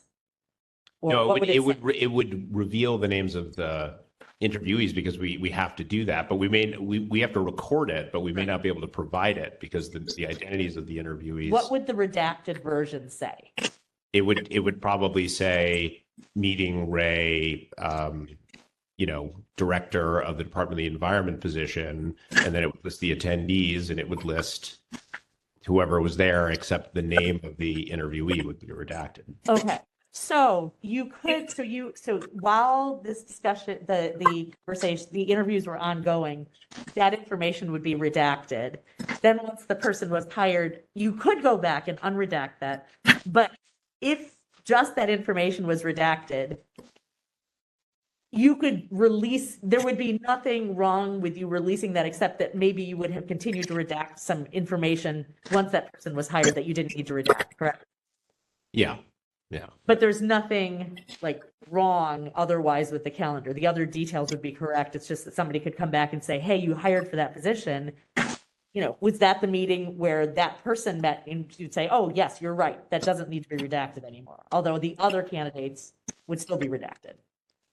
Right. I mean, the calendar is just lives electronically in an Outlook account, right? So it's not redacted. It can't be redacted in Outlook. It has to be converted to a PDF, and then we do the redaction. So we still have to do that, that processing step. Every time somebody requests a Prop G calendar, you have to manually go back and redact the same things over and over again? No. I mean, once we've done it once, these were entries that I guess hadn't been requested before. If we wouldn't redo it every time, I mean, we'd keep the PDF. But if it was something where it hadn't been reviewed and redacted yet, we'd have to go back and make sure it was done right. But so yeah, if the same entries were requested later and the need for the redaction remained, then we would just already have them. Yeah, we would already have it. So, but this is, and I think you've answered this. Is your department doing this on a weekly basis? Doing what? Creating redacted as needed Prop G calendars? No, because I don't believe that's what Prop G requires. Prop G requires that you record the information, not that you review it for redactions. No. I mean, the redactions and the need for a redaction changes on could change on any given day. So it wouldn't really make sense to do it on a rolling basis. Mr. Chair, I'm sitting for the moment for the chair. This is Member Schmidt. I think Member Pilpel's next, and then Member Wolf. Okay. Maybe we just have a difference of opinion interpreting the language, and I may have to go back and reread that section. I think that there's a different understanding of creating the calendar entry versus disclosure. The disclosure obligations, I think, are the same as any other thing, whether it's a regular records request or an IDR, blah, blah, blah. I don't think that's in dispute. What seems to be understood differently here is whether 29-5 requires you to create a record, which I believe it does. It's one of the few areas that requires creation of a record. I believe that requires creation of a record every day for the calendar entries from 3 business days before, and that you're, like I said, you're creating a book, and that's the entry. I'm not sure I even buy the redactions may change over time argument. I think it just requires you to create that calendar entry for that day, and that's it. Bang, you're done, and you can put it in a PDF.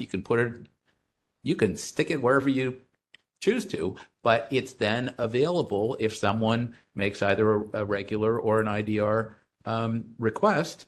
And I forget right now what the is there a question in there? If not, can we do you think it is workable? Is it workable from your perspective to daily create a calendar for a disclosable calendar entry for all time from 3 business days before? I don't think it's workable. No, because I believe that the Prop G requirement as I view it is a record keeping requirement, and it's a requirement to create records. Mm-hmm. It's different than other provisions because it's not only about making producing something. It's about creating a document that has certain bells and whistles, right? And so that takes administrative effort, which we do, and we make sure that we get it right and we get it accurate. But isn't that a contemporaneous thing? How can you go back 9 months or 5 years later and understand what the circumstances were at the time as to what could be disclosed or not disclosed. I mean, isn't that why the 3-day requirement is there? Yeah, yes, it is a contemporaneous thing. I'm saying you have to keep creating it every 3 days on a rolling basis, but it may not be. Sorry, I'm not. That doesn't mean that all the records are ready. Because I think we're not Okay. asking questions about Yeah. fact. We're asking Mr. Hackle's opinion, and that's not really appropriate here. So, hang on. I remember Wolf, then you remember Kumar. So remember Wolf, it's actual question of fact. Go ahead. Yeah.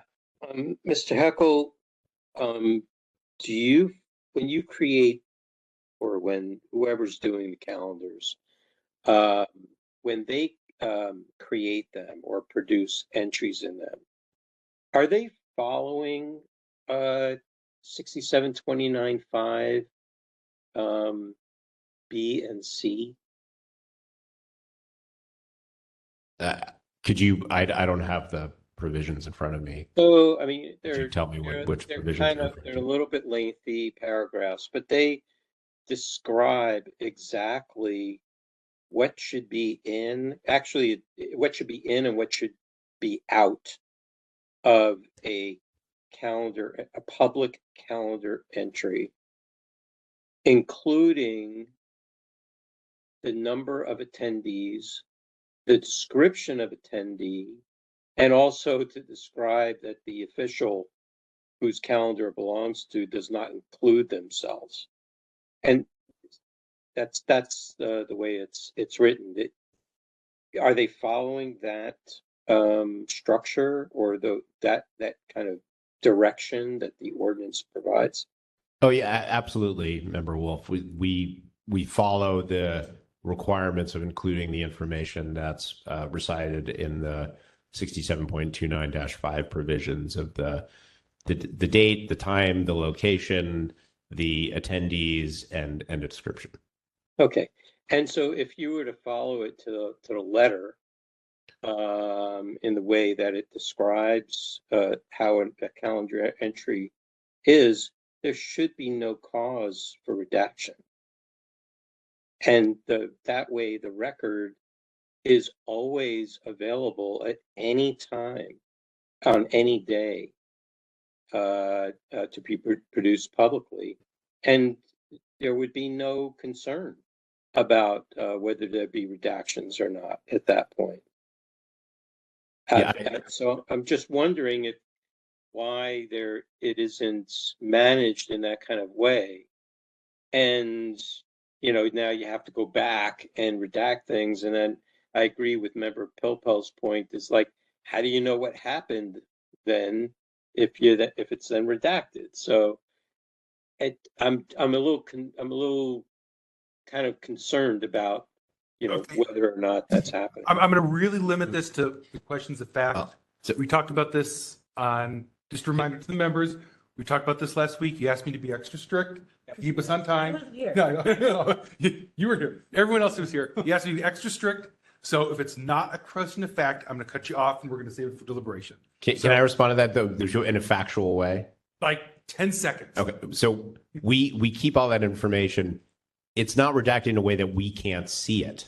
And the information is there in the system, but certain things, 99% of things can be disclosed, right? But some things, even though you have to record it, it's privileged or it's personnel or it's something else, it has to be withheld.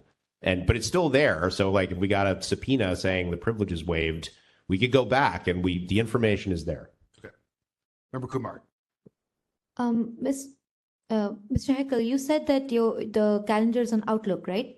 Yes. So when you download calendars from Outlook, they're downloaded as .csv files. So it's pretty much an Excel sheet. So you can just have a simple, like Excel code is very easy to write. You can have a simple formula and it can just get rid of the stuff you don't want to give or you want to redact. And what I see from the document is it seems like the PDFs are actually manually typed, which is why the time is increasing. Have you considered any approach to maybe automate this process so that you don't have to you can meet the deadline of 3 days? So thank you, Member Kumar. They're not manually generated. They're converted. The Outlook files are converted to PDFs.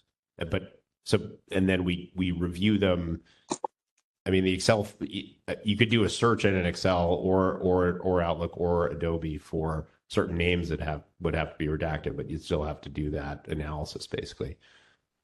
And plus, you have to know what needs to be redacted. So, city attorney's office might need to be consulted. It's not something that can necessarily be done administratively in terms of the review and the redaction. It requires higher level review and analysis. But just to follow up on that, but I do see different fonts within the calendar. That means somebody types in, is manually doing that. So what is the reason for manually maybe inputting things? Because I see different fonts in the calendar. Well, the entries are manually input, and then when they're converted for production, they're converted to PDF. So isn't there any method to automate this, make it easier so that you meet the deadline? Because that does seem to be taking up a lot more time. Like if I, for example, I'm asking for a calendar input, I just need to know who the mayor is meeting. I don't need extra information of who all are the other attendees. This is just one example that I'm thinking of. Well, I mean, it requires human input. It requires a description. It requires the attendees. You know, we can't automatically generate that information. The staff has to know what is the meeting about, who's there, put in the description. So can we put that kind of information at least on the site so that anybody filing for that request knows that it's going to take time? Because right now it sort of seems like this is somewhere in the blueprint, and I'm just asking these questions, but I'm getting to know because I'm sitting here. But if somebody's filing a request, they would obviously not know that all this goes into it, right? Yeah, that's a fair point. And again, I mean, we responded to Mr. Petrell's 2 months worth of entries within 2 days, but it takes time. Our contention is it takes time to produce a year's worth of entries. Thank you. All right, I'd really like to move on to rebuttals unless there's any super important question. Okay, let's go ahead and move on to rebuttals. Mr. Heckle, you're going to have 3 minutes followed by Mr. Petrell's. Sure, thank you. I'll try not to take up an excessive amount of time. Again, the mayor's office takes very seriously the Prop G calendar requirements. We go to great effort to make sure that the hundreds of meetings that the mayor takes over the course of months and a year are recorded. But we do it we do record this information on an ongoing basis. I just want to make that clear. Within the 3-day window, the information is being recorded. The staff is recording the attendees, the description, all the other details that are required by Prop G. So that information is there. And Mr. Petralis has made clear that he has no issue with the substance of the entries. So the only issue here was the timing. Again, it was a year's worth of entries. It required some review and analysis, and there were redactions made for various reasons.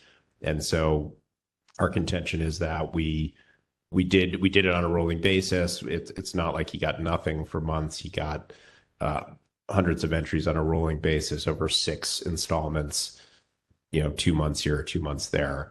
And so we believe we've complied with the requirements, but we always strive to make things faster and expeditious, and provide robust descriptions and transparency for the public. Thank you, Mr. Heckle. Mr. Petralis? 3 minutes. Hi, Michael Petralis again. Hank, I really want you to go back to London Breed and tell her that voluntarily releasing this calendar showing how often she is working will do a lot to shed sunshine on what the mayor does every day, and also win her a few votes. We're in the middle of a tough election year, and I really think voluntarily posting this information would help the mayor win re-election and bring much needed sunshine to how the mayor's office operates. I'd like to ask members of the panel to look at page 36. On page 36, you'll see that for August 8th, 2022, from 1 to 1:30 p.m., meeting with David Chu, Ray, City Legal Update. Attendees, David Chu. It doesn't say what the matter was discussed. I don't want to know if they discussed lawsuit X, Y, or Z. It is more than enough to see that she had a meeting with the city attorney. That should tell us that it's very easy to enter in the information about who she's meeting with and what the discussion was about. City legal updates. Please turn the page, go to page 38. This is for August 10, 2022. You see that from 2:10 p.m., and I love that they do such a specific timing there, 2:10 p.m. to 2:35 p.m., commissions, attendees, mayor's office staff. We're not told who is applying for a certain commission, their name, their qualifications, or anything. It is more than enough for me as a member of the public to know that she had a meeting about the commissions. Look at the next item, the next meeting at 2:45. She met with Kate Sofsis and Katie Tang regarding small business awards. We're not told who's applying for an award. Go back and review and redact more or redact less or disclose names that you didn't disclose before. I don't see any of that. Sorry. And that's it. Period. It's on the one hand, a complicated thing. On the other hand, not that complicated. And given the number of meetings, which varies, but isn't a huge number of meetings, that 3-day time period is enough time to do that work and have it available. And this requirement was only imposed on the roughly 50 department heads, including the designated elected officials, period. Not every person who works for the city, not deputy directors, not chiefs of staff, not any of that. It was specific to department heads, and it was in part about accountability for those department heads and elected officials, and in part because there was concern about lobbying, and that one could relate this to lobbying contacts that are reported to the Ethics Commission and decisions that are being made under delegated authority or whatever, so that there is ultimately accountability for these specific officials. And if the mayor's office is doing it like that, great and fantastic. If they're not, then I have a problem with that. And to the extent that these entries weren't made available immediately for things at least 3 business days before, I'm tending to think that that's a violation. And if the practice isn't somewhat in harmony with what I'm articulating, then I think there's a problem with how at least the mayor's office is doing it. How others may be doing it is not before us tonight, and I'm not speaking at all to any of the political implications of this. I'm not getting into that at all. So Thank you, Member Ruppelt. Anyone else? Stack. Bruce. I'm sorry, what are you saying? Something, Member Wolf? Yes. Did you want to speak? Yeah, I was just saying stack to put me in the line in case. Oh, okay. Oh, I didn't know that's what stack meant. Go ahead. Okay. So I agree with mostly with Member Popa. I won't reiterate what he said, except I do not agree that it creates a new document or a new record. 6729-5 specifically speaks to one object, a daily calendar. If somebody wants a part of that calendar or the whole of the calendar, it's the object. It's a calendar. Okay, it doesn't have to create a new one. It's specific. It says within 3 business days after a meeting or an event, subject to the subsection, the official shall update the daily calendar. Not so. I think that this is a rolling, living document, and it's meant to be just provided as requested. Now, this particular thing called the daily calendar is something this task force identified many years ago on subjects like this, and I'm not sure if it was one of Mr. Petrellis's numerous Prop G calendar complaints. But I recall pretty vividly that there were operations in certain departments where they would put personal calendars in with the daily calendar, and then they would have to take all this time to separate the two. And then we identified by almost reading this section verbatim to basically say you should not be including personal calendars anywhere. That should be on that person. And if they can't, if they're working with their scheduler, then they should say I'm not available at that time. But their personal calendar should not be like in the office, so to speak, and available as a public document. So that's kind of the crux of this. And so yeah, I'm in agreement with the sentiment, what everybody has been saying so far. Thank you. Thank you, Member Wolf. Member Kumar. I agree with Member Purple and Member Wolf, and I believe in the philosophy that if you want to do something, you can do it.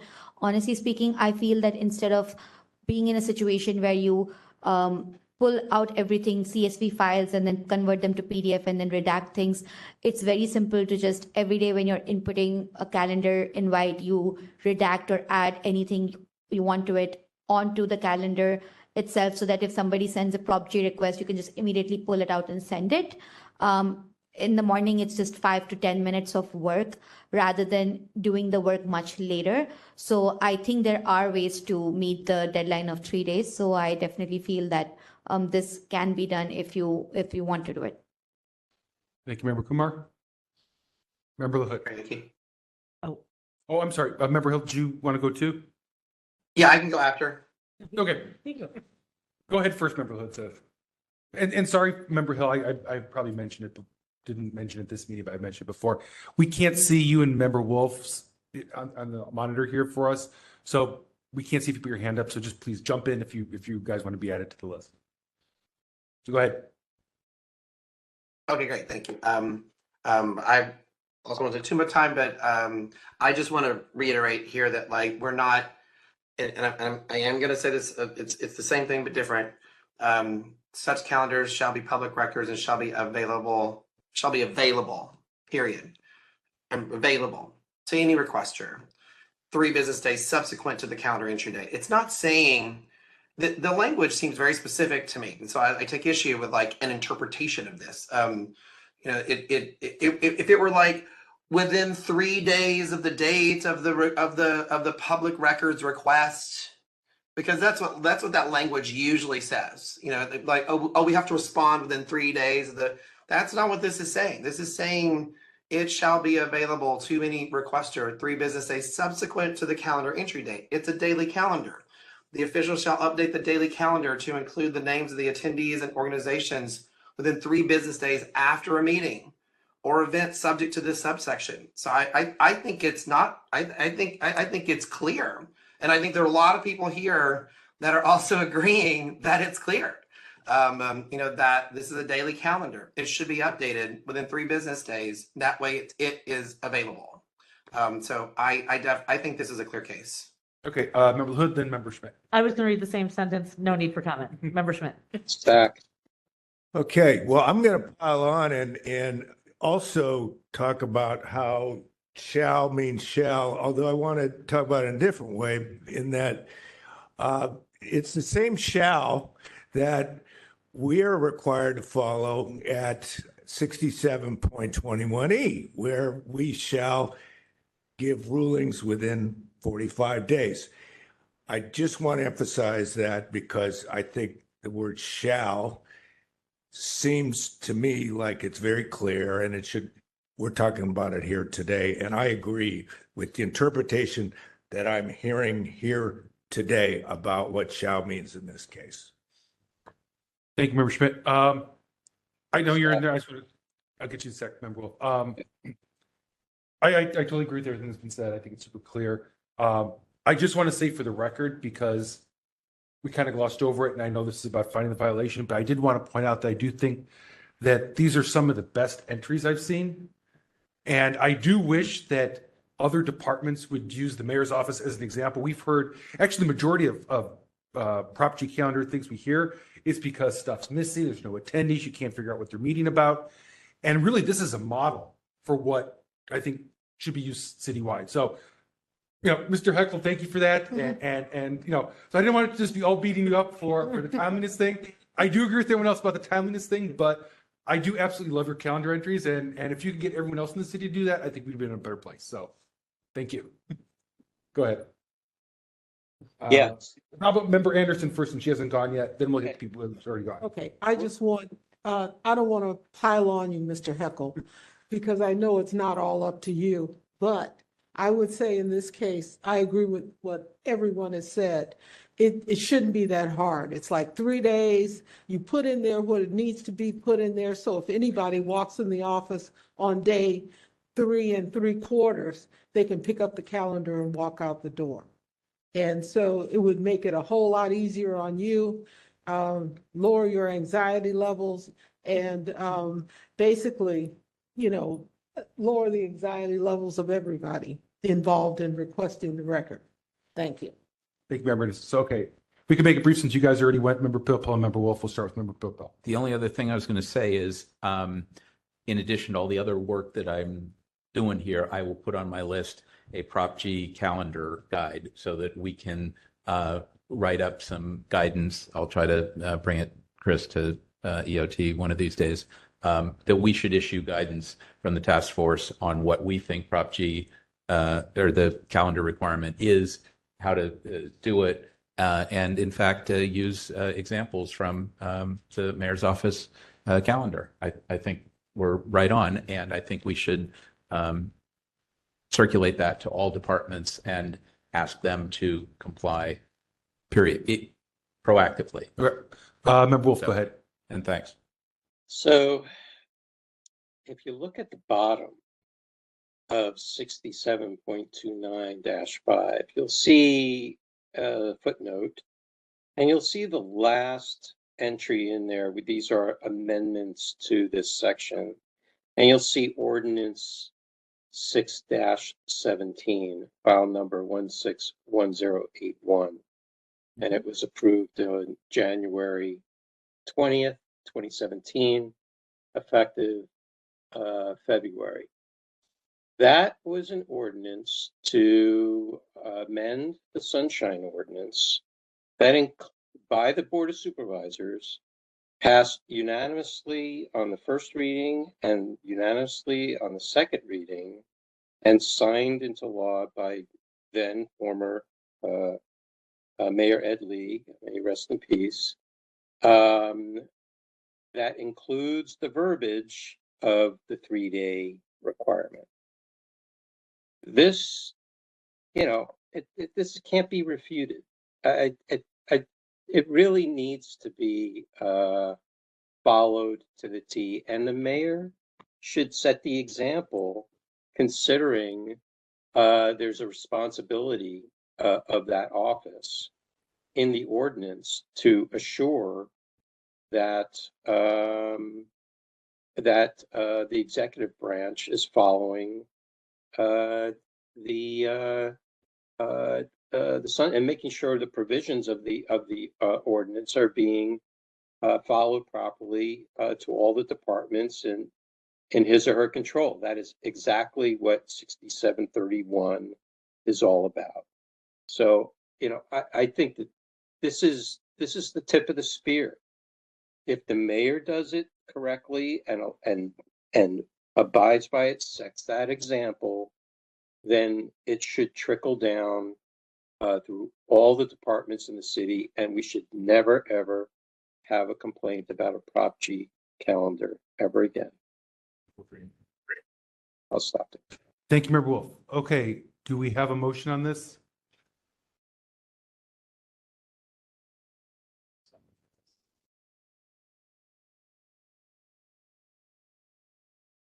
Okay, I'll do it.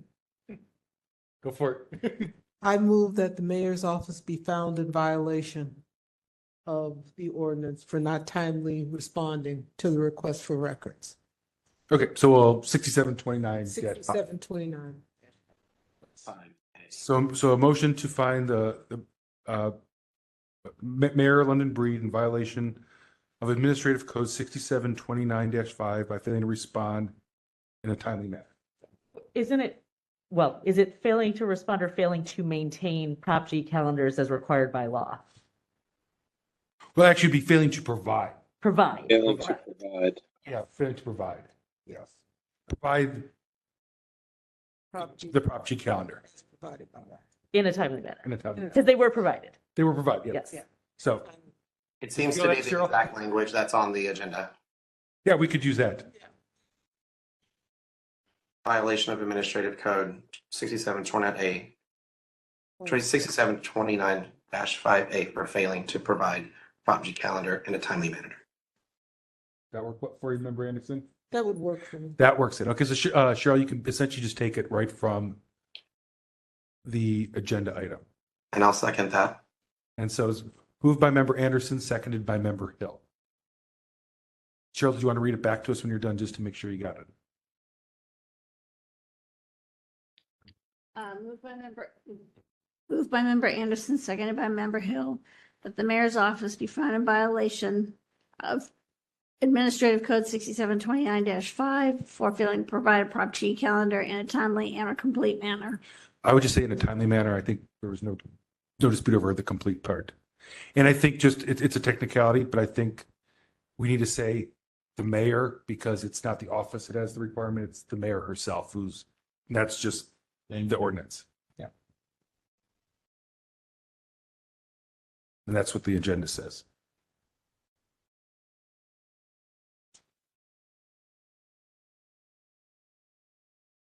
Okay, I think we can move to public comment on this. Yes, if there's anybody who would like to make public comment at this time, you can approach the podium. And if you're online with us, you can press *3 if you're on the telephone to raise your hand, or otherwise use the application to raise your hand at this time. So Victor, it looks like we have one in-person public commenter at the podium, so we'll start with him first. Okay, one moment, sorry, we need Cheryl to show up here.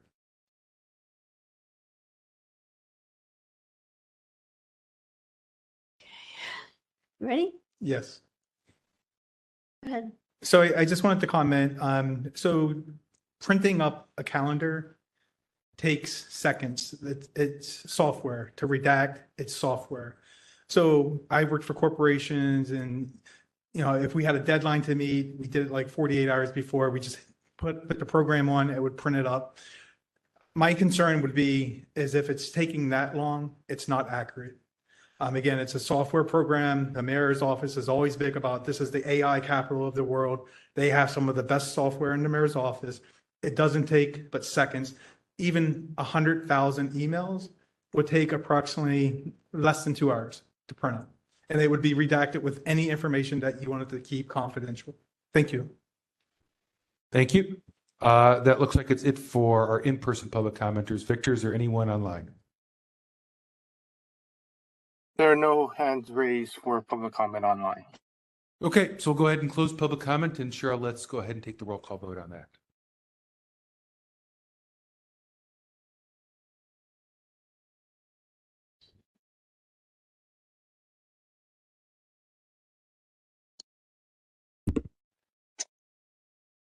Member Anderson? Aye. Member Anderson, aye. Member Hill? Aye. Was that a yes? Aye. Yes. Aye, great, thank you. Yep. Member Kumar? Aye. Member Kumar, aye. Member Pilpil? Aye. Member Pilpil, aye. Member Sugarman? Aye. Member Sugarman, aye. Member Wolf? Aye. Member Wolf, aye. Member Schmidt? Aye. Member Schmidt, aye. Member LaHood? Aye. Member LaHood, aye. Vice Chair Stein, absent. Member Highland? Aye. Member Highland, aye. Chair Yankee? Aye. Chair Yankee, aye. 1, 2, 3, 4, 5, 6, 7, 8. 10 in favor, 1 absent. Okay. Thank you, Mr. Petrellis. Thank you, Mr. Heckel. We appreciate you sticking with us. Okay, are we ready to move on to 14? Item number 14. Oh, yeah, let's double check. Let's double check. Administrator Peterson, do we have any response from Maria Schulman by chance?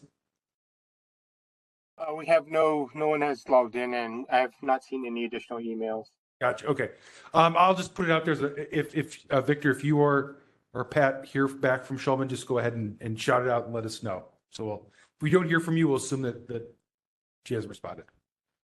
And we'll do that, and we'll finish that at the end. And we'll dispose of it. At the end, yeah. I just because the city attorney's office is hanging on because of that one. Oh. That's why I'm bringing it up. Yeah. That's a good point. I forgot.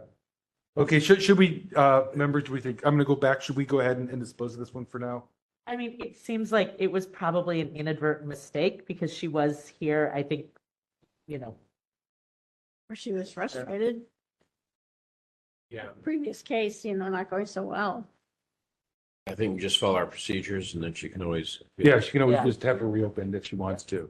She can But call me. yeah, that's a good point. I didn't think that the city attorney's sitting here hanging on for a case they thought was going to be resolved a long time ago. So let's go ahead and do that. All right, does anyone want to make a motion on, we'll go back to, we already read item 11, so we don't have to read it again. Right. Let's go back to item 11. Does anyone want to make a motion to handle item 11 at this point? What would be the? I would recommend closing the file under complaint procedure. I think it's 7B. But let me double. 7B. It's 7B, yeah. Which it allows them to reopen it, so. And I will just say, since I was on the committee, that this was a pretty flimsy case that in terms of any kind of violations. So it's not like we're shutting down a case that's a big problem. I thought that it was mostly privileged documents that she was. Actually, real fast though, I do have one concern on this. I believe we continued this case before. Yeah.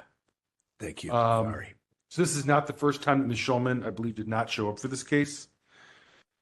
I'm almost positive. So let me, if you would give me just a moment and we can go back here to last year. I just want to make sure that if we're going to continue this, because the problem I run into is suddenly I hear that she wants to schedule it, and I don't know if we should bump it to the front of the line again, or is it now at the end of the line after, if she does choose to reactivate it, that makes sense. As far as very bumping old. to the head of the line, I'm sorry? as far as bumping to the head of the line, I know she's told me before that she has a work commitment and anything after like 6:30 would be best for her. So if we start at 4. So by end of the line, I mean like, we go through all of 2023's files, not like time-wise. I mean like, No, I'm thinking you're of now number 90 in line, right? Because, let me see here. So we did continue one of these before.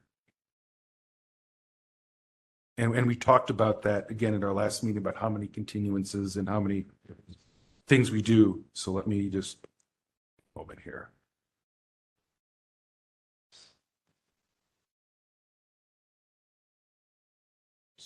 I don't think we didn't put it on here.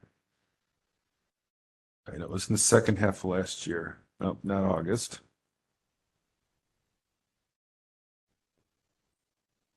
Right. November.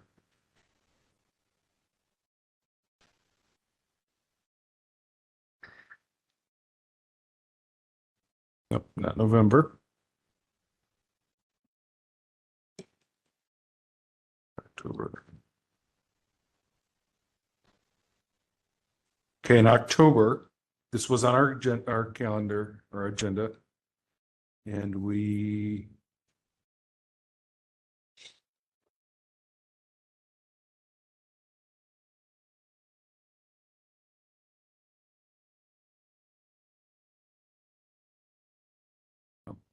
right among them did it. Sorry, while Yeah. you're looking that up, in the future, if we do continue a thing, can we Yeah. include that as a parenthetical? On next date, the task force continue the matter to the call of the chair. Yeah, So so, okay, that's so I did find. irrelevant. Yeah, that would be helpful, so I don't have to do this in real time. Okay, so, yes, in October of 2023, there's an action moved by member LaHood, seconded by member Wolf to continue items 10 and 11, which were these two items that we heard here, to the call of the chair. So this is, like, sorry, two, right. So if we do close it and she wants to reopen it, I would personally suggest that this is done with the understanding that it goes to the back of the line chronologically. I think I can't keep having these things appear on agendas in lieu of other people's files, only then to not have them heard and someone else doesn't get a chance before us. So, And have her give you or somebody some really good reason why it needs to be heard, and it's like the end of the world if it doesn't, or blah, blah, blah, right? Don't make it easy. yeah, so that would be my recommendation. The rule, as stated, makes it easy. It says they can get right back on, as I understand it. Yeah, you have 60 I mean, days. I'm just trying, She it has doesn't 60 days mean to that- let me know if she wants to return this case to the. yeah, to the yeah, computer. yeah. I'd love it if they had to give a reason for it, but the rule, it's not written for that. All right, fair enough. Oh, I mean, it says, let me read it so everyone knows what the wording is. It says, if a complainant fails to appear at an SOTF committee hearing without their complaint, regarding their complaint without prior communication, the matter may be filed and dismissed without prejudice. Complaints dismissed without prejudice are considered closed. No further actions are to be taken. The complainant shall be notified of the action and may request that their complaint be reopened in writing. If requested within 60 days, the complainant may also refile the complaint on a future day.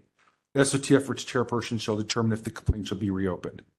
So it does give us some leeway about, shall be reopened, right? So I think we're being gracious if we allow her to reopen it. I would urge that the motion includes some type of wording saying that it's shall be reopened and heard after other cases already existing in the queue or something along those lines. You have discretion for scheduling. Yeah.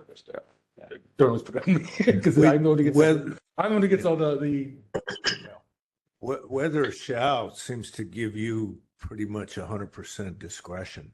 I mean, it sounds like you could either accept or deny for whatever reason you want. So you're the king in this. But we're all here, so it all says SOTF. And I like us to all weigh in as much as possible. It's the democratic process. Somebody should make the motion. Someone make the motion. I'm happy to make the motion as Member Hill. Okay. That we file and dismiss this without prejudice.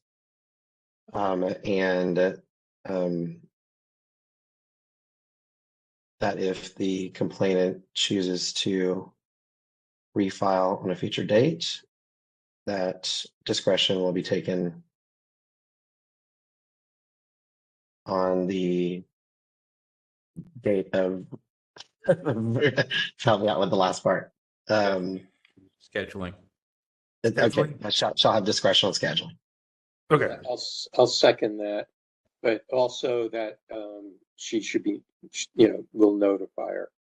Yeah, so it will, Cheryl, you got the motion, follow usual procedures, the difference being if she does say to reopen it, I'm not putting it on in another month or two, it's going to wait. But yeah, give her the normal notification that your office gives. So that's moved by Member Hill, seconded by, I believe it was Member Wolf. Yes. Okay, and let's real fast, just because she may want to weigh in on this and it is her item, I'm going to give Ms. Quart an option to weigh in on this first.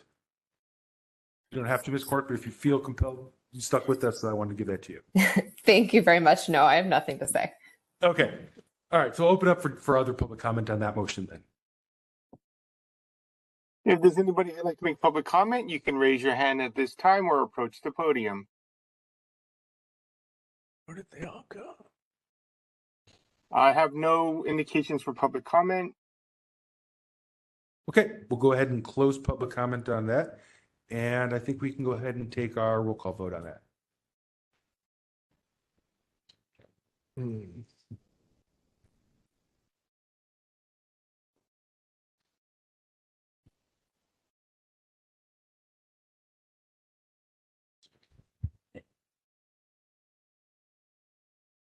Member Hill? Aye. Member Hill, aye. Member Wolf? Aye. Member Wolf, aye. Member Kumar? Aye. Member Kumar, aye. Member Anderson? Aye. Member Anderson, aye. Member Pilpel? Aye. Member Pilpel, aye. Member Sugarman? Aye. Member Sugarman, aye. Member Highland? Aye. Member Highland, aye. Member Schmidt? Aye. Member Schmidt, aye. Member LaHood? Aye. Member LaHood, aye.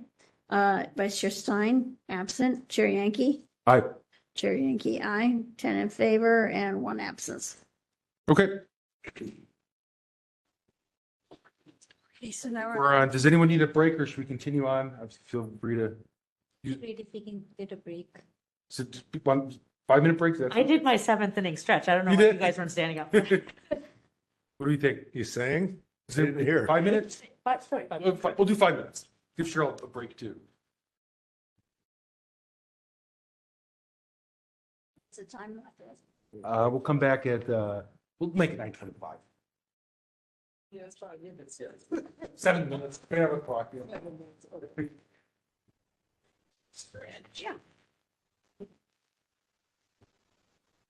Yeah, later on, but I messed up right there.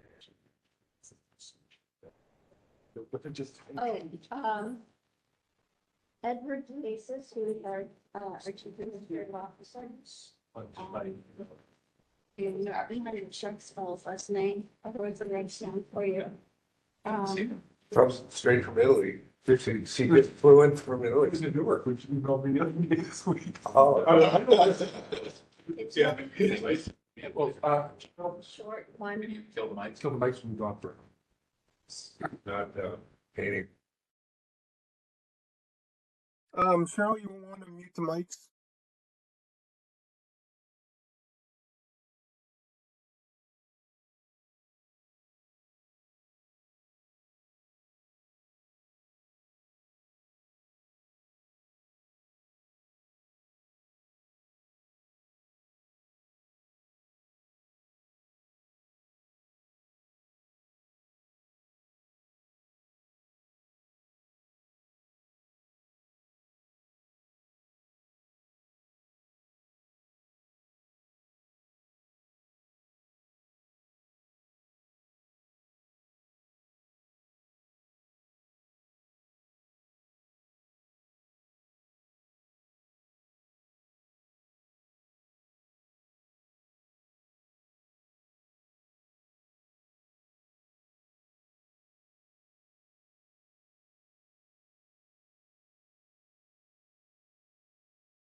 That's clearly working. Okay, back on at 9:30. Is the recordings restarted? Yes, it is. Thank you. Okay, and we have Member Hill and Member Wolf still present remotely. Yep, they're both present. They're both present. Okay, great. Okay, so let's go ahead to item number 14. Item number 14, file number 23013, C as in cat.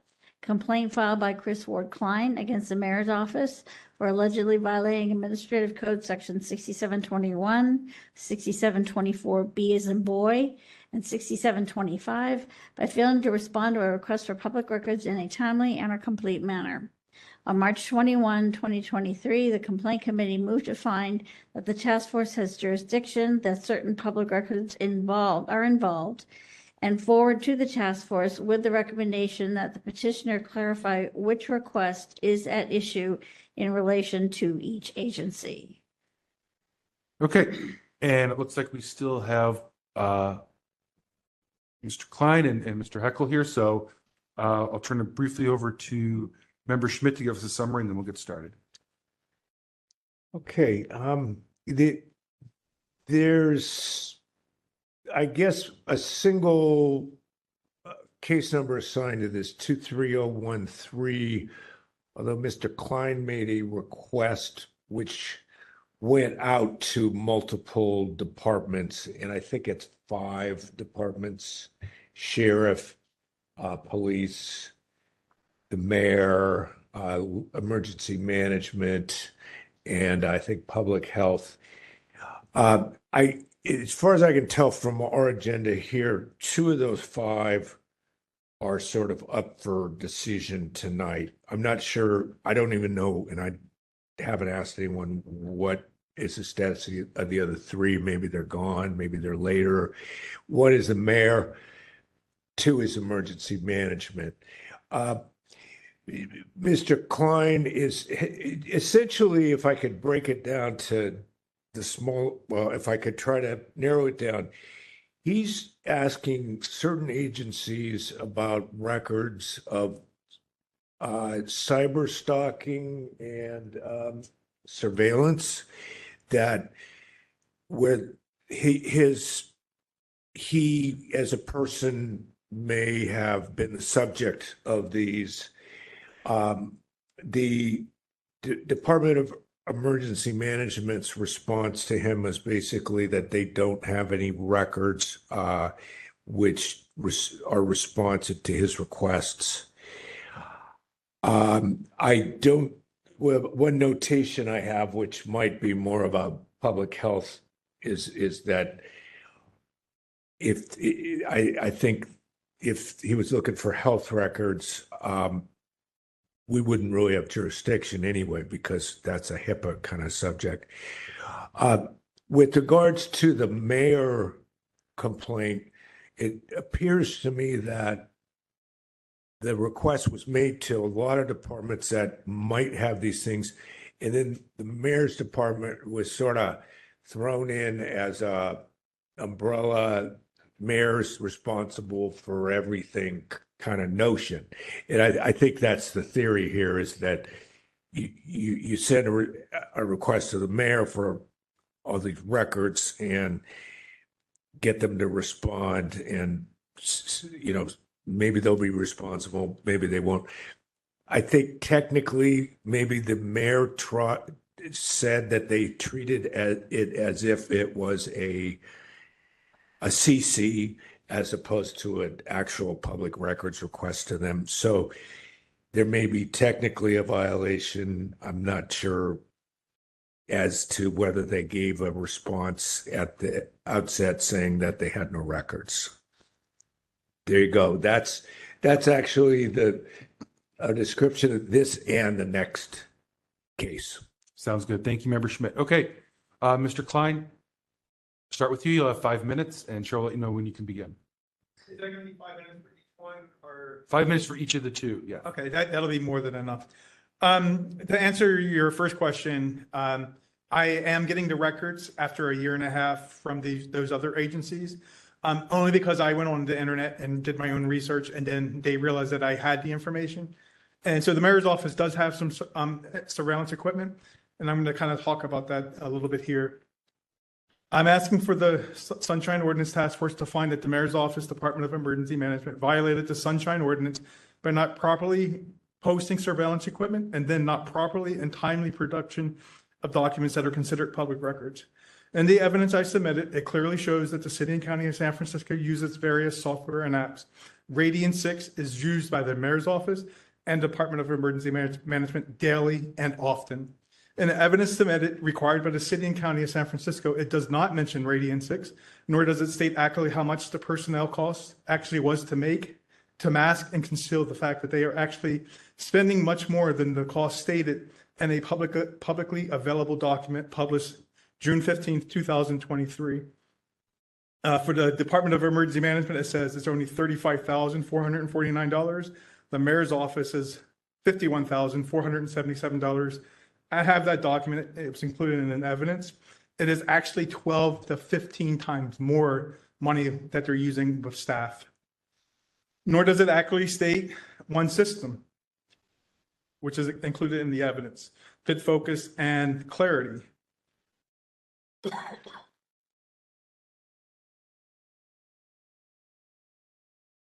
In which articles clearly state that the city and county of San Francisco are using the software and apps. The Department of Emergency Management is mentioned on a homeless and supportive housing website, identifying them as using the app. This app collects data. The mayor's office has a staff that works with homeless, and her office uses this app every day. For example, it was used to clear the homelessness from civic events such as APAC. They just basically told them through their cell phones, you have to leave. That's how software works. And for Gay Pride. Salesforce is located in San Francisco. Its PR staff, here's some more information about one system, but Salesforce puts out their PR that the city and county uses Radian 6, including, right here in the evidence I included, the mayor's office, Department of Emergency Management, Department of Technology. It's also the reason why we're here so late, and I'll explain that in a second. As of last week, Salesforce apps say that San Francisco is using the app. 3 days ago, I found a contract with the city and county of San Francisco. I did not include this because I just found it, that they have a contract with Salesforce. And in that contract, HSA gives access to the mayor's office and its surveillance equipment. UCSF, they have a police department. They use it for treating patients to get them healthier faster. It actually talks to the patient to remind them to take their medicine. Again, that's how software works. The opera uses it to help people sing better. And again, you can find that on UCSF website. Again, it's everywhere. Here's the Department of Emergency Management. All these signals, radio frequencies, are all recorded by the Department of Emergency Management. So I don't understand why they say they don't have it, because every city and county does the same thing. It's all recorded. Today, I'll get to this one later. Even the Red Cross uses it for emergency management during earthquakes, floods, and tornadoes, hurricanes, everything, to guide people to safety during rescues. Again, it talks to the people, hey, you got to go left, right, north, east to get away from the flood. So it's just really concerning that we're going through this, where I have to find the documentation that they have software and it's not being posted correctly because they're using it in a manner that's illegal. I have an FBI report that I filed clearly stating that there were 2 crimes that were committed against me. On the bottom of that form, it's a crime to report fraudulent information to the FBI. I'm not worried because they are actually working this investigation. And I challenge Hank to say this under oath that they do not have this app. I challenge Hank to make that statement. Thank you. Okay, thank you, Mr. Klein. Are there any parties to provide facts or evidence on behalf of the petitioner? Okay, seeing none, Mr. Heckel, you'll have 5 minutes.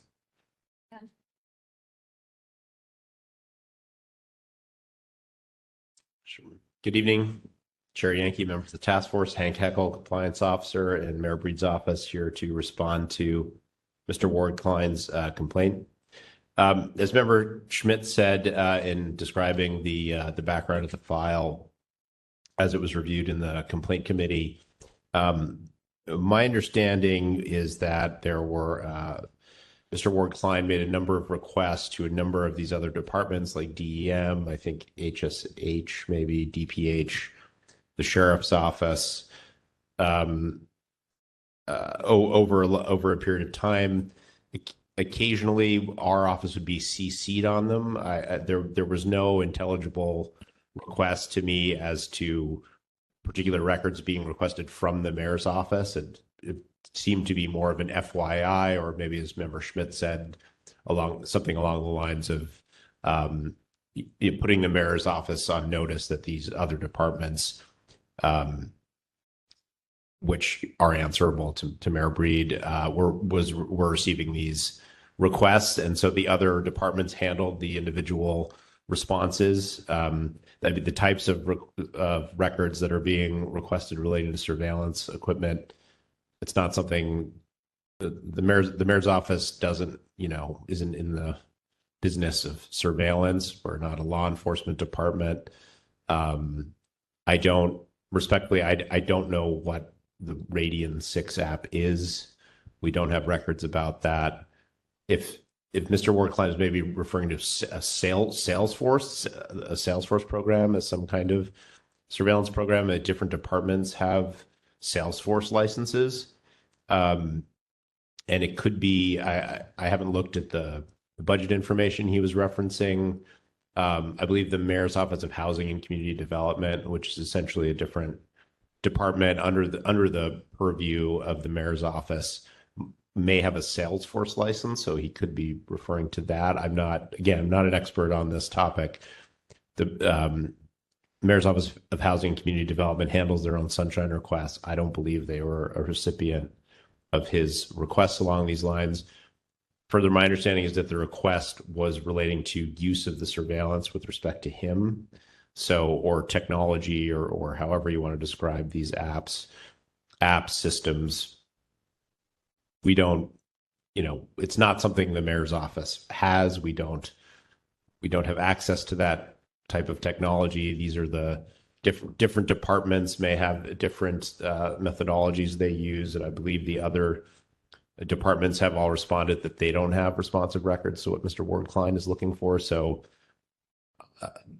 I'm a little bit at a loss. We don't really understand what's being requested of our office. We don't have that type of technology. We don't engage in surveillance.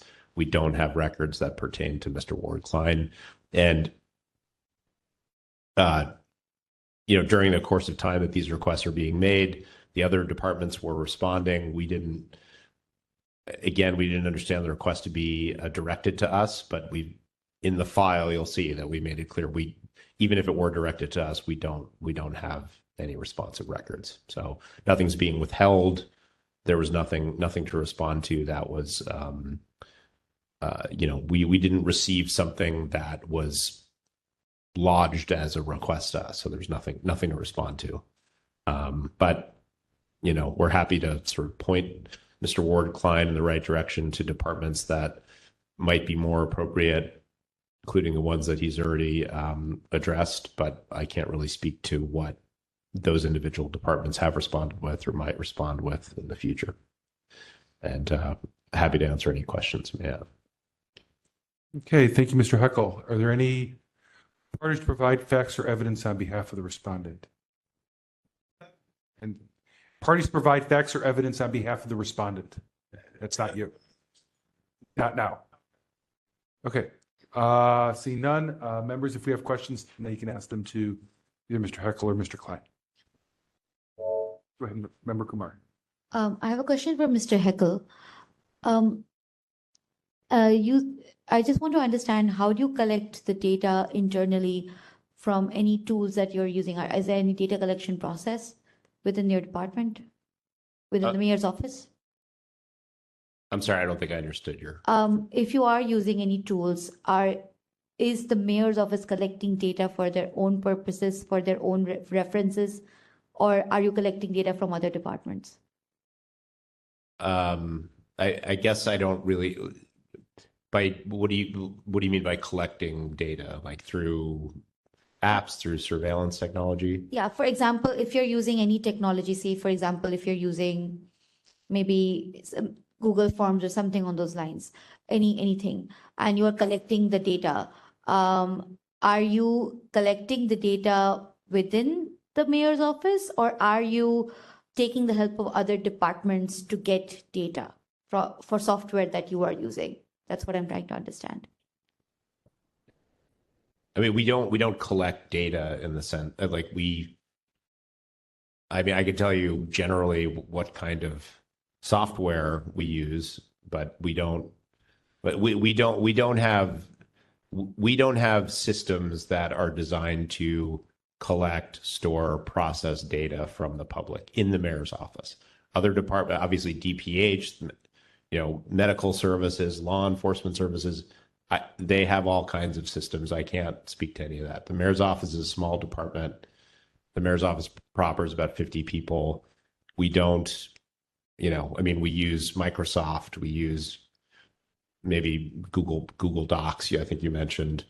So Outlook, Excel, we use there's a Drive system where people just store documents. So I mean, it's pretty much just like Microsoft Office type stuff. That's all we have. So my understanding is if for example, you do have apps like One System, you actually don't know what it's collecting? We don't have a One System app. Mayor's office does not use the One System. That might, other departments maybe use that. I think HSH might use something called that. That's not our app. But this is making me concerned because that means that the technology being used by the department, there's no awareness about the impact of anything if you are yourself being surveilled or anything on those lines. That's my concern. Like, is there anyone within the mayor's office who can handle these kind of requests, who has the understanding of these kind of technologies and their implications? We don't possess this. We don't possess this technology. We don't possess records relating to it. So I mean, other departments certainly, if the police department or the sheriff's department or HSH or DPH receives a request that relates to some kind of app they use to process data pertaining to the public for various services, I mean, they have the ability to respond to those requests as an individual department, because sunshine requests are processed by the individual departments that receive them. But the mayor's office doesn't engage in, operationalizing city services like that. Those are the other, the 60 other city departments do that individually, and they have the ability to respond as appropriate with data from those systems, but we don't use those systems. Thank you. I have a question for, did you have your hand up? I do, but go ahead. Okay. From Member Klein, can you please point me to the page in the packet of the documents you submitted that shows the specific request you made to the mayor's office? So it should be enclosure 2. And this is a document from Salesforce from their public. No, I just want to know specifically where the initial request for records you made to the mayor's office. Where is it located? I have to go grab the book. Okay. Unless anyone else can find it. I've gone through it 2 or 3 times. I can't find it. It's a good question. Actually, it's about it. So it was done by email because it's Sunshine Ordinance Mayor. I don't have that right in front of me. I didn't think that would be a question because that was how we got here. Is I submitted a request and that's what I put on my request. But I see stuff that happened, looks like through. I could go to my email account and pull it up. The documents that I submitted were like 100 plus pages. Well, I know that's what I'm seeing. I'm seeing a lot of extraneous things like Wikipedia articles and so forth and so on, but I can't find. Yeah. So the main reason that we're here, which is you're alleging that you made a request to the mayor's office, and I can't find any proof that you made a request to the mayor's office. Oh, and the other thing is I've made it known that I'm running for mayor of San Francisco, and I'm in communication with their office every single day. I just. But I'm saying I send emails every day to their office stating the same thing. Okay, but I don't have my email account with me right here. Okay. But this document that I just put up has the seal of the city and county of San Francisco. Okay, that's not the question I'm asking, though. We can only have you focus on the questions that. I'm sorry. This isn't more time. Okay. So it's 230313C. So where's that? I mean, maybe the complaint committee, I see some communication with DEM that goes back and forth. I see some with the sheriff. Well, that's because this isn't a question. Sorry. I think there was a general, and I'm trying to find it, a general request in handwriting that included mayor's office. In fact, let's see, I see, that's the. There's 3 references to the mayor's office in the packet, but none of them are the original request. Right. I mean, I see something, a request for dispatcher records to SFDEM. That's not the mayor's office. I see one that went back and forth through the portal for sheriff. I see one for SFPD. I don't see anything with the mayor. While we're looking, I want to just ask Mr. Worrell a question. Did any of the departments respond with anything for you on any of these requests? Yes. Again, some I went onto a website to submit the form. With the mayor, I submitted it to via email. However, none of them got back to me until I went online and found the documents. And so the question is, and maybe it's better during the rebuttal, but how this works is they monitor your email. They have email accounts. They have Facebook accounts. The software is used so they can monitor and market San Francisco. Here's the thing they don't want to tell anybody is they can talk to you while you're on the email on your Facebook through apps.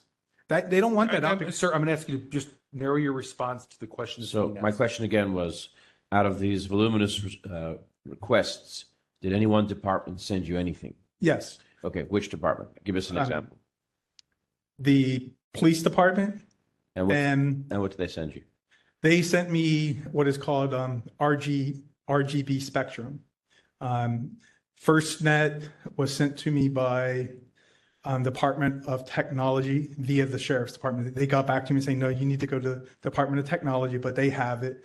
So let me ask one more question. What percentage of your, seems like you're asking for similar things from a multitude of departments. Of all the departments that have responded and all the information that you have stacked up, how much of your information have you received? 80%. Okay. That's much more. 20%, and the 2 items that were missing are the reasons that I'm here. Okay. And what specific item that you think the mayor's office has that you would like? Radian 6 and one system, they call it either One System Clarity or Bitfo because it goes by 3 different names. Okay. So it sounds like from what we've heard from Mr. Heckel, they're not using those systems on a day-to-day basis. Those systems might be used by other departments, and I understand the buck stops there, but this is the surveillance statement that they are required to put out. They admit to using surveillance equipment. They have a budget for it. So they, as in the mayors, on this one specifically, they're saying it's TweetDeck. Sorry, which they? Who's they? So this is filled out. There's a surveillance. Hang on one second. We're not going to take evidence that's not in the packet. Right. That's not fair to Mr. Heckel. We're not going to take documents waived up. So if that is in the packet, can you tell us you where? can refer to something in the packet. I'm not going to take evidence that's not I in the believe packet. this is in the packet, but this one definitely is in the packet. So this is what the city requires all departments to fill out. Under surveillance equipment, the mayor's office is omitting here. Is there a form number for that? This is online. They have to publish this regularly, like every year they have to publish this. Okay. And this is required by the sunshine ordinance. Your department, your task force requires this. And they're admitting to it right here. Member Highland, were you done with your questions? I'm done. Yeah. Okay. Member Popo. Maybe I'm asking the same thing in a slightly different way. Is there something specific that you're looking for from the mayor's office at this time? I got this from Salesforce. Now I want the city to provide me the same documentation so I can move forward with my next steps. And what is that? From the mayor's office? Yeah, it's clearly on this document, it says the mayor's office is using that technology. This is a PR statement from Salesforce. And what's the name of the technology? Radian 6, that's RADIAN 6, the number 6. Okay. It's very similar to TweetDeck, which they admitted to. Okay. Mr. Heckle? Come on down. Two things. You made a statement a few minutes ago that I thought was pretty declarative and helpful. I think you said, in summary, the mayor's office doesn't engage in surveillance, doesn't have any records related to Mr. Klein. We're a small department. We don't do that. Did I hear that? Yes, that's Okay. right. Whether you've put that in writing before or not, would you be willing to put that in writing to Mr. Klein? Just memorializing what you said tonight so that he's got that? Certainly, we Okay. can do that. That would be good. And if you haven't already, could you check with the Department of Technology, for example, on the Salesforce license agreement that the city has and what departments use it? And they can either tell you the mayor's office has a license or doesn't, and you can relate that to Mr. Klein as to the Salesforce issue, and for that matter, whatever other thing he was talking about. So that either the mayor's Right, office yes, we is can do using it, is using these things, whatever they are, or isn't. And if you could just clarify that in writing, that'd be great. That'd be fantastic. And just for the record, Radian 6 TweetDeck do not appear in our packet. Okay. And I'm not saying that they are or do. Telling you they're not. I don't really understand most of this, but I thought if you can just dash that out, that would be great. We'd be happy to do that. Thanks. Okay. All right. All right. Quick Quick question. Yeah, we need. Quick, clarifying question. What is the, I mean, it's not explicitly mentioned, but how do we view vendors in the Sunshine Ordinance? Because one of the systems that's mentioned, like one system is like used by the government, but it's like made by a vendor. So in these instances, say for example, we need certain data, but it's from a vendor, then how, because the vendor can refuse to provide it to the government. So how do we deal with those situations? I'm just curious. Member Hood? So, this is there are a lot of really interesting questions here. I think that Mr. Klein's request for information is very broad and casts a very wide net and refers to a lot of different technology that I'm not sure the city is actually using. And perhaps there's some confusion. When we talk about the one system, being all inclusive. I mean, one system is something that the Department of Homelessness and Supportive Housing uses to help track people who are looking for help. But I'm concerned that some of these other requests make assumptions about technology that the city is using that I'm not sure that the city is using. So I guess to Mr. Klein, where did you, can you point in the records here? Because you have this long list of technology that you say that the city is using, but it's not clear to me where that is. Is there somewhere in your document, and you showed a spreadsheet, do you know which part of the packet that's in? So on the 31st, I submitted 2 documents. One was, the second one basically contained this, but the other document, I went through and I spelled out the first document that I submitted on the 31st, that they never said, said they don't have anything. So the city says we are not using these technologies, right? Yeah, initially, that's where we were in 2023. Since then, I've been finding things online that they are. Finding things online. Like RGB spectrum I found online. Once I found it online, they gave me the contract that they purchased the equipment. So I have that. So 80% of the things that I requested on 2023, I have. So they are admitting that they have this technology. So I don't understand why the mayor's office is saying they don't, because I had 80% of it already completed. The ones that I don't have that I did find online, like the other ones, are the 20%, the reasons that we're here right now. So if I go to court, I would win if I go to court with the documents that I have. 80% of what I have, they said, okay, fine, yes, we have it. We're sorry we didn't get it back to you. That's kind of where we're at. I don't know if that answers your questions completely, but it's just transparency. If they could, basically the reason is that if they don't admit that they have it, they can use it in a manner that's wrong.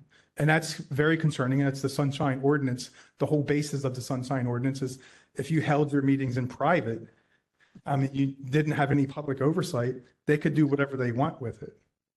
But the documents I have, in a court ruling, I would win easily.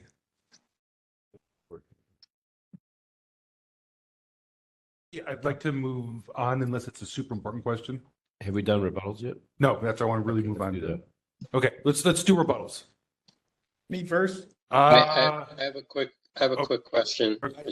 I was up. Oh, I'm sorry. The five of us before him. I'm sorry. No, I was into going to rebuttal. Oh, you're going to go to, okay. Member Wolf, do you have a question? I do. Okay. We all have questions. You're cutting us off, and that's okay. But I thought we were lined up for questions. But Member Wolf, If you're lined up, I'm sorry, I didn't see. If you're lined up for a question. Yeah, and it may have been someone who's ahead of me. Okay. But I just had one question. I can do questions, but let's make them brief. Okay. I'm trying. Yeah. I'm trying like I told you guys I would. But okay, go ahead. Question. Mr. Heckel, in reading all the requested documents that were in the list that Mr. Klein submitted to various departments of the city, you can confirm that the mayor's office doesn't have any of those documents. Is that correct? Yes. Okay. That's fine. And that's not because the mayor's office has chosen to withhold any of them because of exemptions, correct? No. We don't have records that are responsive to this. Thank you. That's all. All right. Member Wolf, you want to make it brief? Go ahead. Yeah, two quick questions. One for Mr. Heckel. Did you receive any requests from Mr. Klein for this information? I'm sorry, Member Wolf, did we receive any requests for what? Did you receive any requests from Mr. Klein for this information? Well, that's just the thing. We don't really view ourselves as recipients of any of these requests. There's nothing in the file, as we've seen. There was correspondence on which we were CC'd. I'm not asking if there's anything in the file. I'm asking, did your office receive a request from Mr. Klein for this information? No, we were CC'd on request to other departments. Okay. Mr. Klein, I have a question for you. You're claiming that the city has this or is using the software. Do you have any proof or evidence of contracts or receipts or what have you? Yes. And are they in the records that you provided us today? There are some. The most compelling evidence I just found 3 days ago. So that one is not. That's a contract with the city and county with Salesforce. Okay, thank you. That's all the questions I have. All right, thank you. Can we go to rebuttals now? Okay, let's go ahead to rebuttals. We'll start with Mr. Heckel. Okay, 3 minutes. 3 minutes. Thank you. Yeah, just to summarize, at bottom here, we're just not a recipient of a request. As I mentioned, as has been discussed previously, there's no request in the file. There were communications, there were requests to other departments that we were CC'd on. We did not view that as requiring anything from us other than just an FYI or monitoring what the other departments were doing. The other departments have individually answered Mr. Ward Klein, but for the sake of completeness and for the sake of discussion and maybe helping Mr. Ward Klein with what he's looking for, we can, as I said, we can confirm the mayor's office is not a department that is a user of surveillance technology. The various departments may have different kinds of apps, technologies that they use for different purposes. The one app's been referenced, which Member LaHood correctly mentioned, is used in the context of homeless, unhoused clients of the Homeless and Supportive Housing Department. Obviously, law enforcement has different tools that they use. The mayor's office does not deliver those types of services. So the mayor's office does not have those types of technologies. To the extent there's any confusion about licenses, I think it might be helpful for Mr. Ward Klein, and I don't know if he's gone to the Department of Technology, also the Commission on Information Technology, COIT, is the city agency that sort of tracks the use of technology among various departments and approves them when they're apps or technologies that could be used for surveillance. But I think surveillance is being used very broadly in the sense of COIT. I've been learning that they, like basically any sort of social media related technology is considered surveillance in the broad sense of it can track who, a user that's looking at a post or posting something, et cetera. So that may be a place where Mr. Ward Klein can look. And with respect to, I think there was a reference to, again, I have no idea what Radian 6 is. People in our office don't use Radian 6. If it's some kind of Salesforce product, the city has a Salesforce license. That's not a secret, that different departments can opt into using Salesforce. And so that may be the basis of what Mr. Ward Klein's found there. But again, we didn't receive a request. We've kept abreast of what the other departments have answered Mr. Klein with, and just for the sake of completeness, we don't have any records because we don't use this technology. Thank you. And just one moment, Cheryl, when you're ready, if you can give Mr. Klein I'm ready. Sir. Okay, 3 minutes. So Hank just said, go to COIT, and this is from COIT. And it says clearly that the mayor's office uses apps for surveillance and they have a budget for it. Again, this is from COIT. They recommended it and forwarded it to the Board of Supervisors. This is a city and county document saying that they do use apps for surveillance, the mayor's office and the EM.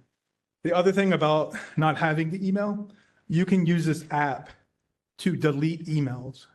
And that is a fact. It helps market the city. So if you have a bad email that you don't want to go forward with, you can, like with your date timer, same thing, you could delete or add things. So I can find the email, but it's very possible that they deleted it on purpose. Again, every city uses this. Every mayor's office in the city and every mayor's office in the United States uses an app like this. Philadelphia mayor, New York City mayor.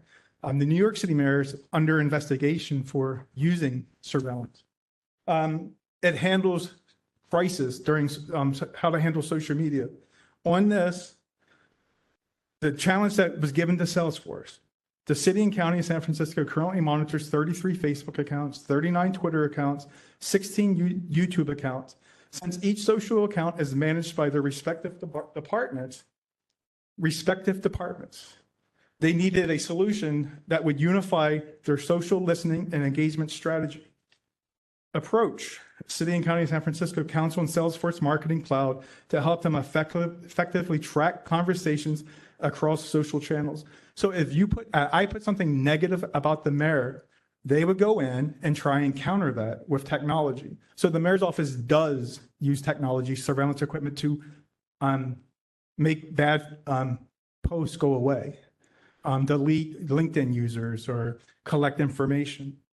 And again, the results. Social data from Radius 6 allows the city and county of San Francisco to better understand their audience so they can engage appropriately and hone the relevance of their content. Multiple city departments now actively using Marketing Cloud, including the Mayor's Office, Department of Technology, San Francisco Municipal Transit Authority, and Department of Emergency Management. City and county seal on the bottom on Salesforce marketing. I could get the document from Salesforce. It'd be very easy. I just don't know why they're not giving up the information because, well, I do, they're using it illegally, but he just said, go to Coit. I have that document right here, and it is in the evidence packet. Thank you. Okay, thank you. Members, it's our time to deliberate and formulate a motion. Chair. Go ahead, Member Hill. I just doing a little bit of research. I think maybe part of the issue is Radian 6 hasn't really existed for a while. It was acquired by Salesforce many years ago. So some people may know it as Salesforce Social Studio. I will say that it is very common practice. There are all different types of companies that do this. Another one's called Zen City, where cities, particularly mayor's offices or like communications offices within the mayor's office will use apps like this to essentially listen to social media.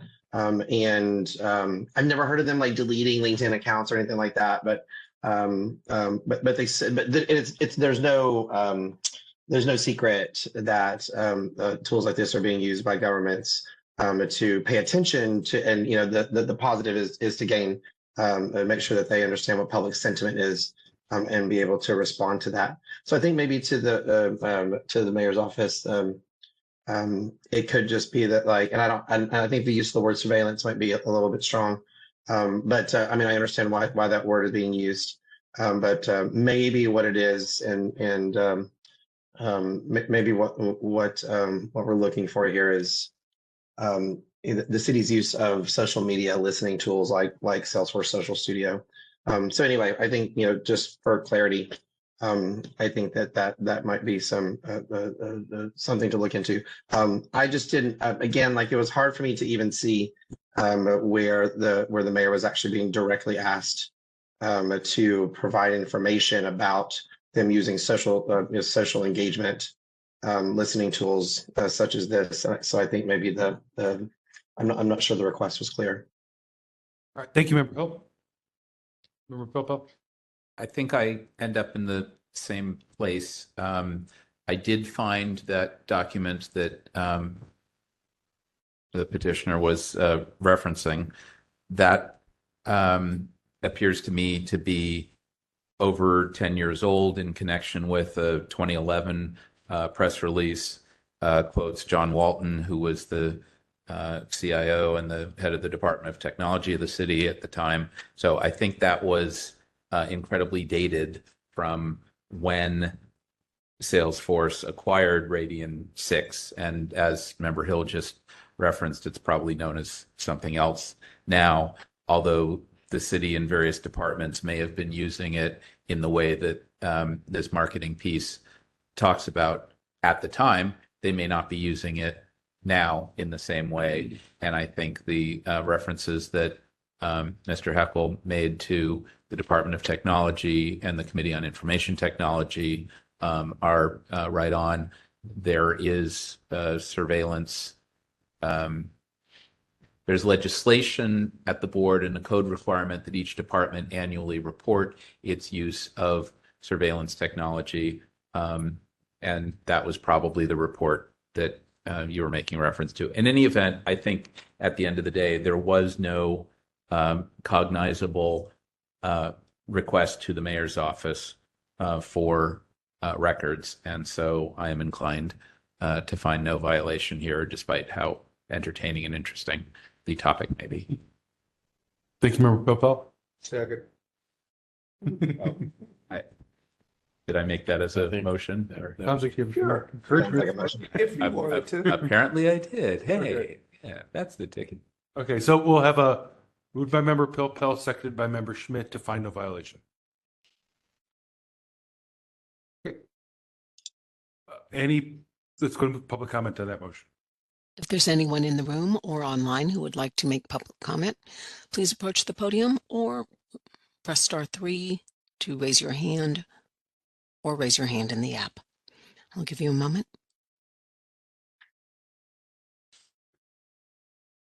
There are no callers in the queue.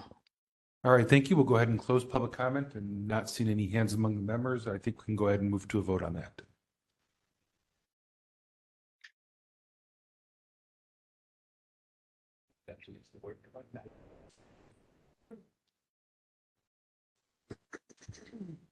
Member Pilpel? Aye. Member Pilpel, aye. Member Schmidt? Aye. Member Schmidt, aye. Member Kumar? Aye. Member Kumar, aye. Member Anderson? Aye. Member Anderson, aye. Member Sugarman? Aye. Member Sugarman, aye. Member Wolf? Aye. Member Wolf, aye. Member Hill? Was that an aye? That's an aye. Okay, great. Thank you. Yep. Member Highland? Aye. Member Highland, aye. Member LaHood? Aye. Member LaHood, aye. Chair, Vice Chair Stein, absent. Chair Yankee? Aye. Chair Yankee, aye. 1, 2, 3, 4, 5, 6, 7. 10 in favor, 1 absent. Okay. Thank you. Thank you, Mr. Heckel, and Mr. Klein. Your next file's coming up. I have a brief update on item 11. Okay.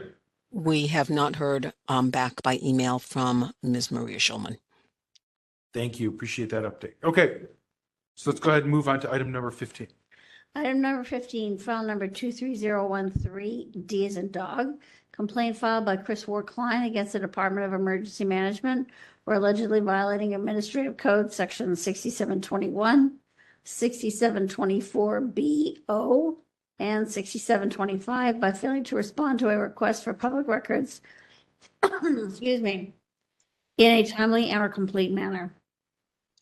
On March 21, 2023, the Complaint Committee moved to find that the task force has jurisdiction, that certain public records are involved, and forward to the task force with the recommendation that the petitioner clarify which request is at issue in relation to each agency. Okay, and Mr. Klein still here. Do we have someone for Department of Emergency Management? One moment, please. Moving Ms. Jackie Thornhill to position of panelist. Okay, thank you for joining us and sticking with it this late. Member Schmidt, you said basically nothing new on this one. The prior description was for both. Yeah, I already said it. Yeah. Okay, so I think we'll just get right into the. Sorry, Chair Yankee. Yes, go ahead.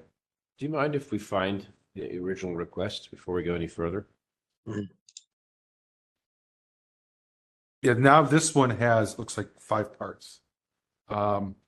Okay, I see the original, same as the last one where it's listed SFDPH, Sheriff, SFTD, DEM, and Mayor, same as above.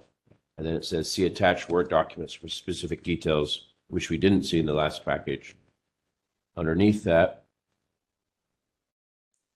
and it's a bit worrying that it jumps to page 721. I mean, I know that's how they do the page numbers, but Okay, I see on page 11, there's a response regarding public record request of December 13th. And there's if you go to PDF page 31 on part 1, there's a request for dispatch record made to DEM. Which page? PDF 31. Or 731 on the bottom. Is it 731 on the bottom? I'm looking at 746, but okay. Okay. Maybe it's in there twice. It may be in there twice. It might be in there twice. Thank you. I think that's the operative request. I will tell you guys that when it comes to page numbering, sometimes there's footers in the bottom of the document, and adding a page number just compounds the issue and you can't read it. So that does happen. No, I know we just start with one page number, we just go all the way through the whole thing, but I don't think that's ever been very helpful. But anyway, okay. There are 2 different requests to DEM. In any event, There are 2 different ones? Yeah. 731 and 746. There are. Okay, there's 2 different ones. They're different. All right. Sorry. Okay, so they are in there. All right, go ahead, Mr. Klein. So I'm not going to need 5 minutes. The reason that we're here so long is because departments are using this technology again to conduct surveillance on the members here. And all it takes is an email or a cell phone number. So if you have your cell phone or your email up, they can influence your comments. And the reason these things get dragged out so long is because they keep trying to do that to get people frustrated. So they are using this technology. And Department of Emergency Management, I know I put requests in it. There's a website that has all the records requests. So this one, I know we have the documentation. On the other one, I'll get back to you on that because I think I can prove that one as well. But it's, again, this document is put out and it's completed. It says the Department of Emergency Management has the documents. The mayor's office has the documents. And it's used. So Radian 6 is the top of the line. Everyone uses it. It's used by intelligence communities like the FBI, the Department of Justice. The Red Cross is here in San Francisco. They use it. And all this information, that any apps that you're using gets stored with the Department of Emergency Management as interoperable communications. That's what I was requesting. I want to see the documents that you have the software, and I want the documents that you collected on me. Not everyone here. So the Department of Emergency Management is the collection agency. Any signal, any app. So if you're on Twitter, the headquarters of Twitter is here. Any email or tweet that you send is saved with the Department of Emergency Management. That color-coded chart that I gave you in enclosure 2 breaks it down by megahertz, kilohertz. So everything that you do on your cell phone goes to the Department of Emergency Management. They don't want you to know that because, if someone's using it incorrectly, or they target at you because you are on probation or parole, they use surveillance.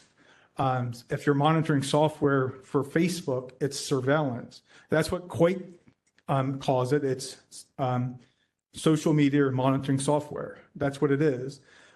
So regardless of what people are saying, every department uses this. Every department head uses it to influence their teams. I'm not going to go on and on about whether or not they have it. I know they have it. I have the documentation that can prove that they have it.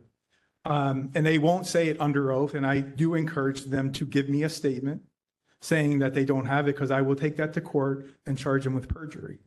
Because this is a public hearing where they need to tell the truth. And I request that you remind them of the seriousness of not telling the truth. And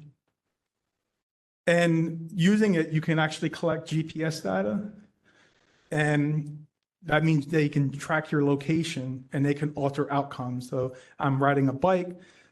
They could actually have a car try to collide with that bike. And if they are using it in that manner, and they are in violation of Carpenter versus United States, which you cannot track or use somebody's cell phone to track their location. I'll just leave it at that. With the Department of Emergency Management, I know I put the request in. They have a website. They don't want to admit to it because the people in Department of Emergency Management use it to alter softball games. Little League baseball games, they can alter the outcomes. So that's why they don't want to admit to it, because they gave out credentials to their friends.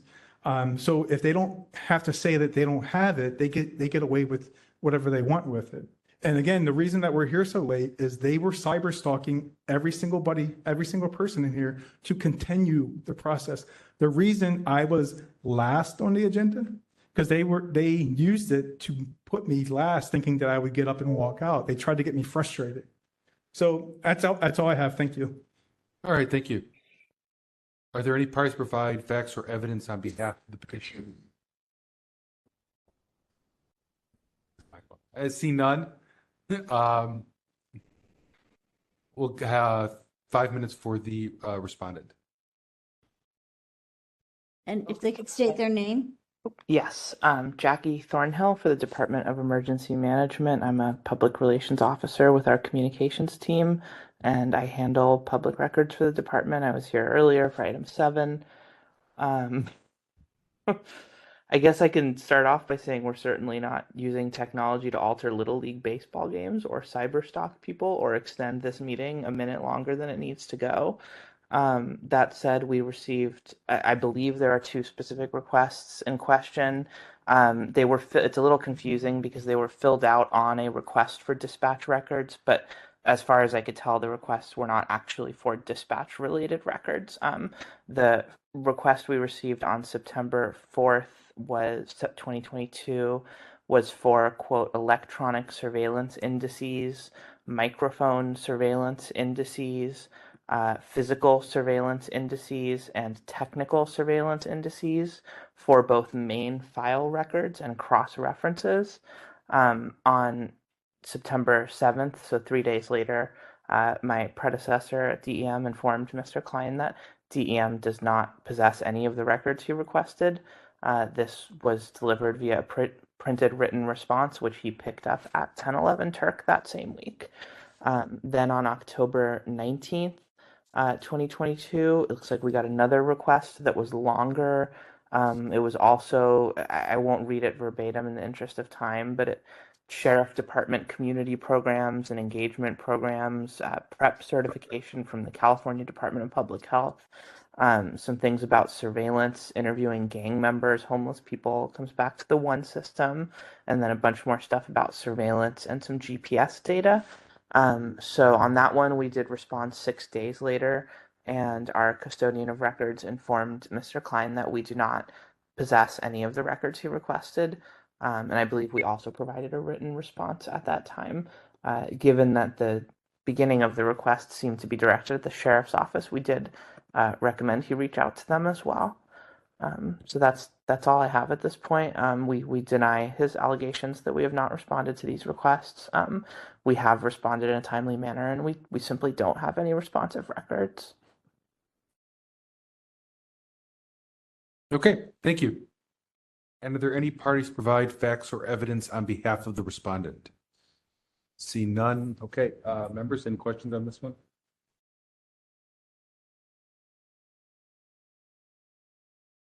Going once, going twice. Okay. I just have a very easy question to Ms. Thornhill. In the future, I noted the department's response, for example, the September 7th response. In the future, you're relatively new at DEM, correct? Yes. Could you just ensure that responses have some name and perhaps title associated so it doesn't just come from an obscure custodian of records and, you know, either has your name or somebody's saying an actual person dealt with it rather than just custodian of records or records officer? Those things always bug me. Sure. Yeah, that shouldn't be a problem. Okay. And your main number 4 records request is still 558-3826 over at Turk Street, whether you guys are over there or City Hall. That's just the number you're continuing to use as the main records contact. Is that correct? I believe I can double check that. I don't have that off the top of my head, but if that goes to our main Turk Street location, to the custodian of records there, that would be correct. We have kind of a bifurcated record system for the department. We have a custodian of records for the Division of Emergency Communications, which is 911 dispatch, and then I handle everything else basically that's not dispatch. Understood. Okay, we can follow up offline, but I appreciate that. Thanks very much. We receive. I'll just say we receive most of our requests through an email address as well, and that's how we received. I believe how we received these requests from Mr. Klein. We're good. Thank you. Mr. Chair. Go ahead, Member Wolf. Yeah, question for Mr. Klein. It's a little hard because none of the records that we have here today are searchable. That is very problematic in and of itself. But can you show us, you keep repeating the use of Radian 6 or software similar to that, some sort of data collection software. Can you point us to where that exists in the records that you submitted? Because like the respondent had mentioned, I only see the request from you for these indices. I don't see a request for Radian 6 that I can find, if that is the focus of your complaint. Sure. When the person from the Department of Emergency Management. I think someone mentioned there was the technical terms, physical surveillance and mic surveillance. That's the technical terms for all the different types of surveillance. There's like 5 different types of surveillance. So Radiant 6 wasn't specifically asked for. I was just looking for all surveillance equipment that was used on my person. And I didn't know any of the names when I first started this because, they try and hide it. But as I was going through this process, I identified it through my own research, and that's how I got a hold of Radiant. Actually, I got a hold of Radiant 6 when I was reading a novel about real life. I get that. I hear you. The problem is we're very limited in how we run our process, and it's really just based upon the request that you made, and if you have received the documents requested,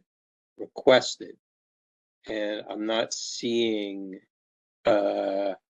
anything in reference to this Radiant 6. I see other stuff, and I see, the whole list of what you have here for the one system and on all of that in relation to DEM. I'm just wondering, did you receive these documents? So I submitted a public records request with the Department of Emergency Management on January 28th, 2024. I have that documentation here. They respond, and that was a request specifically. All information on software Radiant 6 that was purchased and used by Department of Emergency Management. So I do have that document. Did you submit it with your records for this complaint today? They didn't respond until today. No, did the request that you made, when did you make that?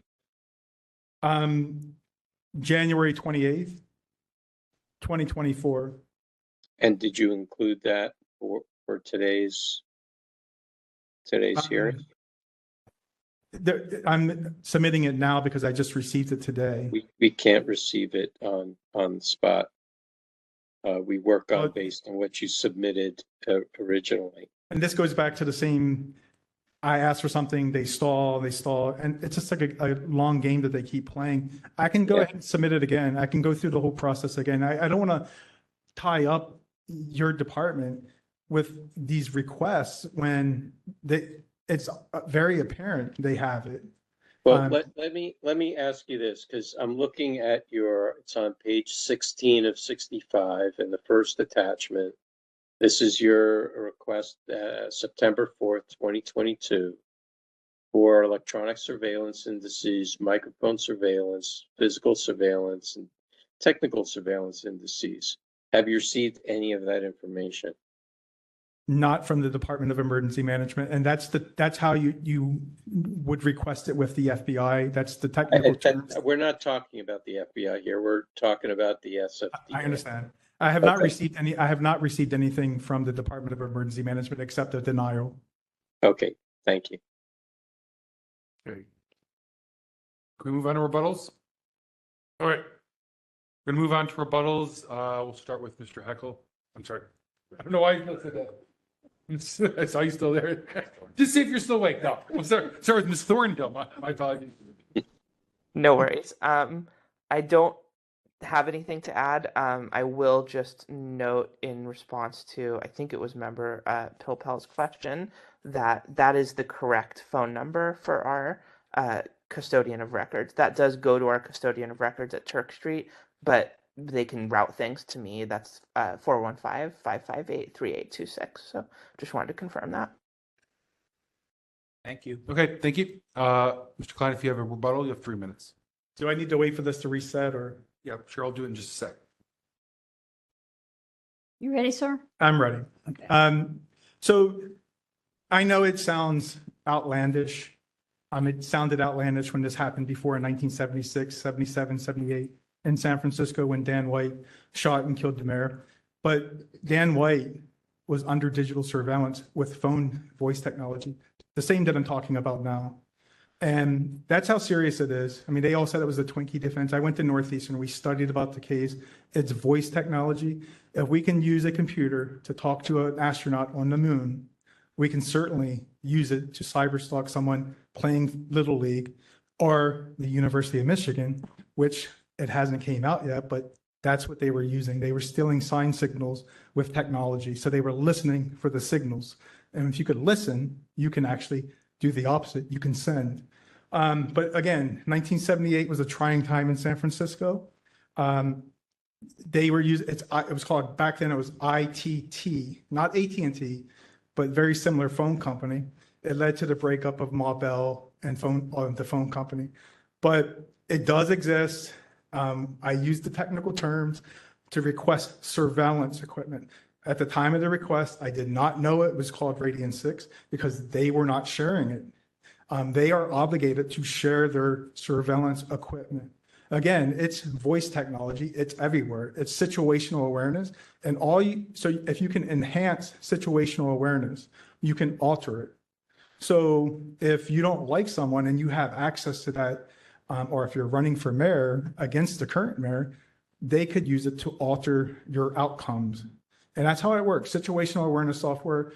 Department of Homeland Security has a 44-page document that tells you exactly they can use Twitter to do it, Facebook, Google, email, phone, your television.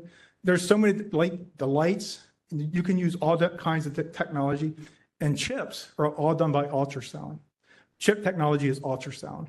And with ultrasound, you can send a message. I could send a message here if I had the right equipment to each and every single one of you, but you wouldn't know it was coming from me. You would think it was your inner voice telling you, hey, I have a unique question I want to ask.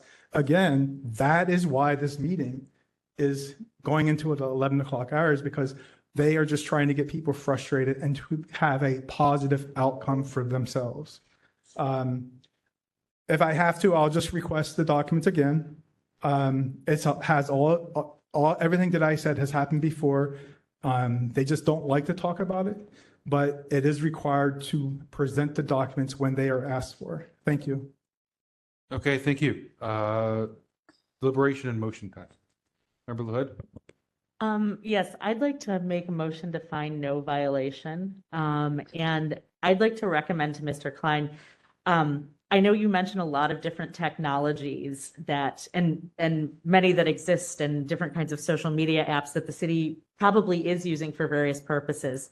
We have seen, though, I think when people are looking for information on themselves, you might be more successful in getting what the city has just by going to a department and requesting, I'd like records that mention me for a specific time period. And that way you're not limited to particular technologies that they may or may not be using, but you might get some information that you're looking for if you're looking for what the city has on you. That would be my advice to you. But at this point, I don't think, based on the request that was made to DEM, I don't think that there's any way for us to help you get what you were trying to get from them.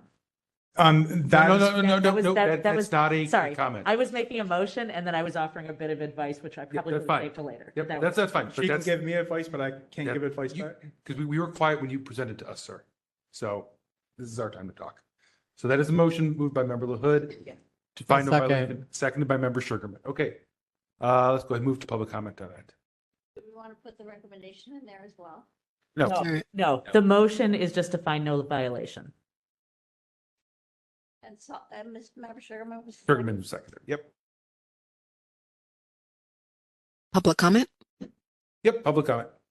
If there's anyone in the room or in the online community who would like to make public comment on this item, please come to the podium or raise your hand, pressing *3 or raising your hand in the app. I'll give you a moment. There are no callers in the queue. Okay, we'll go ahead and close public comment, and I think we're ready for a vote.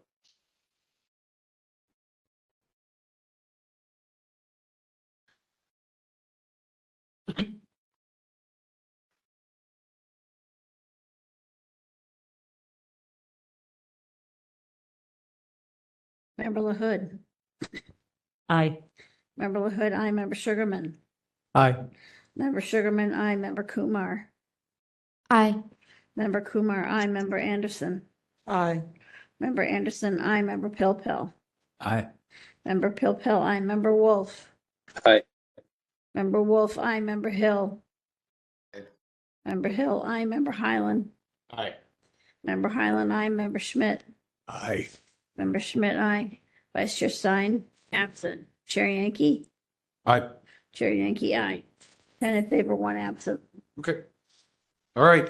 Thank you for joining us this evening. We're finally done with the complaint portion. Let's go ahead and move on to item number 16. Item number 16, hearing update on the 2023 annual report.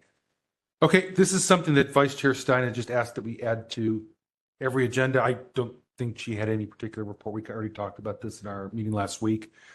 Just a reminder that these are dynamic Google documents, so you can add comments to them, view where we're at with the annual report, and any of the members of the public can click those links as well. We just want to make this as transparent as possible. So I don't know if anyone has any comments about this. If not, we can just move along. I have been working for the last 2 weeks on updating the list of department records contacts, and I got a version of that to Cheryl today. I'm doing some updates, so that may help with who we're sending the department survey to. Okay. Ultimately, that'll hopefully inform and influence what goes in the report. I think it's great that we're keeping this as a standing item. Thanks. Sounds good. Okay. Anything else on this? If not, I'll double check for public comment on this item. Anyone? Is there anyone in the online community who would like to make public comment on this item? *3 or raise your hand in the app, please. No callers in the queue. Okay, we'll go ahead and close public comment and move on to item number 17.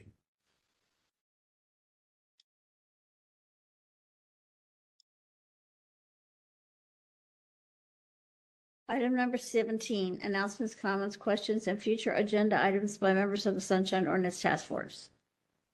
Okay, anything for this item, members? No? Okay. No comments on this, so there's no public comment since we didn't introduce any topics for discussion. Move on to item 18. Item 18, adjournment. So What do you have, Matthew? Moved by member Anderson. All in favor, say aye. Aye. Okay, I didn't hear any objections, so we are adjourned at 10:42. Adjourned to 10:42. Recording ending. Good to see you all. Take care.